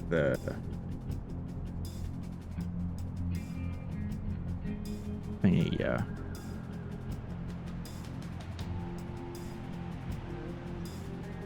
We were summoned. Oh god. Oh no.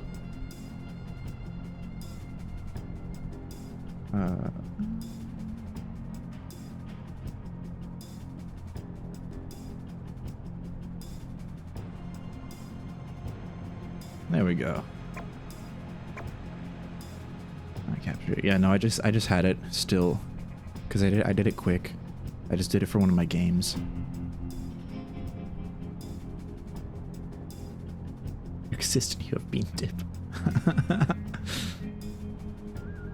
Hold up. I need to go wash my hands. They feel sticky.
You're being kidnapped.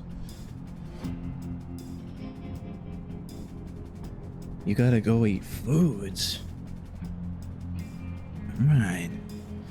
Let's see how it is.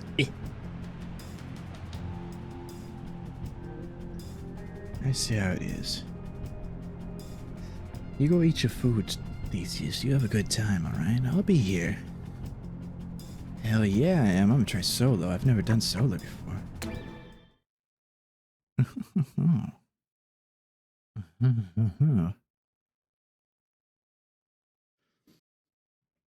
So why not? Why the hell not? Yep, for solo, I saw.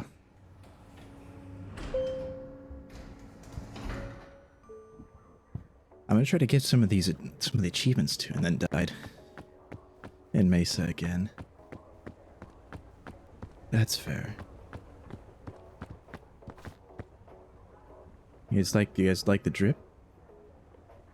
Like the drip? I like the drip.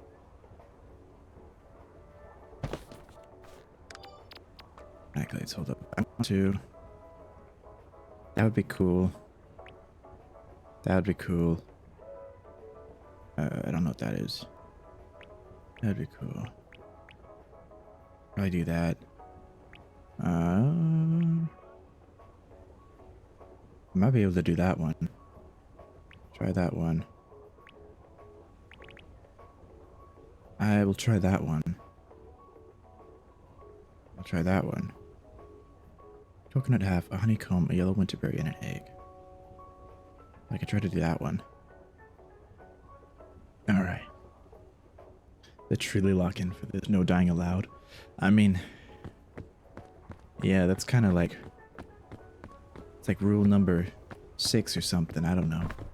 Rule number 1 is never leave any scout behind. Never leave any scout behind.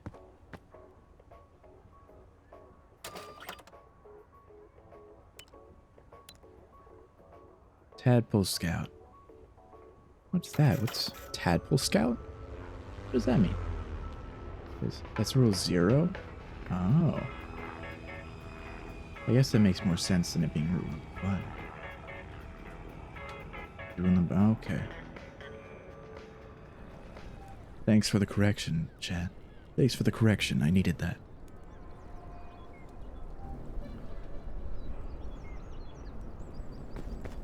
Where's Bing Bong?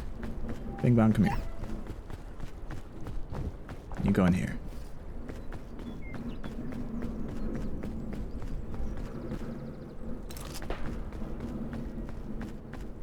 Grab those.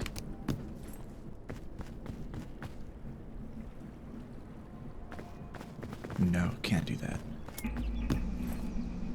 Nope. Alright, come on, Bing Bong.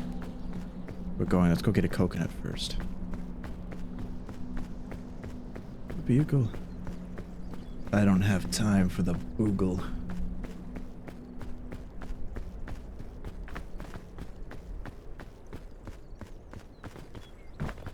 Hold up. What was the accolade for the thing?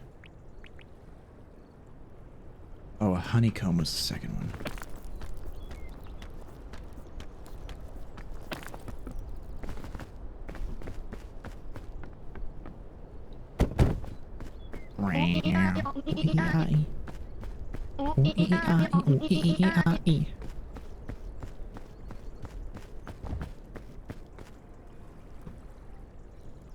Well, buddy, you need to...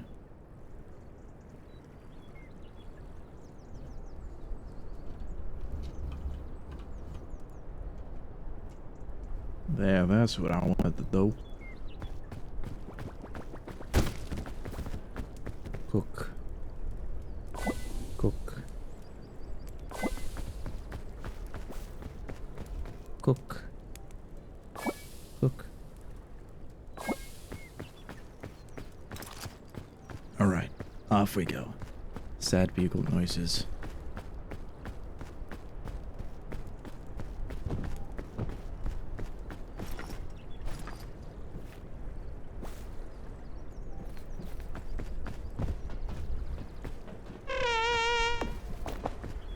Fine. Fine, I'll take the bugle.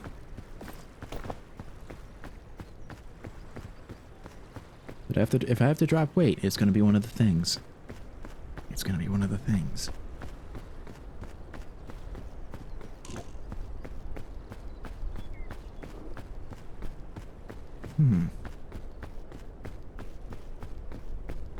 This one today seems relatively okay.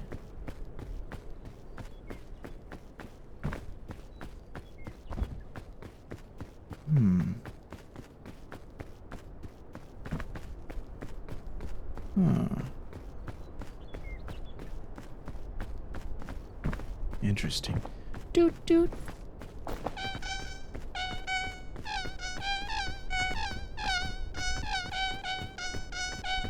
There's just pure ass. Whoa. Look how many coconuts are in that one.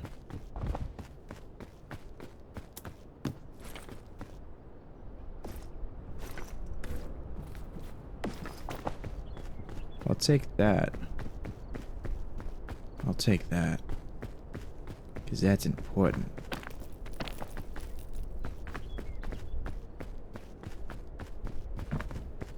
Ooh. Nope. Can't use that. Can't place anything on the island.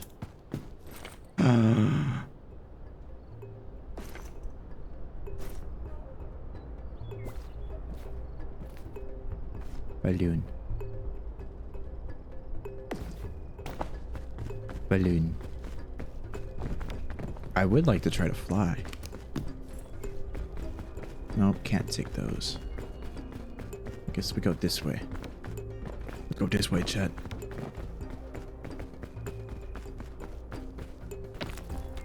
Inevitably poison forever. Hell yeah. Oh. Yeah, yeah, yeah.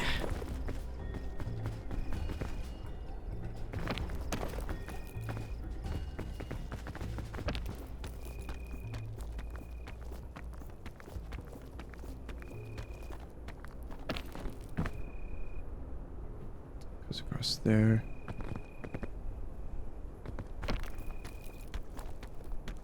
Yeah.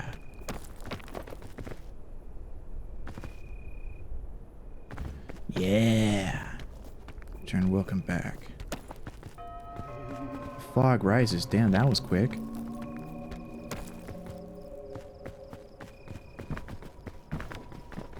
That was quick. Oh no, wait a sec.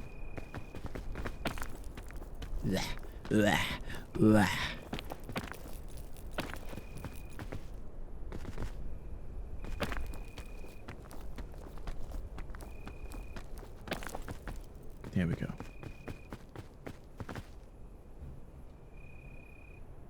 Hold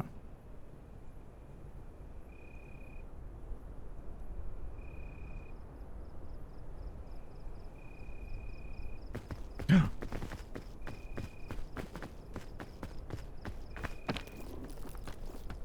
Yellow. Oh, there's so many yellow. Num num num. Num num num num. Num num num num. Num num num num. Num num num num. Num num num num. Let's freaking go. I do think I want to go this way, yes. That looks feasible. Perhaps it is.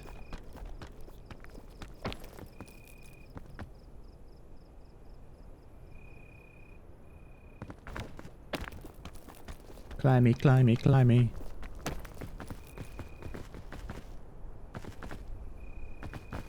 I gotta try to find the mushrooms too.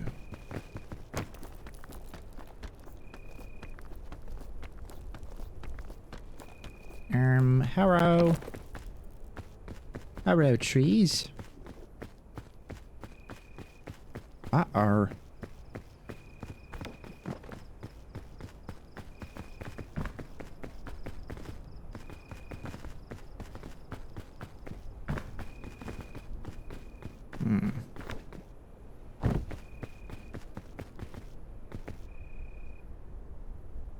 Stuff up there.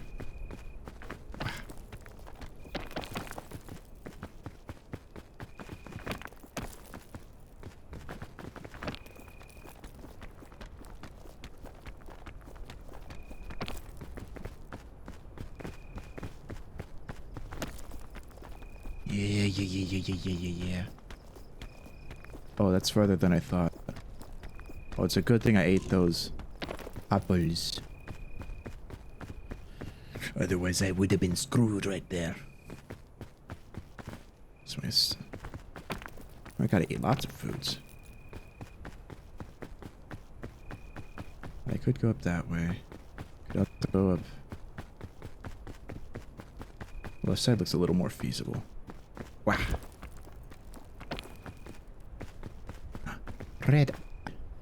Red crispy berry.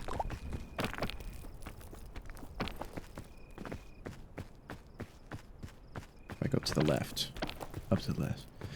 Do you like spicy food or snacks? Or are these kind of spicy? I'm kind of indifferent.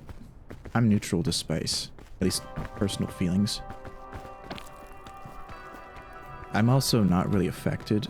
Aside from heartburn, spice doesn't really affect me per se.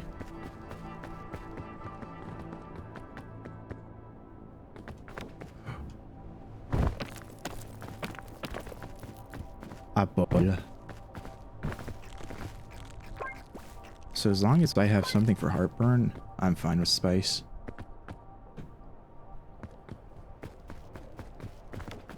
Spice is nothing. Rah.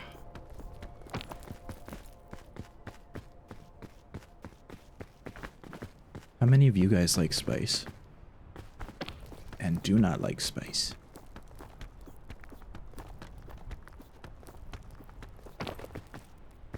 Carrot! Nom nom nom nom. Carrot. Carrot. You like the spicy food. Wah. Wah. Wah. Uh-oh. Mushrooms. Oh. Oh. Wait, no, these are the bad ones. I remember. I remember.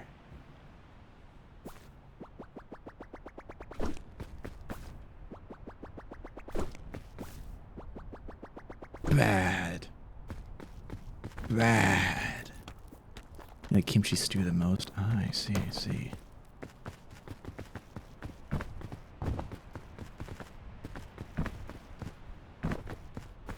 One of my friends was obsessed with kimchi. I think he might still be. He could still be. I mean, it was part of his username for a while. Like every username he used for a time. It was always spicy and kimchi in some sort of order. He hasn't used those for a long time. So I can safely divulge that information.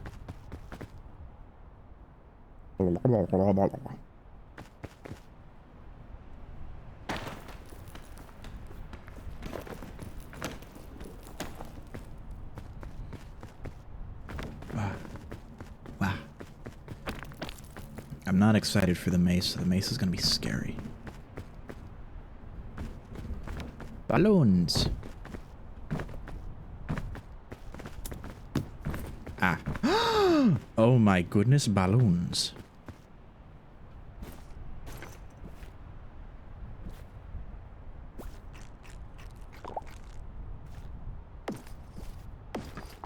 Balloons. I got my carrot. I don't need no antidote. But I might need an anecdote.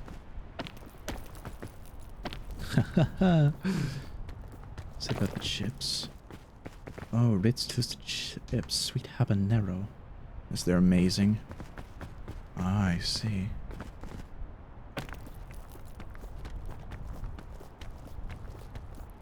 I see. I just don't really have an opinion. Like I said, I'm neutral towards spice. If something has spice in it, cool. If it doesn't, that's cool too. All I care is that I have something to deal with the heartburn. Scroll. Embrace the occult. Bonus rule 3. Well, one of our scouts stepped on a sea urchin and died. I was about to get really sad, but one of the other kids touched a weird statue and brought their friend back to life.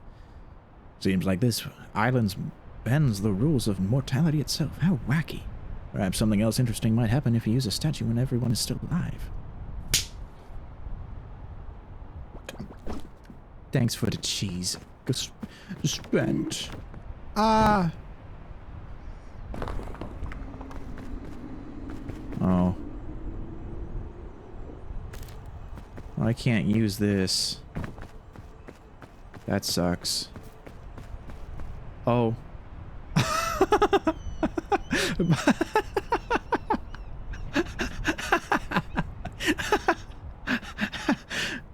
I'm also trying to do a bunch of challenges at the same time, so I'm trying not to place any items on the mountain.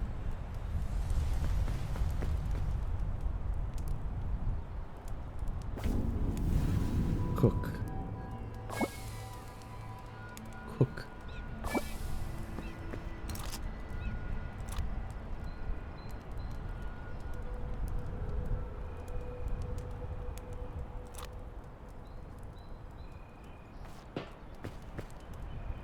Is this considered packaged food? Anti-gravity on its name. That is true. Is this considered... I can just grab a coconut. I can just grab a coconut.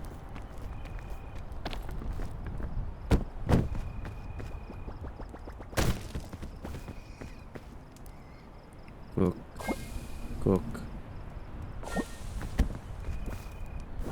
Oh, man.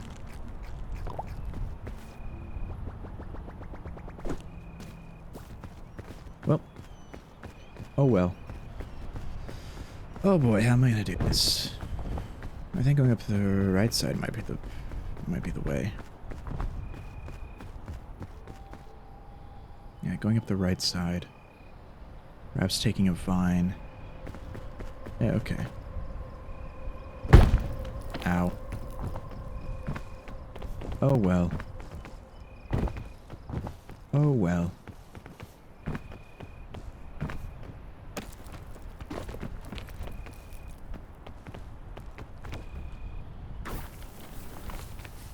I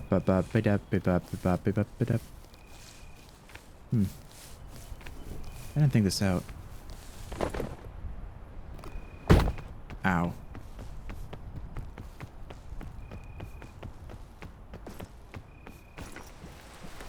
Bola, bola, bola, bola, bola, bola, bola. Bola, bola, bola. There you go.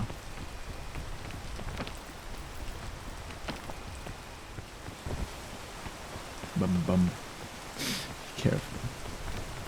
That's my middle name. He's careful. Wow. Alright, Doc. I'll be careful.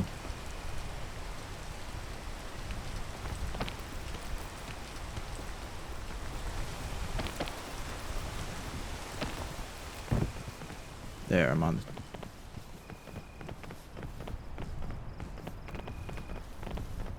There we go. Stupid tree's blocking it. The tree is blocking the way.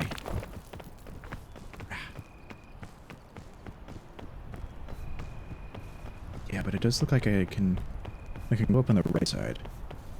And perfect, there's a vine that goes ooh, that is a perfect vine.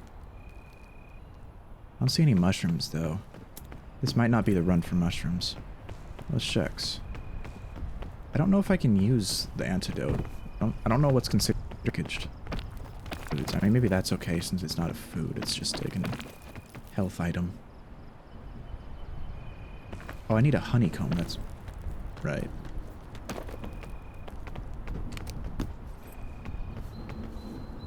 Well, I can't use any of those.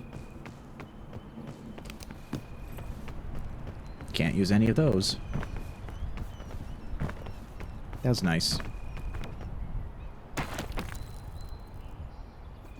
What? Oh, I'm still on. Whoops. I have a spot. Okay, we'll put antidote in there. Oh my goodness! Wait. Just having balloons in your inventory? Wait, hold up. Look. I have weight on my bar now?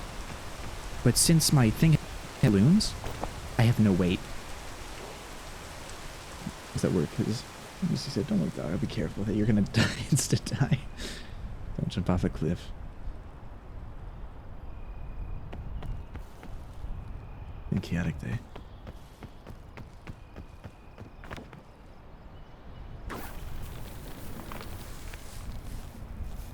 Mushroom.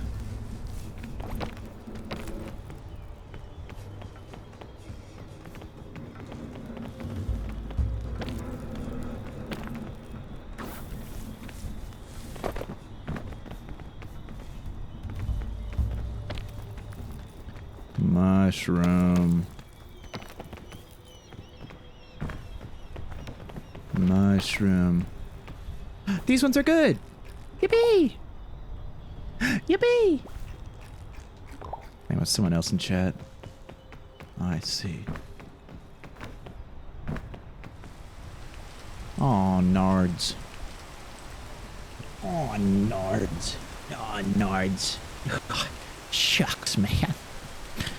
Shucks, would you look at this? Now this isn't what I call a good environment. No. Oh, you just wait. Just wait.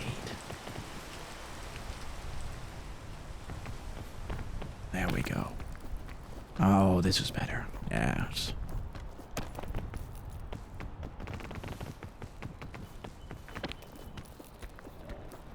There we go. Back to where we were. Yippee! Blah. Oh, can't use any of that. Now, I want to go straight up. Don't see any more mushrooms.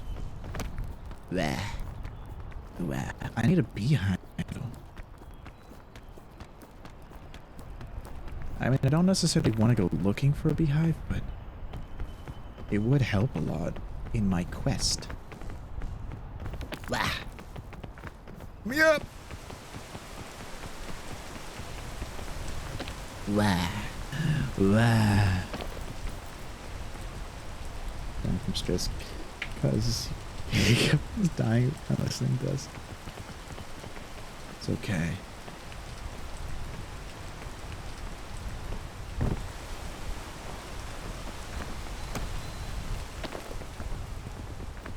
Wow. Ah! Ah!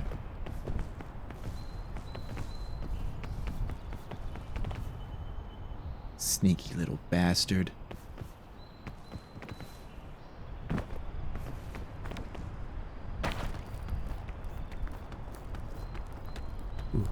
Ooh.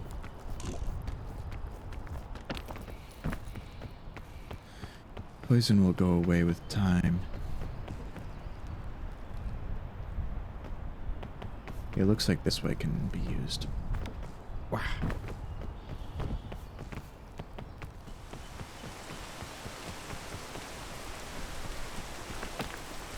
Blah. Blah. Blah. Yeah, this way can be used. This tenderfoot. Nah, this is the default, not tenderfoot, so the fog still rises here. This is the hardest difficulty I have unlocked because I haven't, beat it on this difficulty. Rah, rah. And I think evil things should spawn too.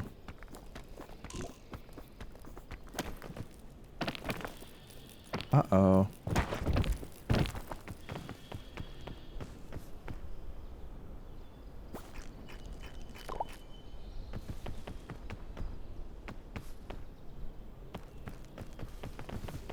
This isn't the best way, so we'll go this way. Ow. We'll go this way. Mushroom. Evil. Wah. Wah.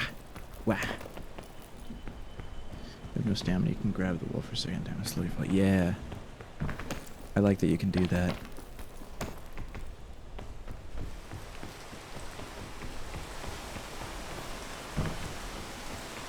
Hold. Oh. I fell in a hole.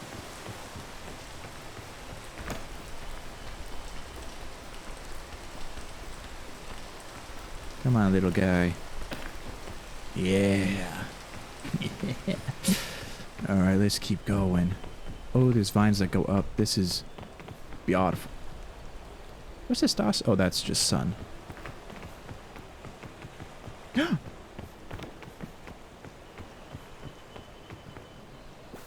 This one's a good one! Yippee! Oh, but those ones don't go anywhere necessarily. Hello, Sploder.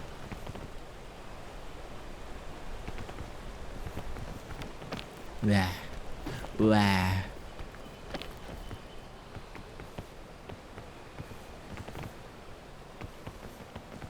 Maybe I should go on that side. I might be able to get up here. Wow. Wow. Hello, Sausage. Wow. This is gonna be close. Oh, I did it. Hell yeah. Wow. Ah, poo-poo. Poo-poo.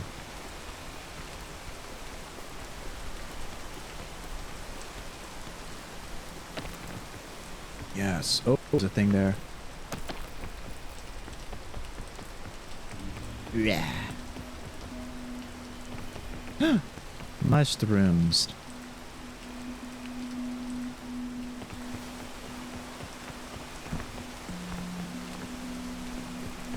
Stay away from that side.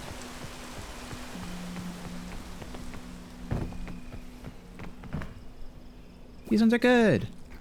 Yippee!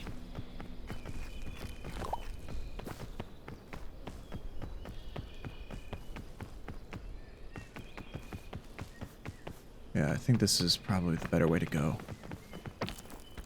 We got 2 out of 4 good ones. We got 2 out of 4 good mushrooms, chat.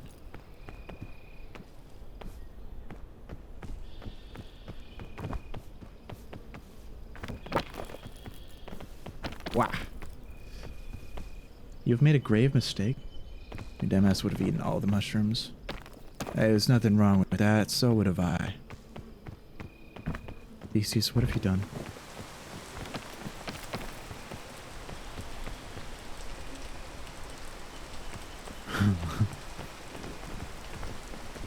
Red. Wah. Rah. Rah. Suitcase. Oh! Step around the evils. Man, I can't use any of those. I was hoping for a bandage. You're a fool.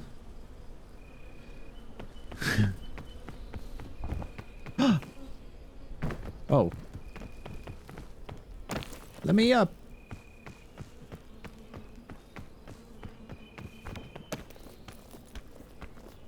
Oh. Wait, chat, look at this. Oh. Those orange ball fruit things, those do not poison you. Yeah. Those do not poison you. I wasn't wrong. I just didn't give you all the information. I withheld information. Wow.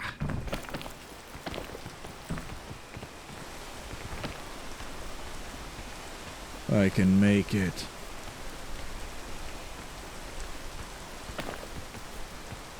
Mushroom! And these ones are always good.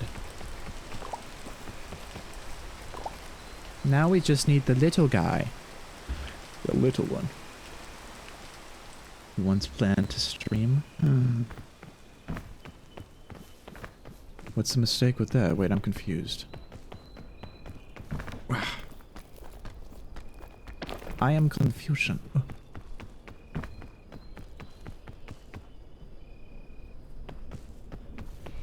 This way. Rah. Rah. Rah. Rah.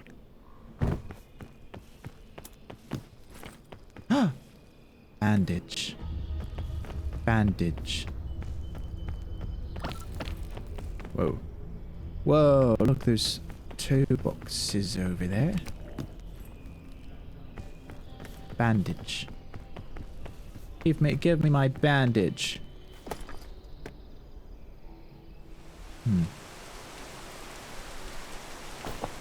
Yum, yum, yum, yum. Bandage. Bandage. You still have the old concept art for your PNG model. You're talked out of it.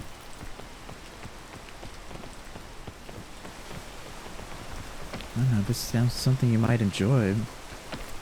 It's something you might have fun with. Why not? Why the frick not?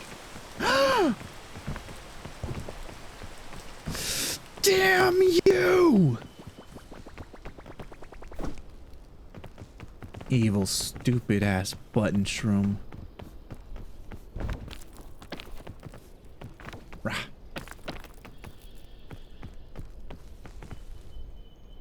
You foolish gave it to Ko.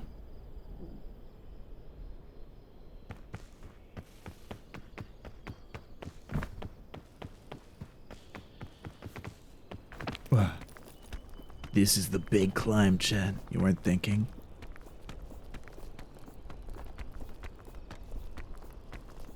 Oh, no.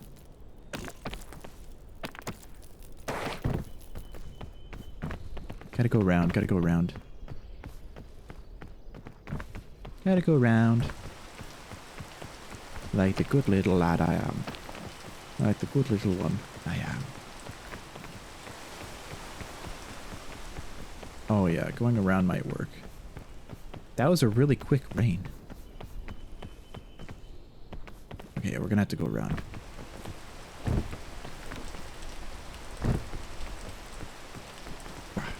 Rah.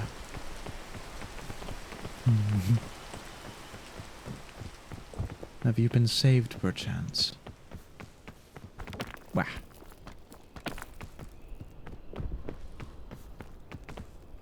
Wah. Wah. Ever. Up, up. Wah. Oh yeah. Oh yeah, we're cooking now. We're cooking, chat.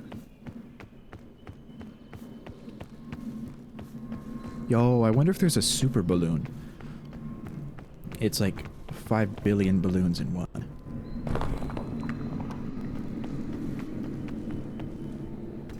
Cure-all?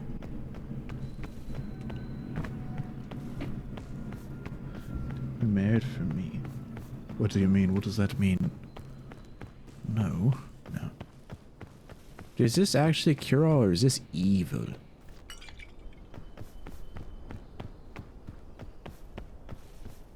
Ew, green? Gross.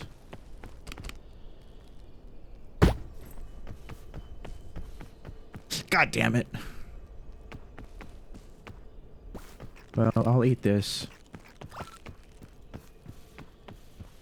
I'll read this. Bonus rule number 4, huddle up. As we approach the peak, the temperature has begun dropping dramatically. Seeking constant cover is a must, and getting caught out in the open when the wind is strong can be a death sentence. If all else fails, huddling with your friends to share body heat might just save you from an icy grave. Savings count for me. Uh-oh. I feel as though I am in danger. Red berry. Meow. Whoops. Meow. Uh-oh.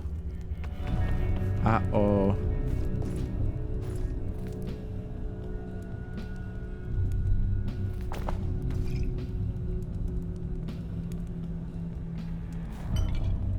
I feel like I should probably put that out instead.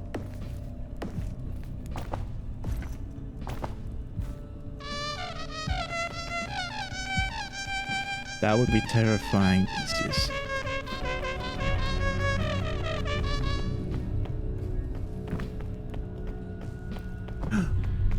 Is that... There are trees over there. Trees over there.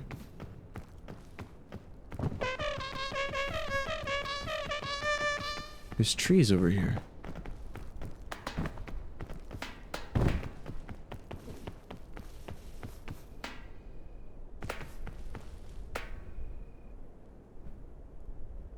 Hold on.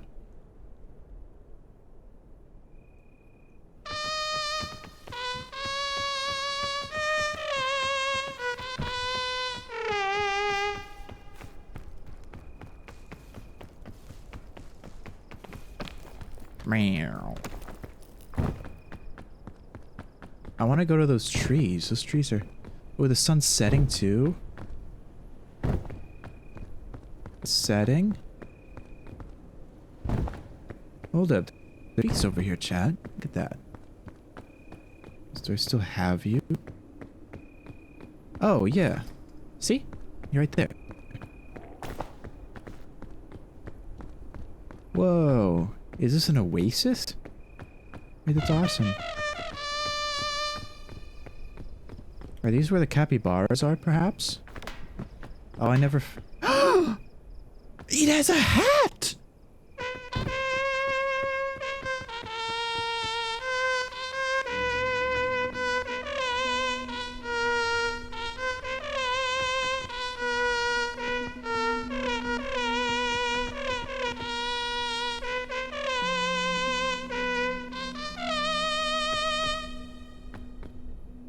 You mean I got... Oh, you guys got miraged. Uh-oh. Here, you can... Mr. Cowboy Coconut Doggy, you may have the bugle. Oh my god, that's perfect. Holy shit. I'm gonna take this. If you don't mind, thank you. That's perfect. Holy shit. Hell yeah. Capybara. Capybara. Coconut Doggy. Ew.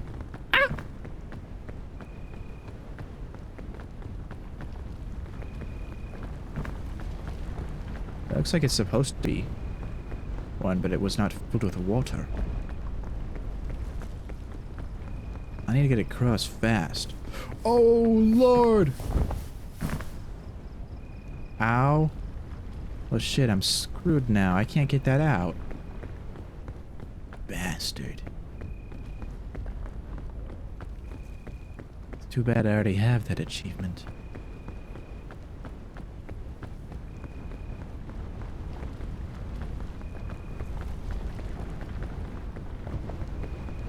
Uh-oh, uh-oh, uh-oh, uh-oh.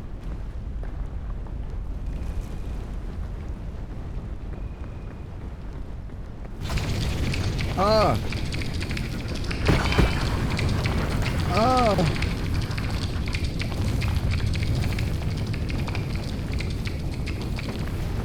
Oh my god! What the freak, man? Ow. Owie. That hurted.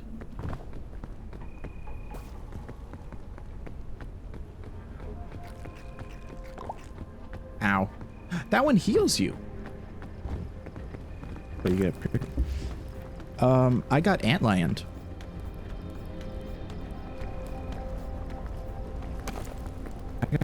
I survived an antlion attack.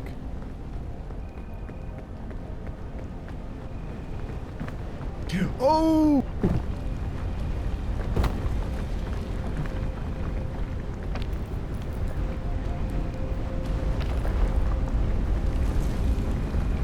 Please, no!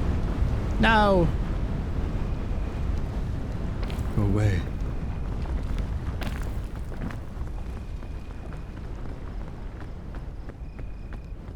Oh, thank goodness.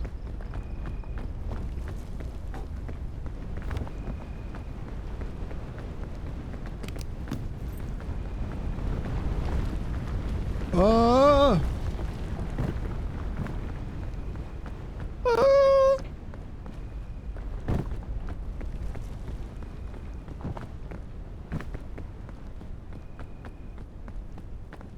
Wah. Wah. Wah. There's a cure-all mushroom there. There's a thing there. Wop, wop, wop, wop, wop. Oh.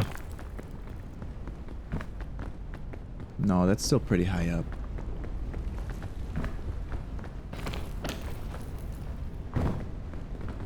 Wow.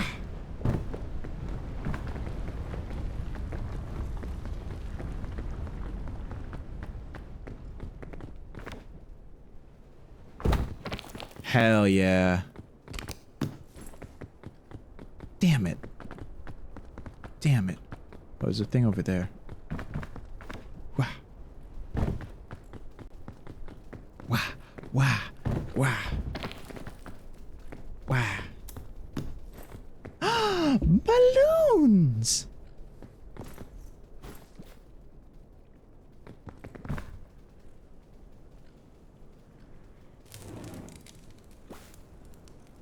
Cook. Cook.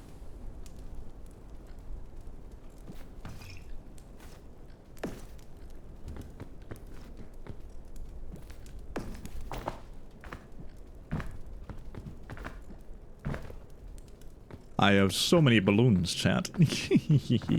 Ah! There was a scorpion beneath me.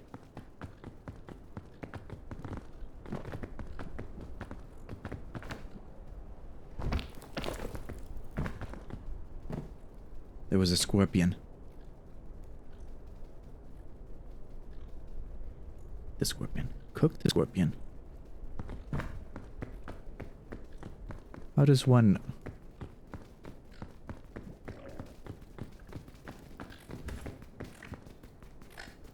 Oh! Ah! Ah!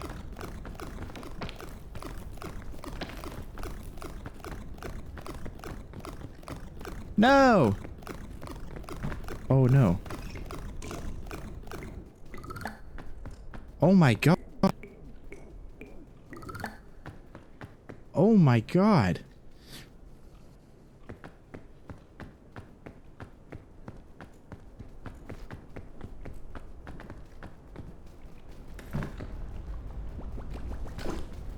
I can't eat it.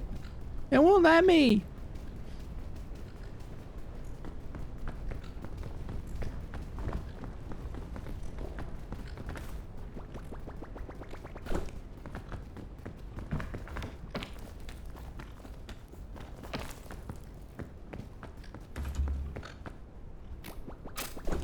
Ah, the stove is out. The stove is out.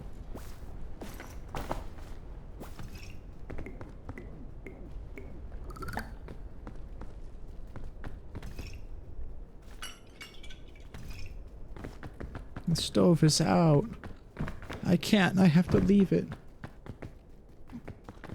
Can you turn back on the stove again?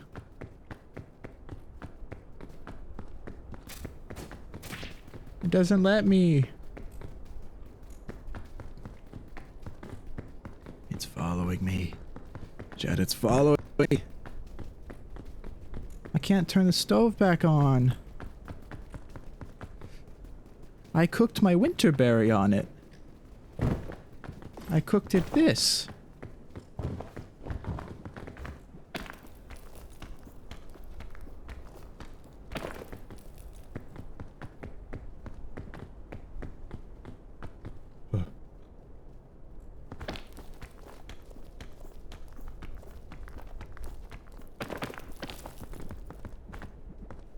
Whoa, out of the sun's rays. Good. Like a good cherub. Out of the sun's rays. My oh my. Got to go even higher. And it'll fall you to the depths of hell. New emote? Oh hell yeah. Psycat nod? Hell yeah. Well, I guess it's like that snail situation. That snail copy pasta.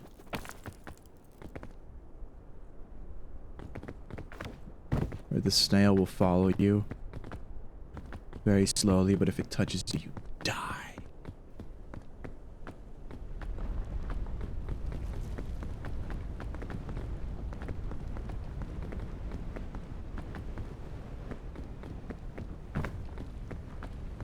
No, I can't make that jump. Oh yeah, I could just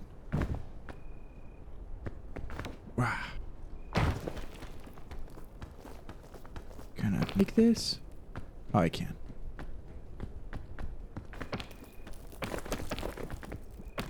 Wow.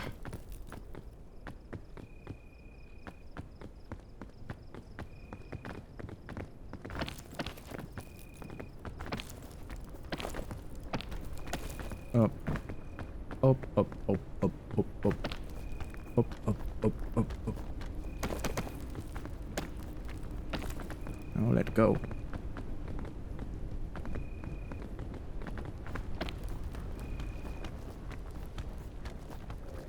Oh, yes, yes, yes. Yes. Yes. Yes, yes, yes, yes, yes. Yes, chat. Oh, shit. How the hell am I gonna get up there? Magic bean! For bean dip. There's 2 tornadoes now. Holy moly.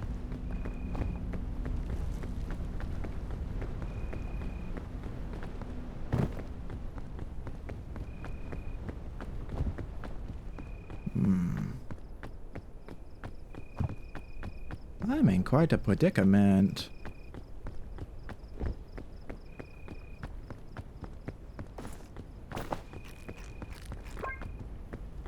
Oh, nice.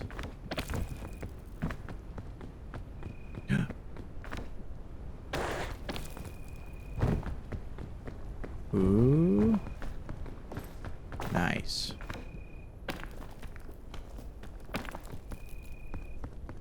And there's another shelf there. Ooh. Chat, we're thriving. Not really, we're just surviving. Another magic bean!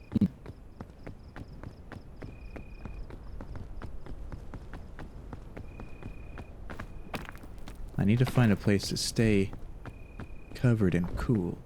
Hey, right in here might work, actually. Wow. And there's another shelf.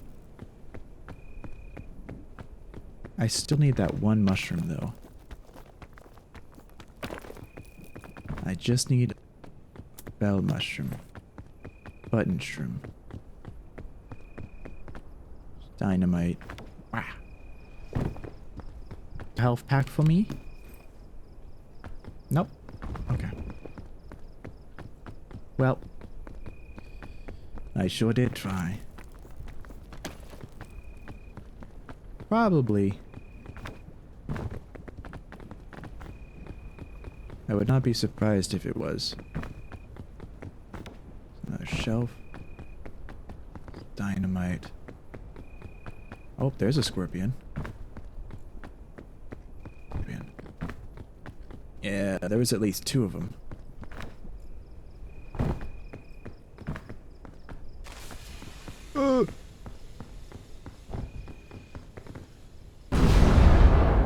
Holy gamoly.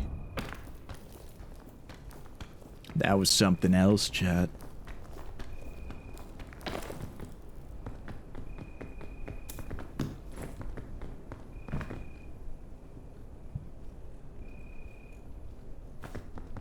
Sun's green.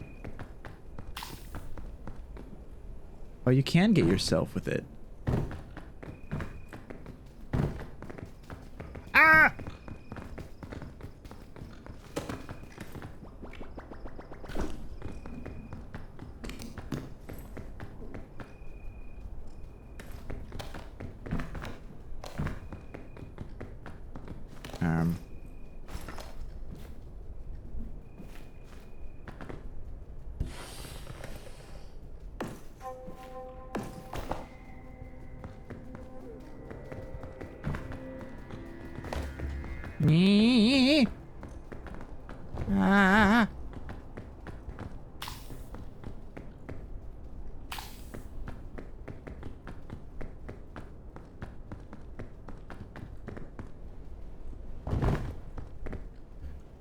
Ah.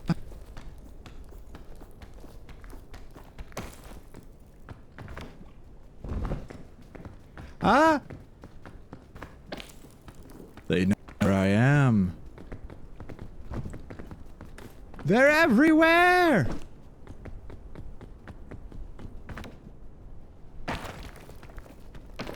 They're everywhere, chat.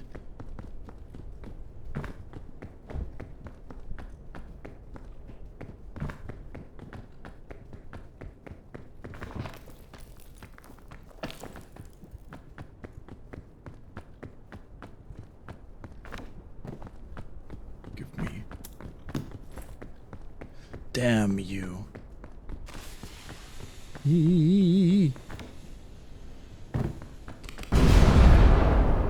Those don't help me.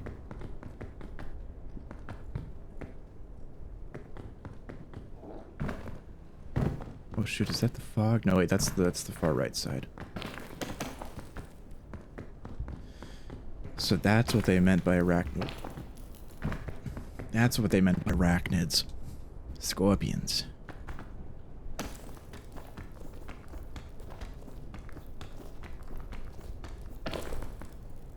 I see. I wish I had an umbrella. God, an umbrella would be so good.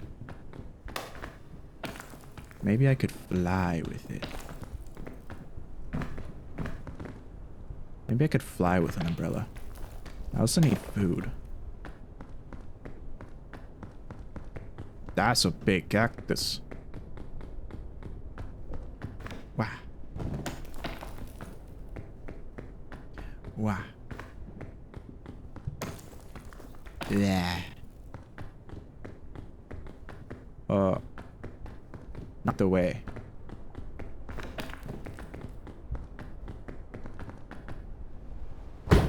Ow.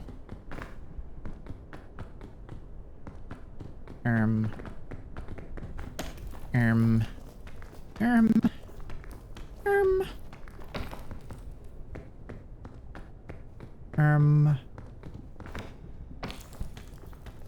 Um. Okay, back we go. Whoopsie. Time to go back. Ow. Mine shaft.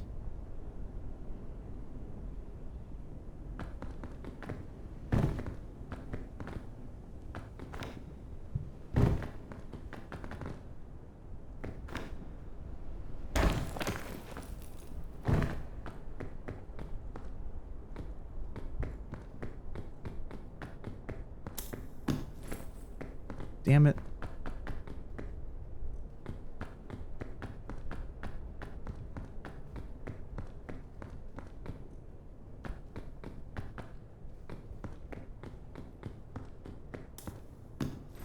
Damn it.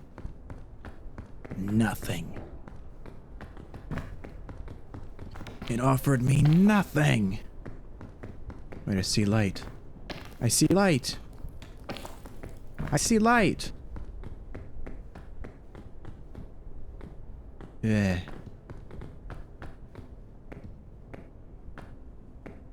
I saw light. I don't see light anymore. I see light. Oh,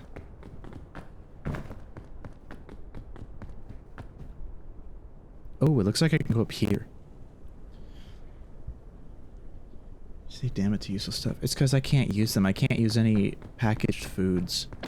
And I can't put anything on the mountain.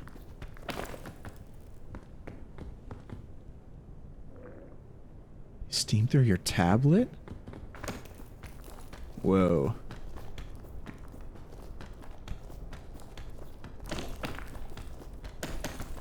Stop, stop. I don't want to climb.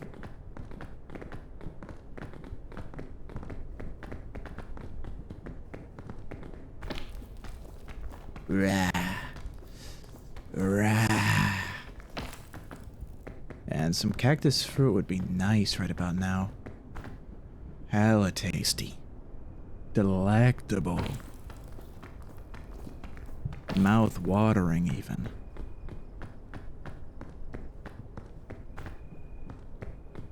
Blech.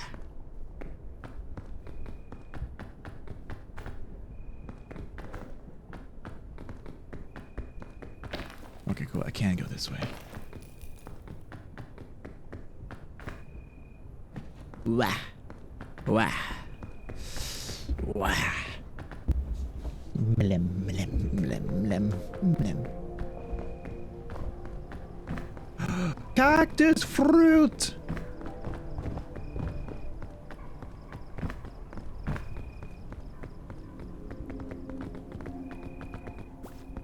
Nom, nom, nom, nom. Hell yeah.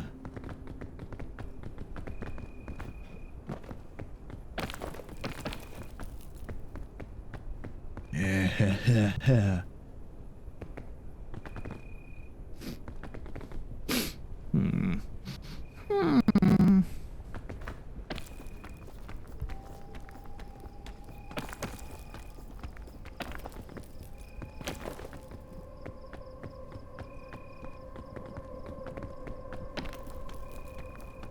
Oh, yes. There's a mine shaft there. Oh. Wow. Damn it.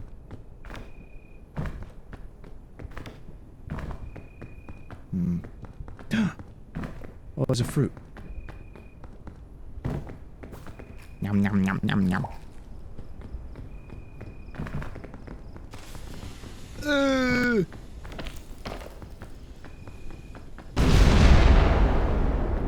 Holy crap, holy. Rah, rah, rah. My nose tickles.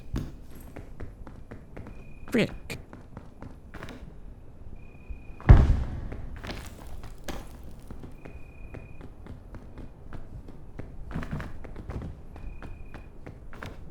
Alright, last chance we gotta test it over here.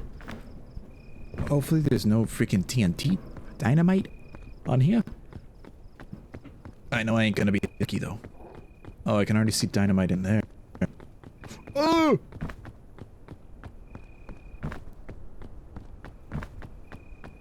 There's some to my right. Ooh.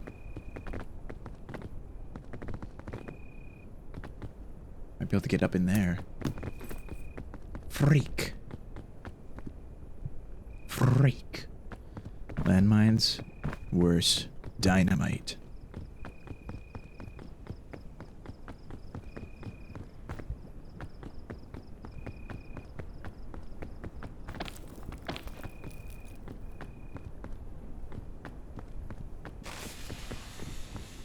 Wah!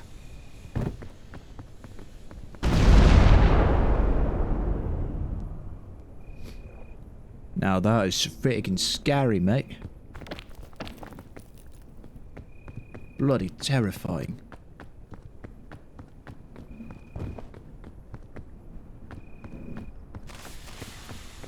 Bloody terrifying.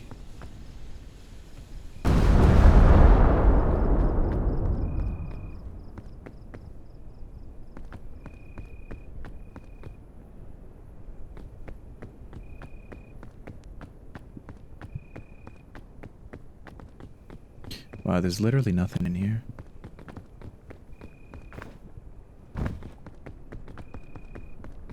Wait, why did I jump down? Shoot. Rah. Go up, go up. Go up, silly, go up, silly. Frick you.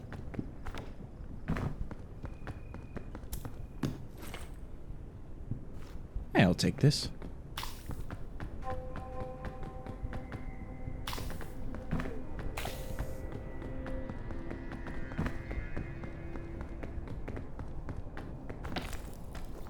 Let's see if we can get up here, Chad. Bones Irwin.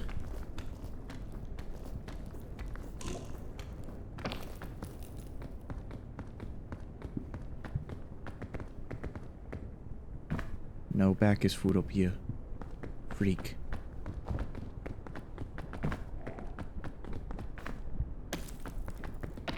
There we go. I was stuck for a second, but We're unstuck now. Evil shrooms. Evil shrooms.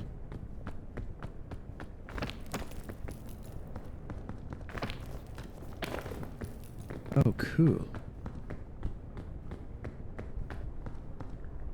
This area also goes up. Alright, let's stay on the edge for now. Maybe there will be... Yeah. Yeah, it's like I thought a way around. Or maybe this just ends here. Let's see, is there any... There is a way up there, okay. Okay.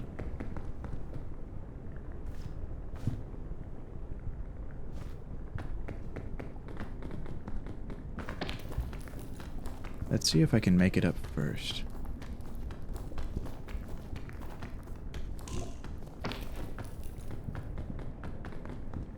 Ooh, that was a little too close for comfort, if I say so.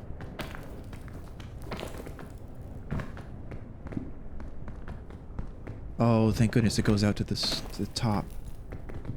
Let's freaking go, or at least a spot out to the sun.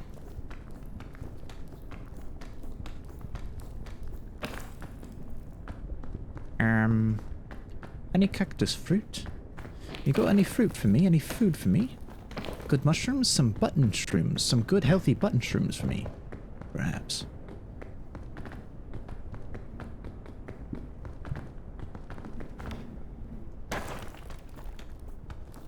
I can get up, I can get up. Oh yeah. Oh yeah.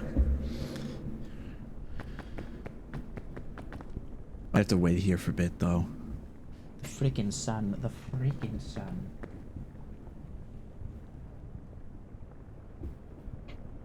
Hmm.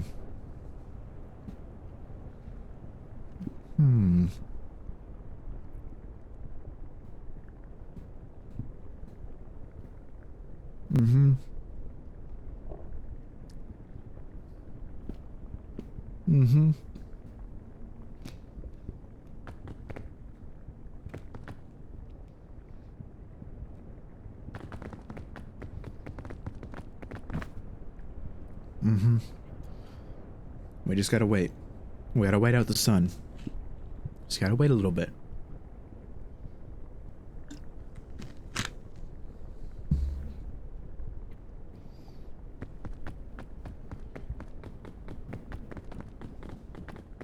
Come on, son.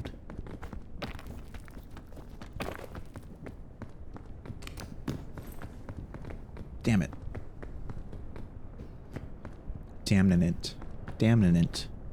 Damnin it.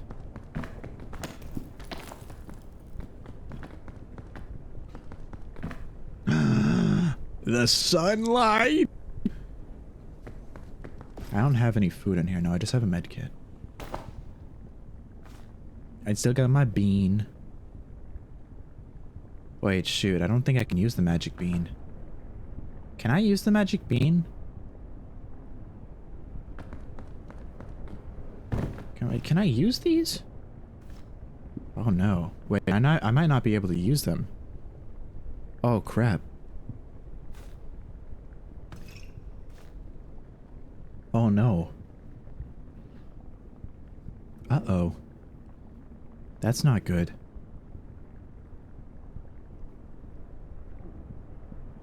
Chad, can someone look up real quick for the,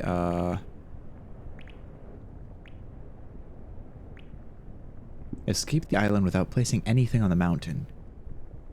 Can I place the shelves and the magic bean?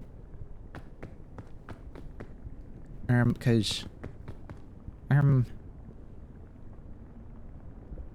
kind of screwed. I can't do anything with those items.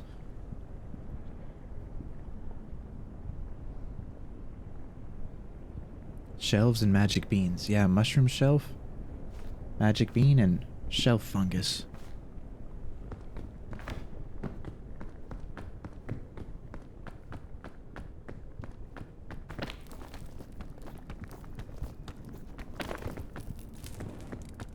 How? Owie. Ouchie. Owie. Ouchie. You can use a shell fungus? Okay, cool. What about the magic bean? Because it's a similar sort of thing.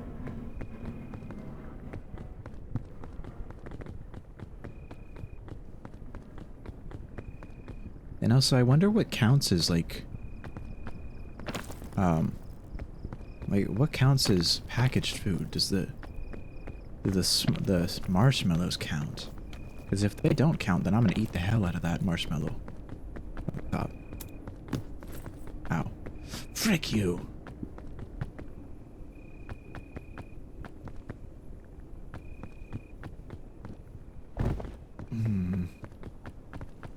Looks like I might be able to go up on the side.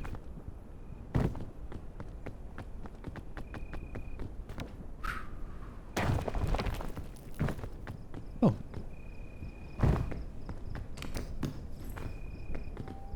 Bandage! Eh. Blah blah. Man-made stuff can't be left. Oh, okay. Community says you can use magic beans, shell fungus. Okay, cool. What about the marshmallow? Is that considered packaged food?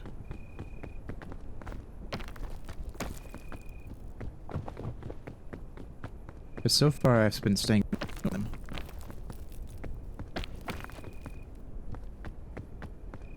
Rah!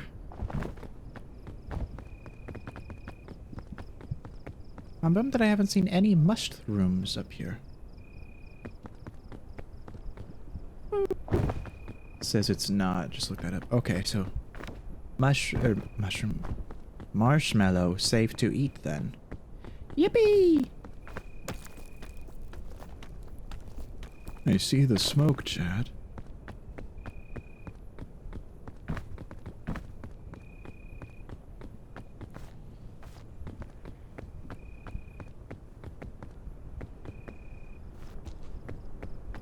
Oh?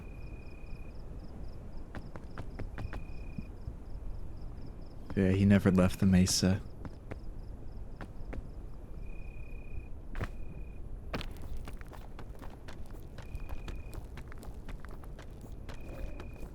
Oh.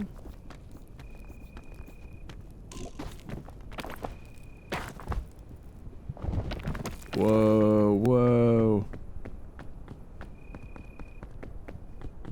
That was scary.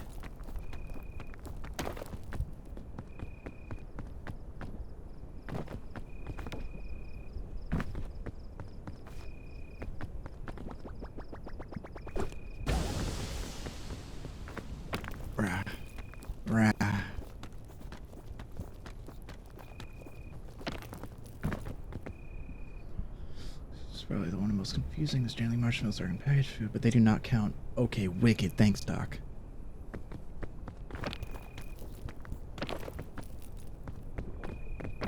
Oh, I could have landed there. Well, shoot. Oh, well.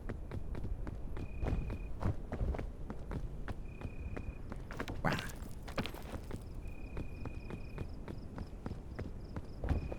So I need some food in my stomach. There we go.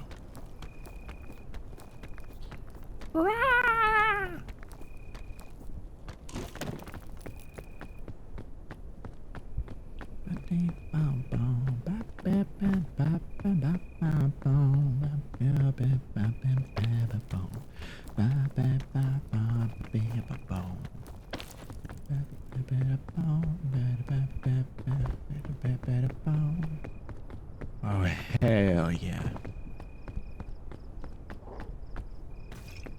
I'm curious as to what this does. Oh, it cures hunger! It really is a cure-all.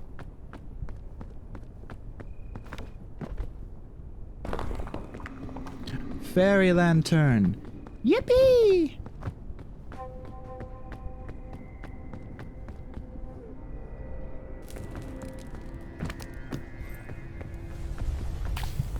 Ugh. Sunscreen. Sunscreen. Yeah, I made it to the mesa, and I made it to the mesa without ever going more than 10% heat. red.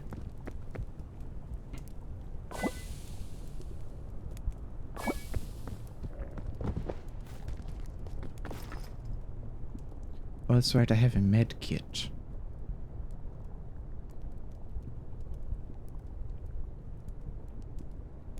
I'll just eat this now. Oh, snap. Ooh, I already see a path. I already see a path. If I go to the left and around, I can go straight up the middle. I've been trying to chat for 5 minutes. You kept getting kicked. You were worried you did something wrong. It was banned. No! It's just being really bad, though. My Twitch has been bugging, too.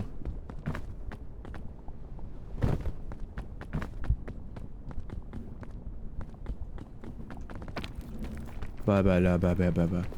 Damn, I wish I got the umbrella. I want to fly.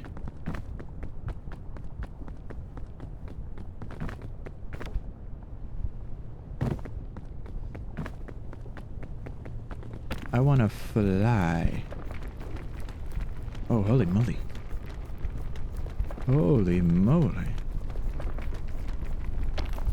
My sunscreen wore off.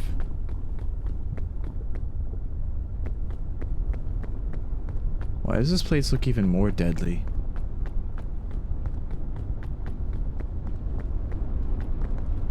I don't like the way this looks, dog.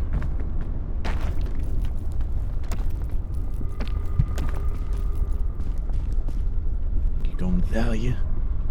Play The Walking Dead or Wolf Among Us? Probably eventually. Found a loophole. What kind of loophole? Blue guy, I made it past the mesa.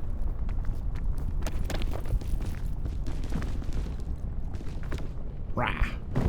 I made it past the mesa. Today, right now. I don't even have either of those. Maybe I should wait for the fire to pass.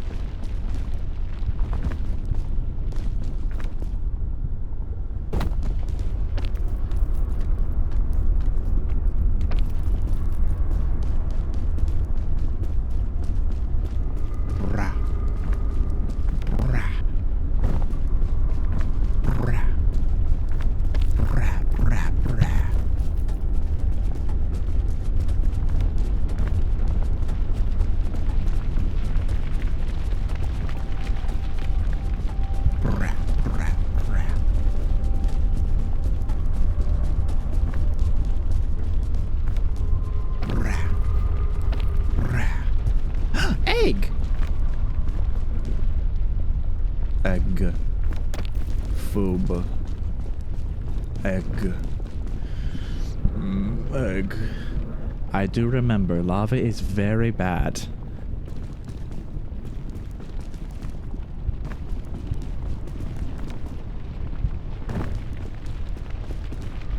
Egg. Egg.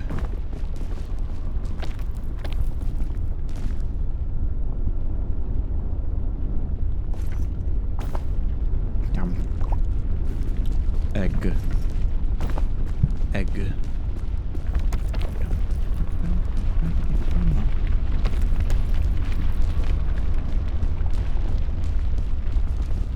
Rah.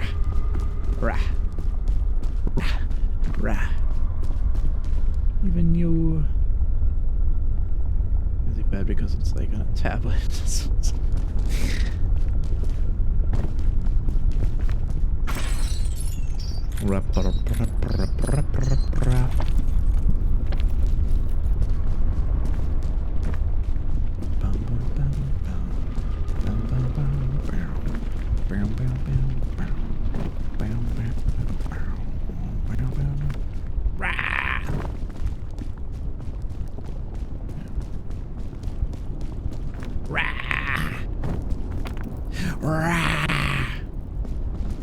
Let's see him again now. Uh-oh. Uh-oh.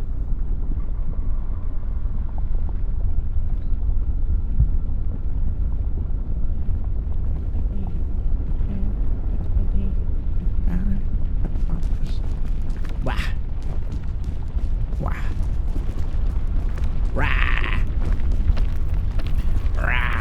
some popcorn. You heard egg? Yes, look, die, big egg. Big egg. Fire bad, fire bad. Fire bad. Rah, rah. Discerning egg. Imagine trying to play Peak and your teammate just keeps glitching off the mountain. Now you're gonna be flying over the mountain is what's gonna happen. Yeah. Up. Up a little. The fire is closing in. It is not good.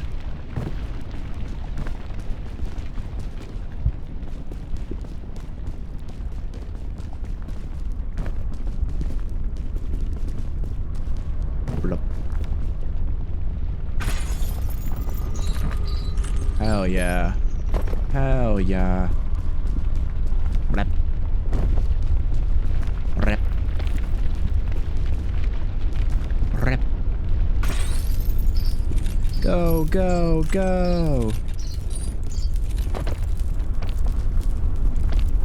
Rep, rep, rep.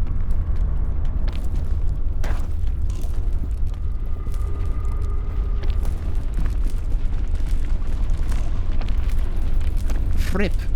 Frip.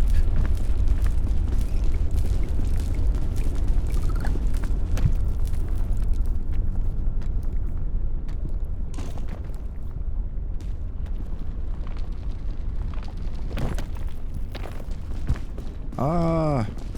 Ah.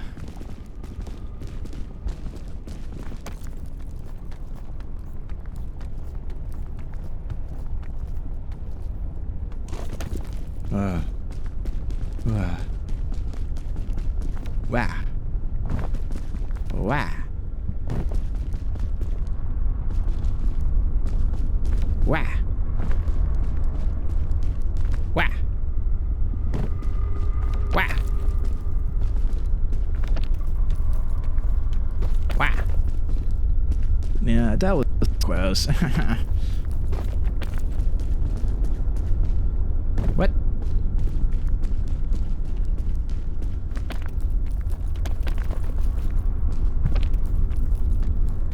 Wah. Wah. Wah. Wah. Wah.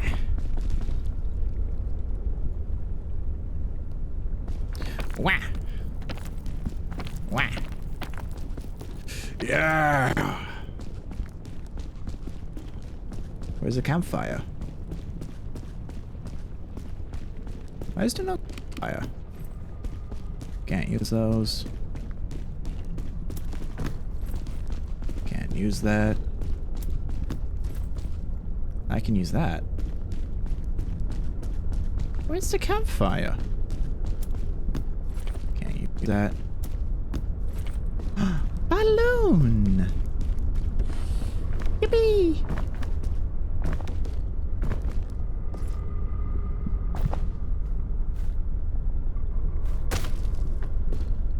Egg. Egg. Nothing impossible with the power of friendship. Well, god damn it, I can't use that either. Did they actually get rid of the campfire here? That's pretty strange. Wait, what? I don't remember there being like rock clusters with lava on the outside. They really changed. They really changed up the whole volcano. Wait, so you can't revive anyone over there anymore? You know, you can revive, you just don't get the checkpoint and the morale boost. Well, that sucks. Oh, wait, it's in here now. Oh! Better walk in, princess. We don't got all day. Yeah, exactly. I can cook my egg. What the freak is going on? What the freak is happening?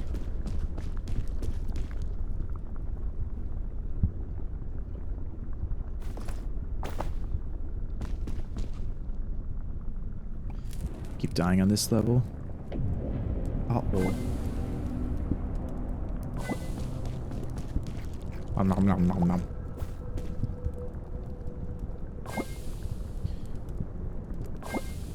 Nom nom nom nom. Oh. Uh-oh. Uh-oh.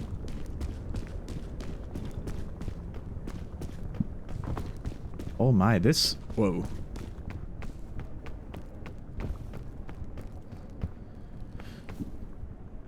Let's see, I can go... Whoa, it's so laggy. Oh my goodness.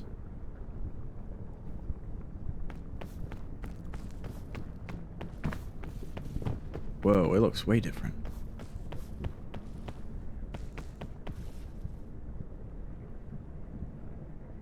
Okay. Oh my god, what the fuck is happening?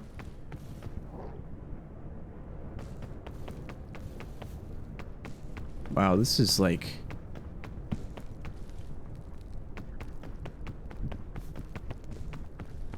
Could go that way, but this way... Phew.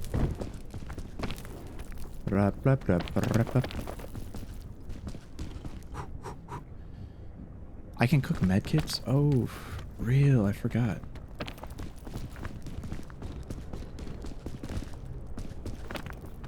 Blah. Blah. Blah. Blah. Blah. Blah. Stop, let me up. Let me climb. Let me climb, damn it. Rah. Nyah. Rah. Rah. Rah. There we go. If you make it to the end, friend, enjoy your lurk. Thanks for lurking and hanging out. Wah. Wah. Wah. Wah. Yeah.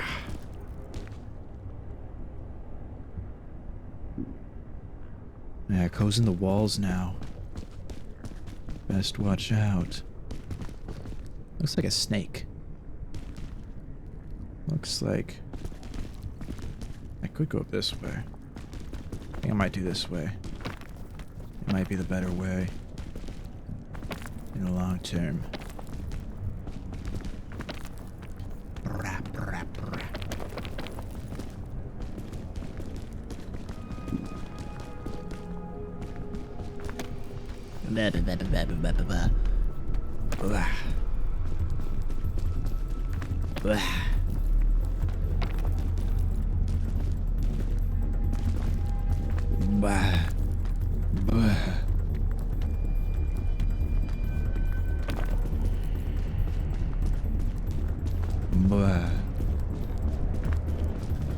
Magma rock.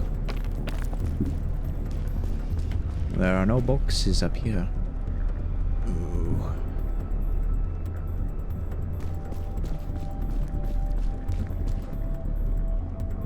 Seems I might want to go to the left. Yeah, okay.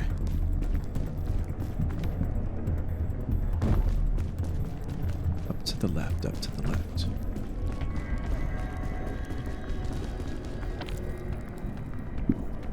Up and to the left. Oh. He. Oh.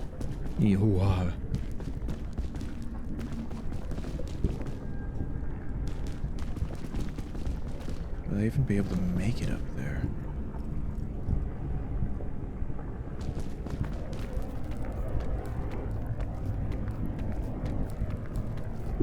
We can sure see.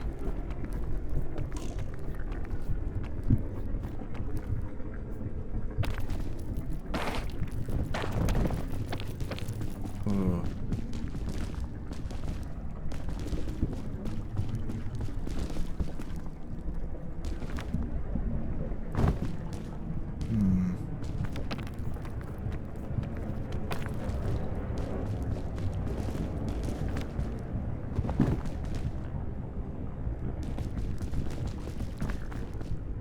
see if I can't devise a way. We can just go back a bit. Just go back a bit.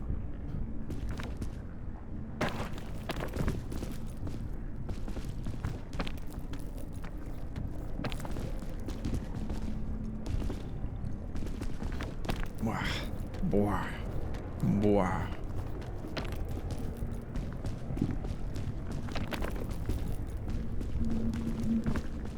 It's just a better spot to see. Wow.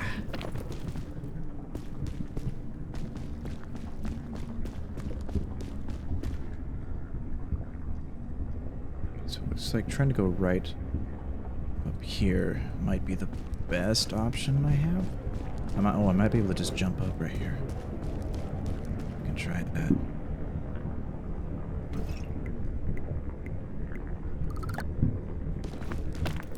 Oh, yep.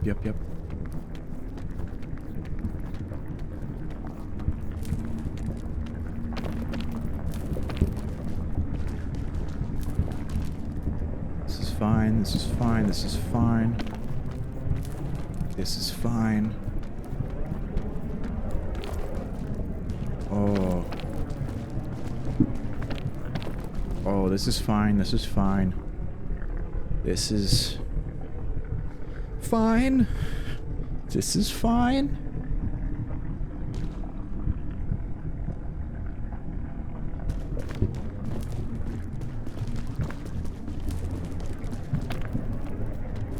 Gotta go up the scary rock. Gotta go up the scary rock.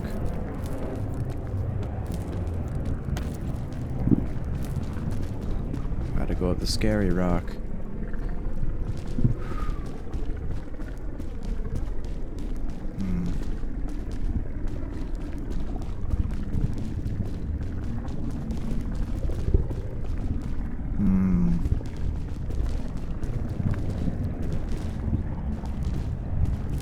Ow.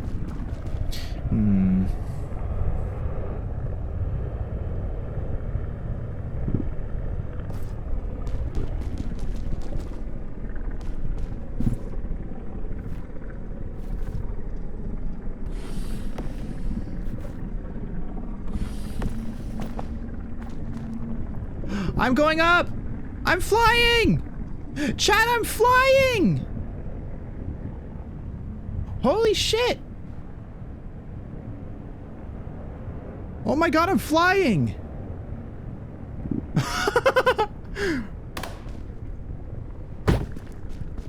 Oh my god!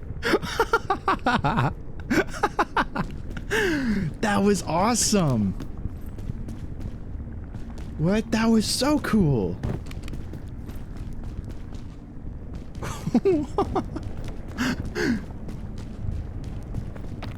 No way, dude.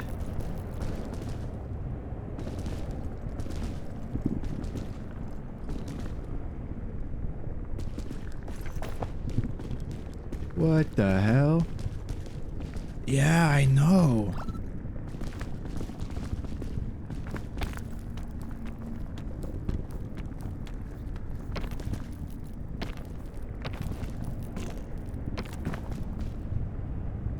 Holy crap, holy.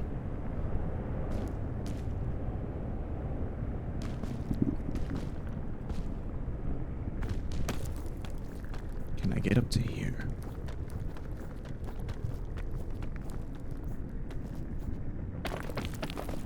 Oh, thank goodness. Oh my god. Whoa, ho, ho, ho, ho. Where did you find those? Oh, I've had them the whole time. I've just had them in the backpack. I've had them in the backpack the whole time.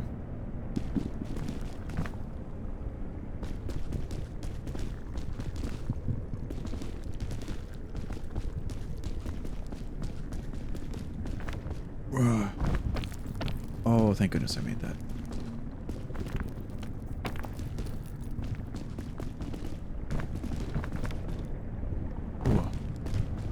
Whoa. Whoa. Those balloons are pretty freaking incredible.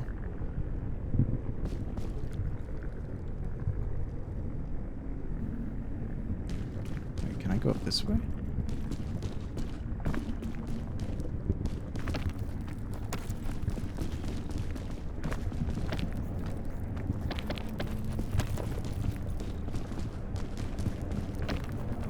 There we go, there we go. Sneak into the little crevice. Yep.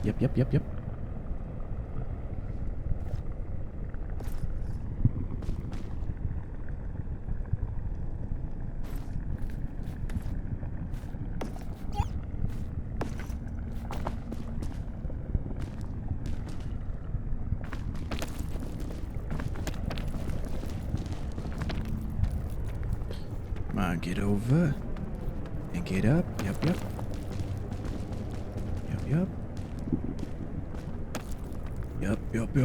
Yup. Oh. Theseus with you? Oh, you know it. I got Theseus right here.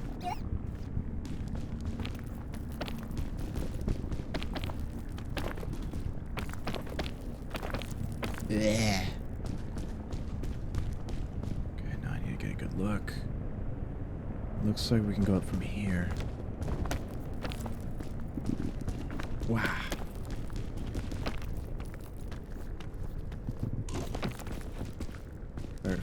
Perfect.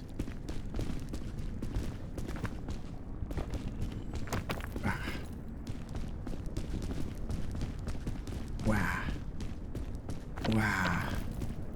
Wow. No, I can't let Theseus die.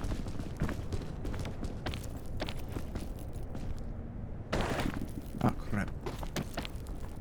No, let go.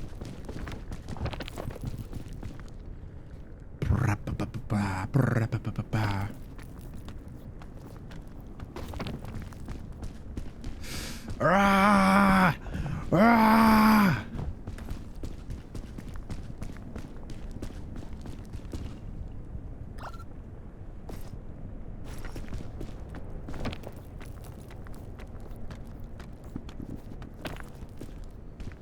Rah!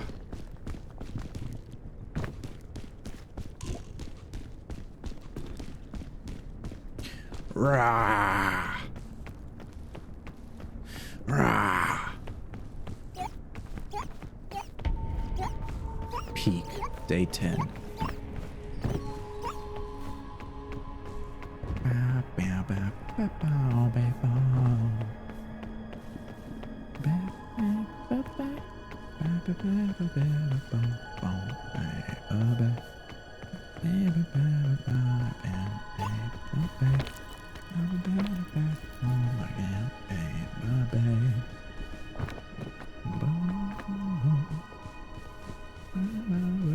Nicely done. Hell yeah, thankies. Let's freaking go.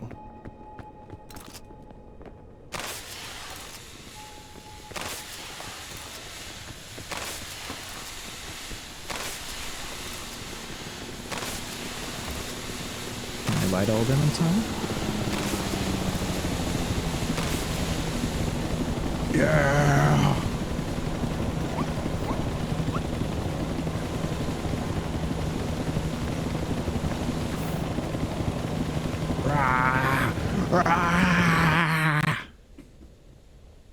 Hell yeah. Hell yeah. Hell yeah. Oh yeah. This is what I'm talking about. Right, gang? A minute, an hour and 33. That's not bad at all.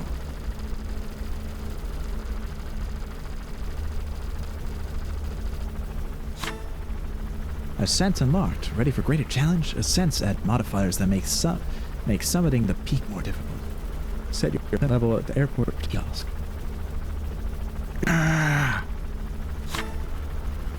Tadpole Scout. New sash. Oh. New look. Oh, now you get a preview of it. That's such a nice hat. Cowboy. Space suit.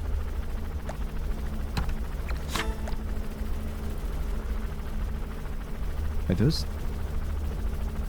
those doggy ears? Are those wolf ears? Let's go! Solo. Without eating any packaged food. She flight. Wait, what? Why didn't I get the one not putting any items on the... What?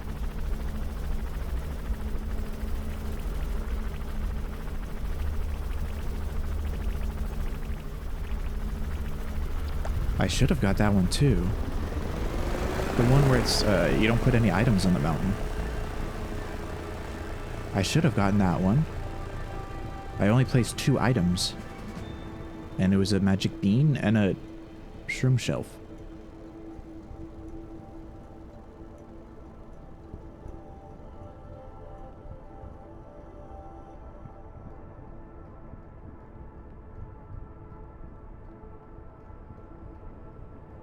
No way. Does the backpack count? I'm gonna be so mad if the backpack counted.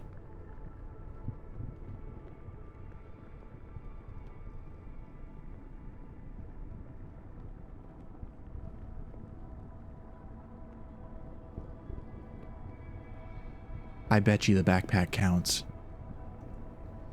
I bet you the backpack counts. Oh, I bet if anything the backpack counts.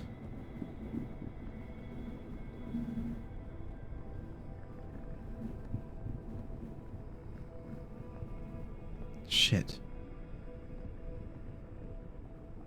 Landfall and aggro crab. Thanks for playing. We did it, chat. Solo climb. Hour and a half. Let me through. Let me through. I got a new sash. I got a new sash. Also, bad news, chat. The authorities, they're on their way.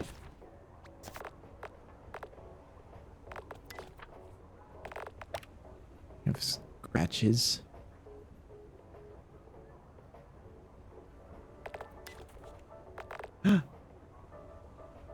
Anime eyes.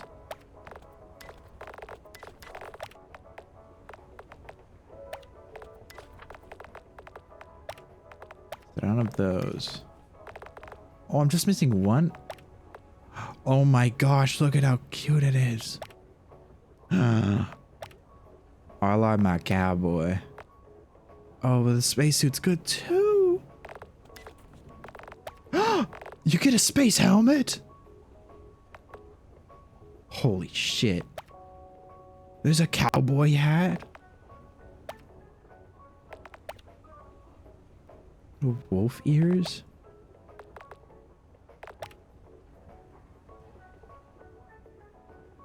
That's so cool.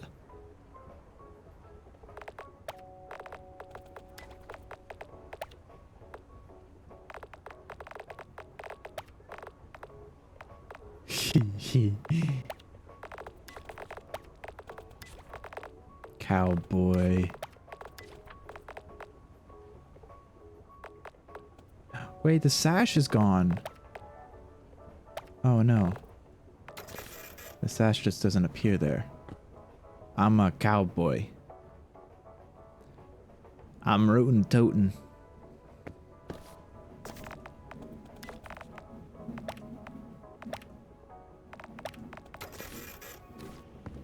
I'm rootin' and I'm tootin'. I'm rootin' and I'm tootin'. Chad, are you rootin' and tootin'? Oh no, the authorities are here. What's the badge called that you didn't get? I don't know what it's called. Escape the island without placing anything on the mountain. It must have been the backpack. It had to have been the backpack. Offer the kiln a worthy sacrifice? Bing bong? I'm root beer and I'm tootin'. Give in to your hunger. You should cross the mesa in a scout cannon. Oh, I had 3 out of 4 mushrooms. That's so dumb. Grr. looking hat. Coconut, honeycomb, yellow winterberry, and an egg. Did 3 out of 4 of those as well. Dang it! I did 3 out of 4 of those and 3 out of... Oh, that's... Oh, escaped the island without taking fall damage. That's playing real careful.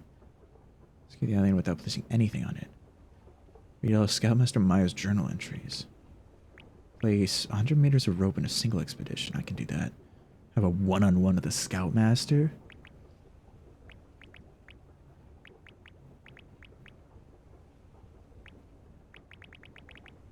Tadpole Scout. Peak summited? Free. I mean, I've only played a handful of... I guess those are the ones I've summited. I've been dead a couple times. I've been, like, dead 3 times.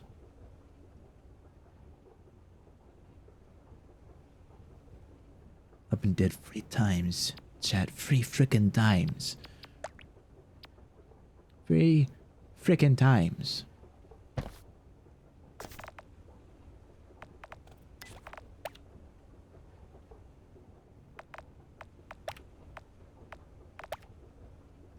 I kind of like this hat.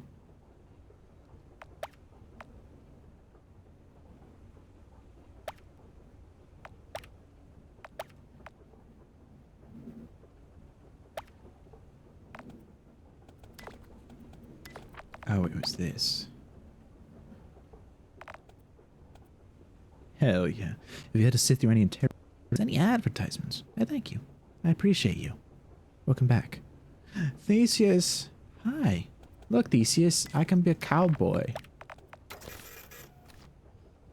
I'm rooting beer and I'm tooting. Did you die? No, we made it together. But I didn't get one accolade because I dropped the backpack. No, don't worry, I had you in my hotbar. Oh my gosh, there's spurs. Look, there's spurs. It's got spurs. Spurs. Spurs. I'm rooting and I'm tooting. You can also be a spaceman. There's a whole space outfit too.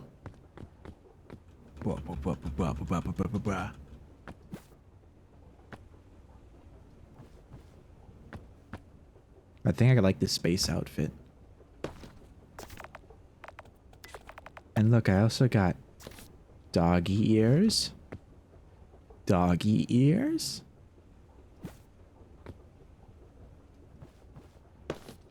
And I got this hat. This might be my favorite hat. Next to the little spinny hat.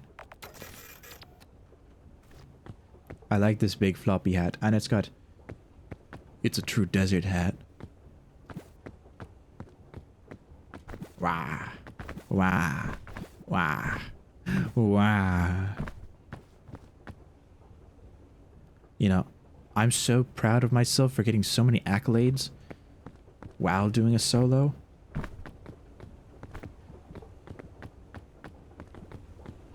I had to pause to have a... Okay, don't worry. That's fine. It's always easier to pause things when mental breakdowns happen.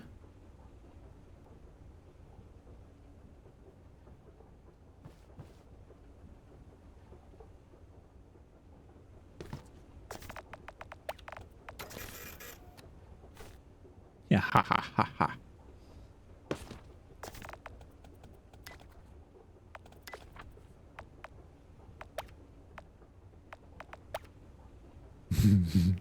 Space Wolf. Yeah.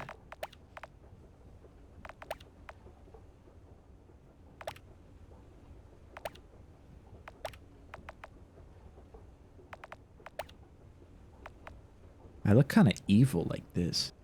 You cannot place rope chains on those applies to the rope cannon chain launcher, but magic bean shell fungus. Say anything about the backpack? What the freak?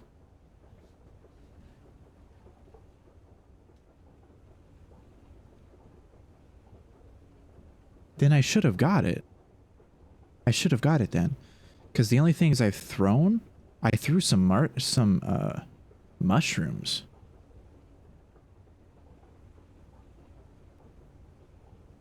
Don't tell me it counts if you open a fucking crate. If you open a crate and the items spawn in the crate, if that counts, that is actually stupid. That's dumb. If that counts, that's dumb. That shouldn't be how that works.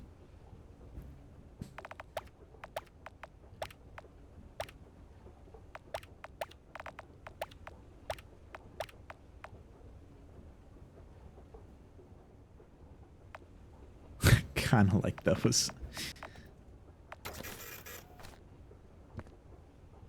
Hello. I am the Space Wolf. I have arrived on Earth from space. From space. Yes.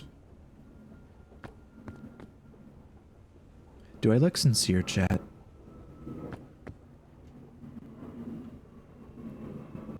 I guess I could do nothing. Oh, wait, this is good. Wait, this is... Oh, this is even better. Whoa.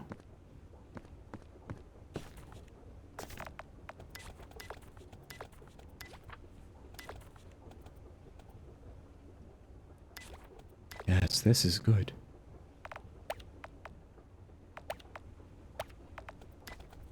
Yes. Little bow and drop you because your body feels like you did. No, I didn't. I had you in my arms. I mean, you might have got a little whiplash because I was pulling you out and putting you back. So, apologies if that's the case.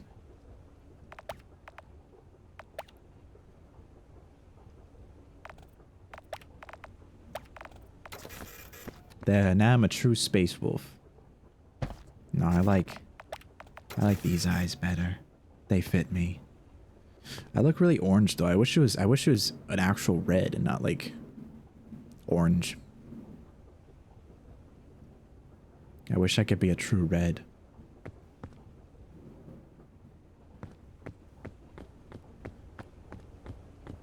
Like that. Like that red. I mean, this is kind of pink actually. But the pink in here is like that. That's like hot pink. Your shoulder isn't in its socket. Oh no. What have I done?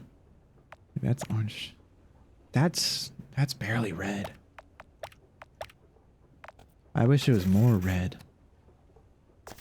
Like what the heck you get? Oh, I guess that's cyan. I wish it was a deeper red. Like that color. This is kind of hot pink.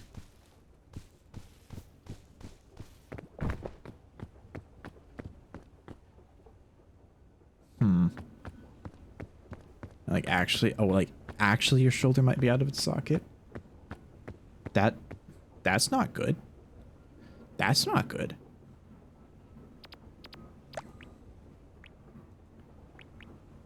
Tadpole Scout. Wait, what are the different difficulties? That's not good, Theseus. You might... Yeah, I think you need help. So there's Tenderfoot. Peak. Ascent 1. Fall damage is greater. Rabbit Scout. Oh, so you have to keep doing them. Oh. Tadpole Scout. Fall damage is greater.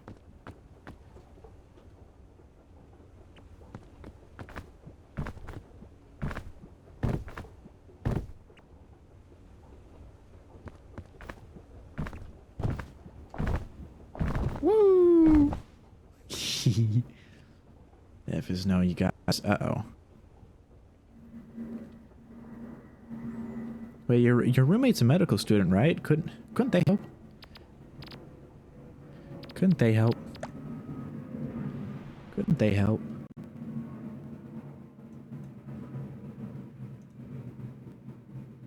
I feel like they could probably help. If I'm being for really honest.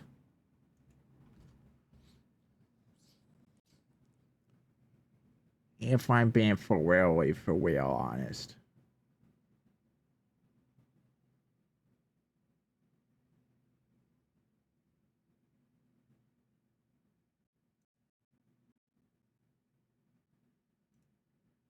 Now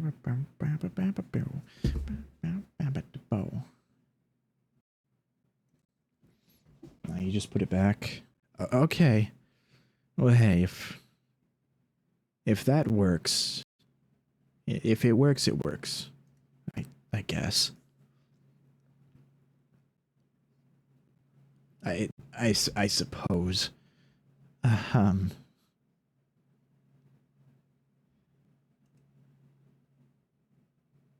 Your joints do that sometimes? Okay, I guess if it's like a normal occurrence for you, then it's probably okay.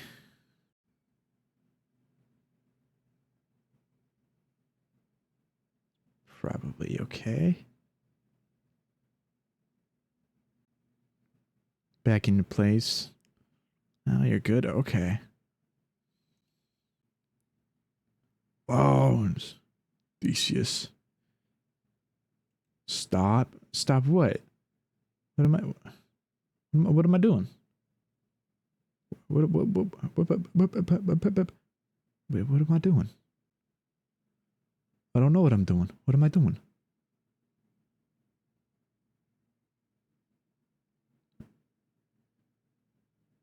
Reset your shoulder. No stream end. Oh. I see what you think and think. I see.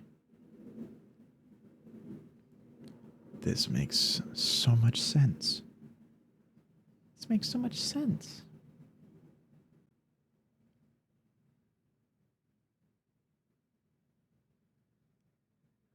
Whoa, wait, there's like goat horns you can get. What?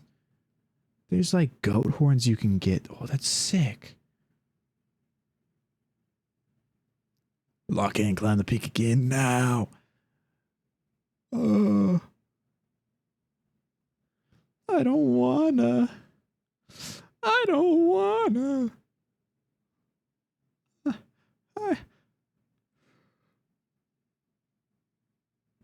don't wanna.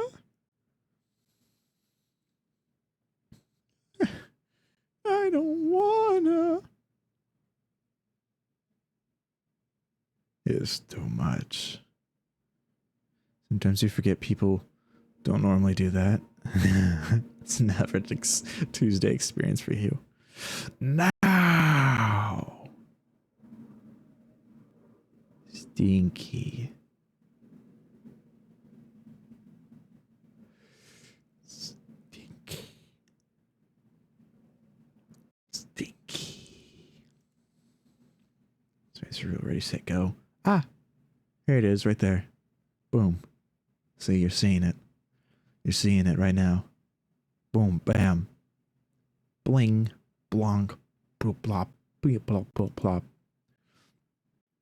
You can just look at your jot, Will. That's something. That is... It's kind of fun. Ah. I see. I see, I see. 'Tis interesting. I'll say that much. Blah. Brah, brah, brah. You can pop your jaw. Yeah, I can pop my jaw too.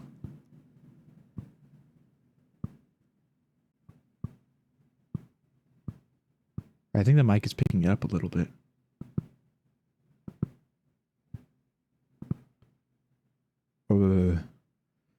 I can pop my jaw.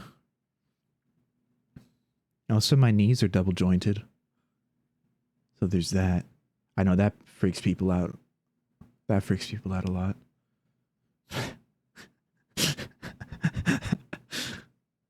So my knees can... Oh yeah, I got hitchhiker's thumbs too. Yeah, I can bend my thumb. Like if you're putting your hand toward your forearm, like bending it in, I can make my thumb touch my forearm that way. I just double jointed knees for weird people out. Cause my knees go further back The normal, like, you know how normally people, their knees will lock and their legs will be straight? Mine end up being like a curve, like a bow shape, if I put them all the way back. So it's like, whoa! Whoa there! What are you doing, bud? You know, it freaks people out. I mean, you can jump like 15 feet high. No. No, I cannot. That'd be kind of cool, but no, I cannot jump 15 feet high. That is not something I'm able to do at this moment. Maybe sometime in the future. But right now, no. No. Not in the slightest. Coast still lurking? Probably. I mean, is Blank still lurking? Probably. Probably. I wouldn't be surprised.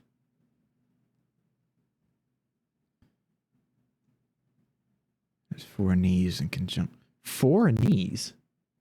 Wait, who the hell has 4 knees? What? Wait, wait, what? Who has 4 knees?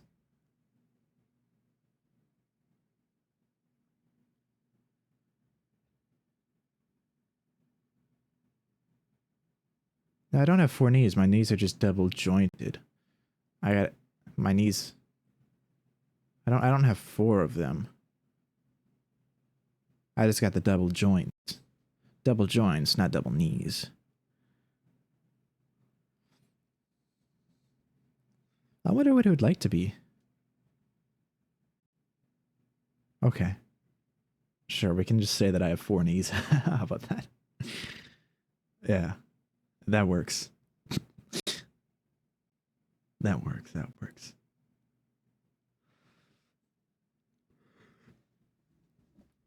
Thanks for the math lesson, blue guy. I appreciate it.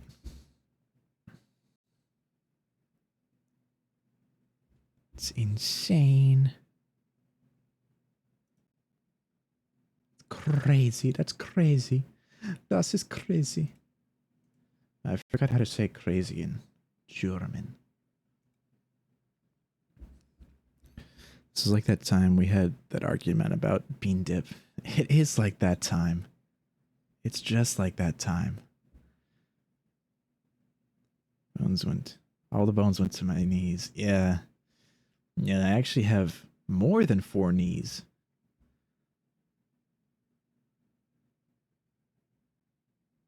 Dip bean. Dip bean. Dip bean. Dip bean. Dipping. Dip bean. Bean dip. Bean. Dip bean. Bean dip. Bean dip dip bean. The bean dip has the bean that was dipped in the bean dip. The bean dipped. Because the dip bean was beaned when the dipping had dipped the bean in the bean dip. You get it? You understand? It was like 3 hours ago, and that's like 3 months ago. It's so true. So true. Absolutely true. Absolutely true.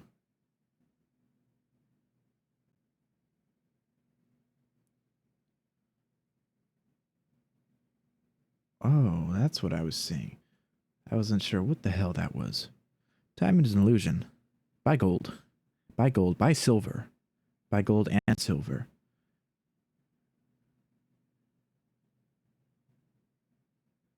Buy gold and silver.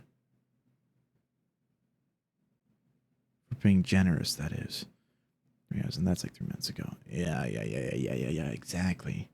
See, you get it, you get it, you get it. You get it. You get it.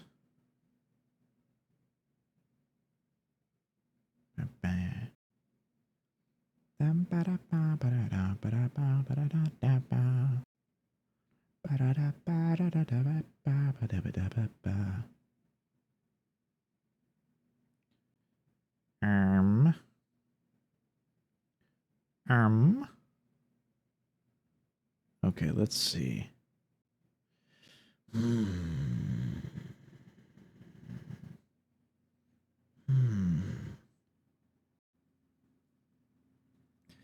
Would I dip beans in bean? I would dip beans in bean dip. I mean, yeah, I guess so.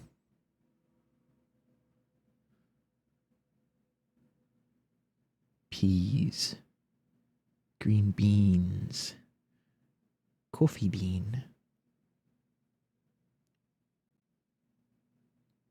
I think a coffee bean and dipped in some chocolate would be pretty good. That'd be a nice dessert. If you like coffee, that is. Or coffee flavored things. Coffee flavored things.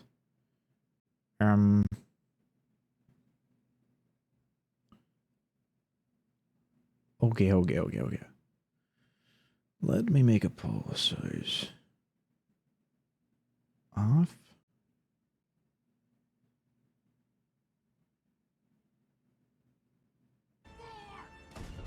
More.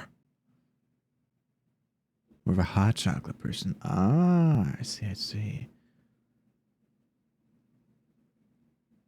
Off. More.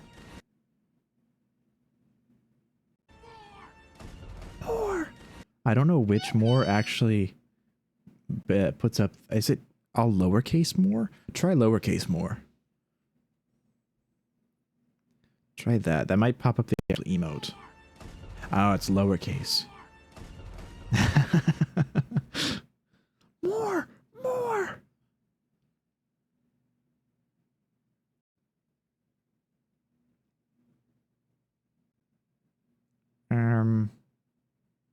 Ah.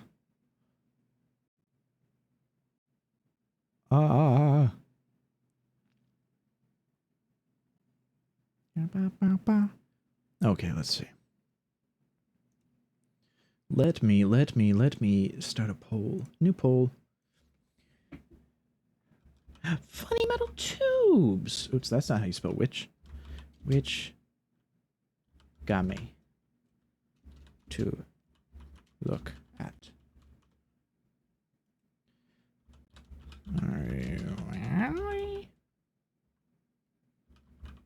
World.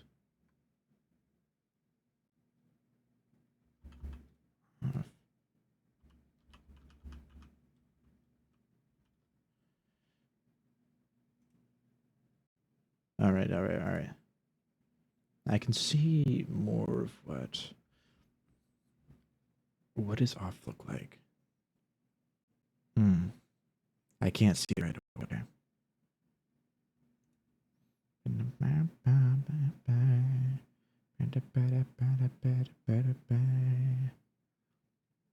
Is off like an Undertale styled game? I think off is like an RPG maker game.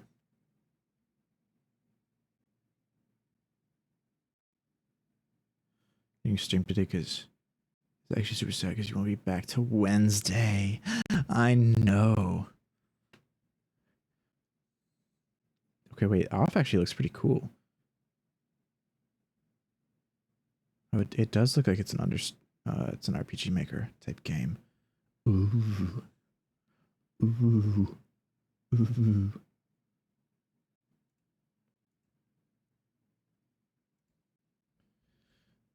Yes, it's a. Wait, what? Oh, off. Off is a classic.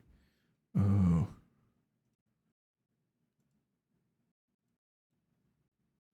I not know that. Let me search it. Damn it. Let me search it. Wait. Yes. Oh, wait. I've seen. Oh, I've seen stuff about this before. Oh, yeah. I have it on my wish list. That's why it felt so familiar.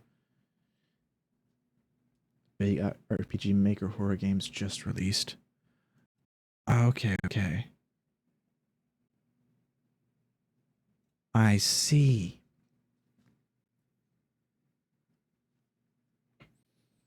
I see.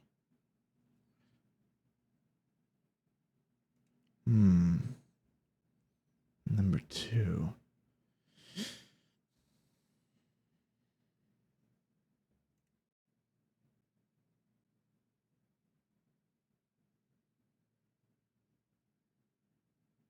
Hmm. Hmm. Hmm.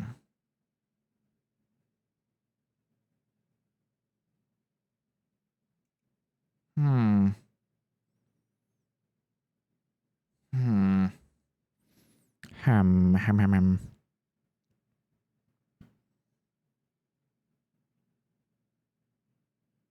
Part of me really wants to raid into the person playing off. They also just did a new model reveal too the other day. If you guys want to play RimWorld, or watch RimWorld, we can do that.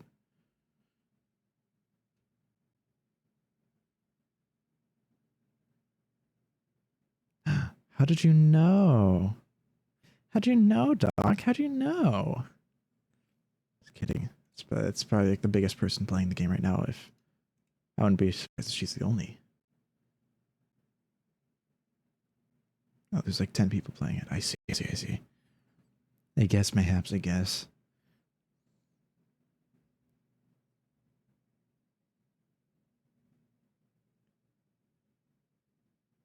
Then when you were waiting for your stream to start, you seen Eris live with a new model. Ah, I see.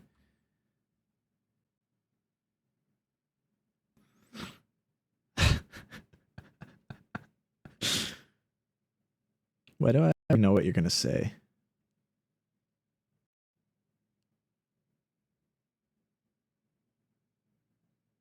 Okay, yeah, we're gonna. Okay, yeah. Screw it. We're gonna say hi to Eros. Her new model's really cool, and off looks like a really fun game. That's what I'm gonna do. Bean dip raid.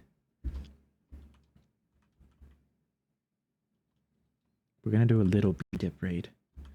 Bean dip.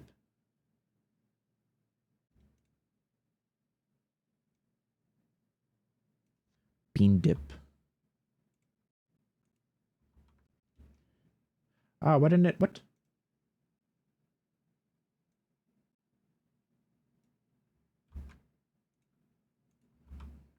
There. Bean dip. Bean. Dip.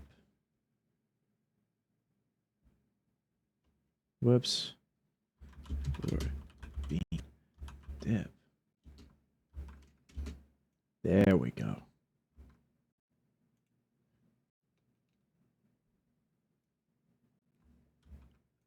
Hold up. I'm making the raid message. Today we're gonna have a custom one, okay? There, see? It's exactly what he thought. Why is it? Oh, whoops. I want this song. Bum, bum, bum, bum, bum, bum, bum. Bum, bum. Ba-ba-dow. Yes. All right, let me start it. I had a lot of fun today. I hope you guys enjoyed listening to the stories. And then also cheer me on for Peak. I'm genuinely so surprised that we freaking made it. That I freaking made it. I'm so happy. It's nice. I'm glad. I want to thank all of you for hanging out with me today. It was so freaking fun. I had a lot of fun today. I'll be back on Wednesday. I'm going to work hard on getting some videos prepped and readied. And also looking at getting a new background. Finishing the background for stream and new scenes, you know? Good luck. Thank you. I appreciate it. I want to say thank you all for hanging out with me today. I had a blast. I had fun. Authority pass Jasper emote? Perhaps. I do need to do something for 200 followers. So we reached that recently. Big milestone. I do need to make some new emotes. But I hope you all have a good morning, good afternoon, good night, whatever it may be. Be kind to yourself and have fun. I'll be back on Wednesday. Hope you all have a good 2 days without me. Good night, Bones. Good night, all. Good night, all. Go have fun. Go have some fun with Eros. She's a very fun person. She can get loud. She's a banshee. Okay. Bye-bye. Go have some fun. Bye-bye. Doc, that's a terrible number, by the way.